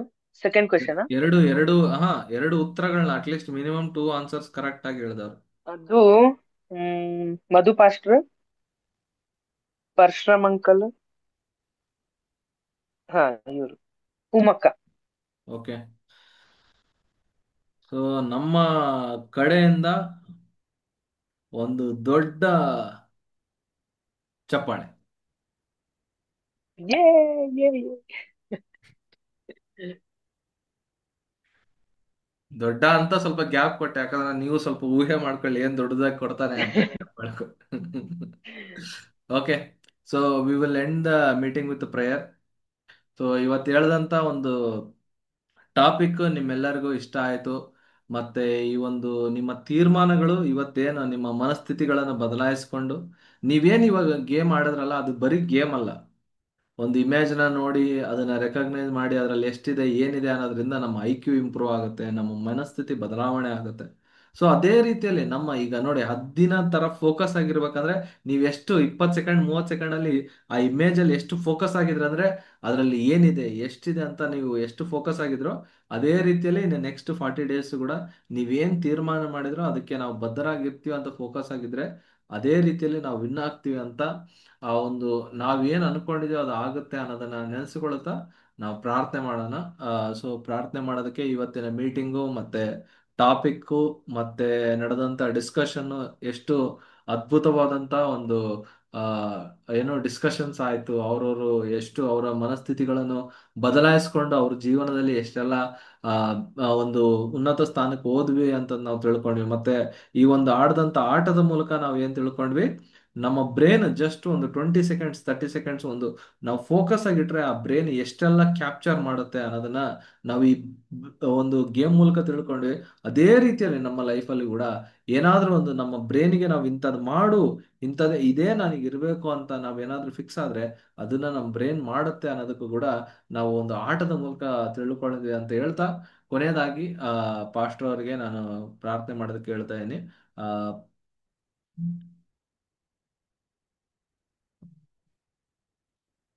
First pastor unmute. ಓಕೆ, ಪ್ರಾರ್ಥನೆ ಮಾಡೋಣ. ಸರ್ವಶಕ್ತನಾಗಿರುವಂತ ದೇವರೇ, ನಿನ್ನ ಅತಿಶಯವುಳ್ಳ ನಾಮಕ್ಕೆ ವಂದನೆ ಸಲ್ಲಿಸ್ತೇವಪ್ಪ. ಈ ಒಂದು ಸಂಧ್ಯಾ ಸಮಯದಲ್ಲಿ ನೀನು ವಿಶೇಷವಾದ ರೀತಿಯಲ್ಲಿ ನಿನ್ನ ಕೃಪೆಯಲ್ಲಿ ನಮ್ಮೆಲ್ಲರನ್ನು ಮರೆ ಮಾಡಿ ನೀನು ಮಾತನಾಡೋದಕ್ಕಾಗಿ ವಂದನೆ. ನಾವೆಲ್ಲರೂ ಕರ್ತನೆ ಈ ದಿನಮಾನಗಳಲ್ಲಿ ಕರ್ತನೆ ನಾವು ಹೇಗಿರಬೇಕು, ಯಾವ ರೀತಿಯಲ್ಲಿ ನಮ್ಮ ಮನಸ್ಥಿತಿಗಳಿರ್ಬೇಕೆಂಬುದಾಗಿ ನೀನು ಸ್ಪಷ್ಟವಾಗಿ ಮುತ್ತುರಾಜ್ ಮೂಲಕವಾಗಿ ನಮಗೆ ಕಲಿಸಿಕೊಟ್ಟಿದ್ದಕ್ಕಾಗಿ ವಂದನೆ. ಹದ್ದಿನ ಮನಸ್ಥಿತಿ ಉಳ್ಳವರಾಗಿ ಏಕಾಗ್ರ ಚಿತ್ತದಿಂದ ಒಂದೇ ಕಡೆ ಫೋಕಸ್ ಮಾಡುತ್ತಾ ನಮ್ಮ ಗುರಿ ಉದ್ದೇಶಗಳು ದೇವರೇ ಫೋಕಸ್ ಮಾಡುತ್ತಾ ನಾವು ಕರ್ತನೆ ಅದರಲ್ಲಿ ಜಯ ಹೊಂದಲಿಕ್ಕಾಗುವಂತೆ ನೀವು ಸಹಾಯ ಮಾಡ್ರಿ. ನಾವೆಲ್ಲರೂ ಅನೇಕರು ಸ್ವಾಮಿ ಇವತ್ತು 40 ದಿವಸದ ಒಂದು ಚಾಲೆಂಜ್ ತಗೊಂಡಿದ್ದಾರೆ ಸ್ವಾಮಿ. 40 ದಿವಸದಲ್ಲಿ ಗುರಿ ಇಟ್ಟುಕೊಂಡು ನಾವು ಅದೇ ತರ ನಾವು ಸಾಧಿಸ್ಬೇಕು, ನಾವು ಅದೇ ತರ ಮೇಲಕ್ಕೆ ಬರಬೇಕು, ನಾವು ಅದೇ ತರ ಉನ್ನತವಾಗಿ ಹಾರಬೇಕೆನ್ನುವಾಗಾಗಿ ಕನಸಿಟ್ಕೊಂಡು ತೀರ್ಮಾನ ತೆಗೆದುಕೊಂಡಂತ ಪ್ರತಿಯೊಬ್ಬರ ಜೀವನದಲ್ಲಿ ಅದ್ಭುತಗಳನ್ನು ಮಾಡು, ಆಶ್ಚರ್ಯಗಳನ್ನು ಮಾಡು.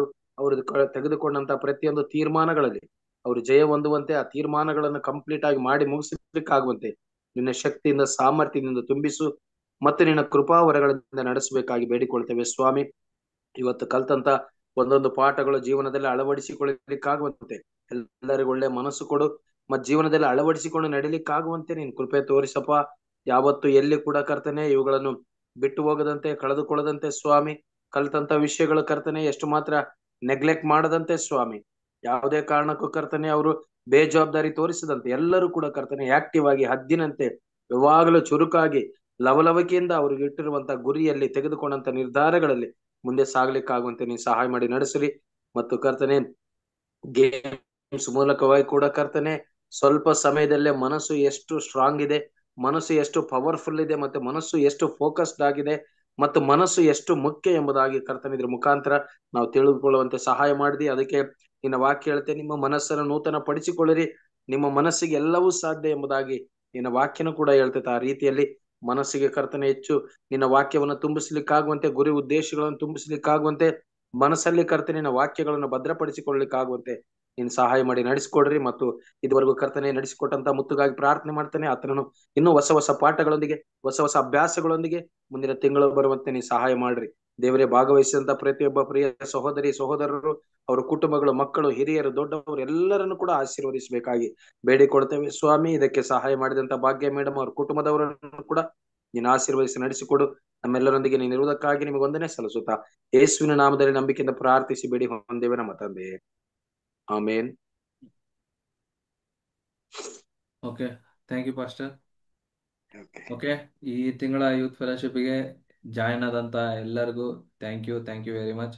ಮತ್ತೆ ಈ ಮುಂದಿನ 40 ದಿನಗಳ ಕಾಲ ನೀವು ಯಾವ ರೀತಿಯಲ್ಲಿ ಗೇಮ್ ಆಡೋದ್ರ ಮೂಲಕ ಫೋಕಸ್ ಆಗಿ ಒಂದು 10 ಸೆಕೆಂಡ್ 20 ಸೆಕೆಂಡ್ ಅಲ್ಲಿ ಅದರಲ್ಲಿರುವಂತ ಅನೇಕ ವಿಷಯಗಳನ್ನ ತಿಳ್ಕೊಂಡು ನಾನು ಕೇಳಿದಂತ ಪ್ರಶ್ನೆಗಳಿಗೆ ಉತ್ತರ ಮಾಡಿದ್ರು, ಅದೇ ರೀತಿಯಲ್ಲಿ ಮುಂದಿನ 40 ದಿನಗಳ ಕಾಲ ನೀವೇನ್ ತೀರ್ಮಾನ ಮಾಡಿದ್ರೋ ಅಷ್ಟೇ ಫೋಕಸ್ ಉಳ್ಳವರಾಗಿ, ಹದ್ದಿನ ಮನಸ್ಸುಳ್ಳವರಾಗಿ ಎತ್ತರಕ್ಕೆ ಹೋಗಿ ಒಬ್ಬಂಟಿಗರಾಗಿ ನಮ್ಮ ಹಳೆ ಸ್ವಭಾವಗಳನ್ನು ಬಿಟ್ಟು ಹೊಸ ಶಕ್ತಿಯನ್ನು ಪಡೆಯುವಂತಾಗ್ಲಿ ಅಂತ ದೇವರಲ್ಲಿ ಕೇಳ್ಕೊಳ್ತಾ ಈ ಒಂದು ಯೂತ್ ಫೆಲೋಶಿಪ್ನ ನಾವು ಮುಗಿಸೋಣ. Thank you very much.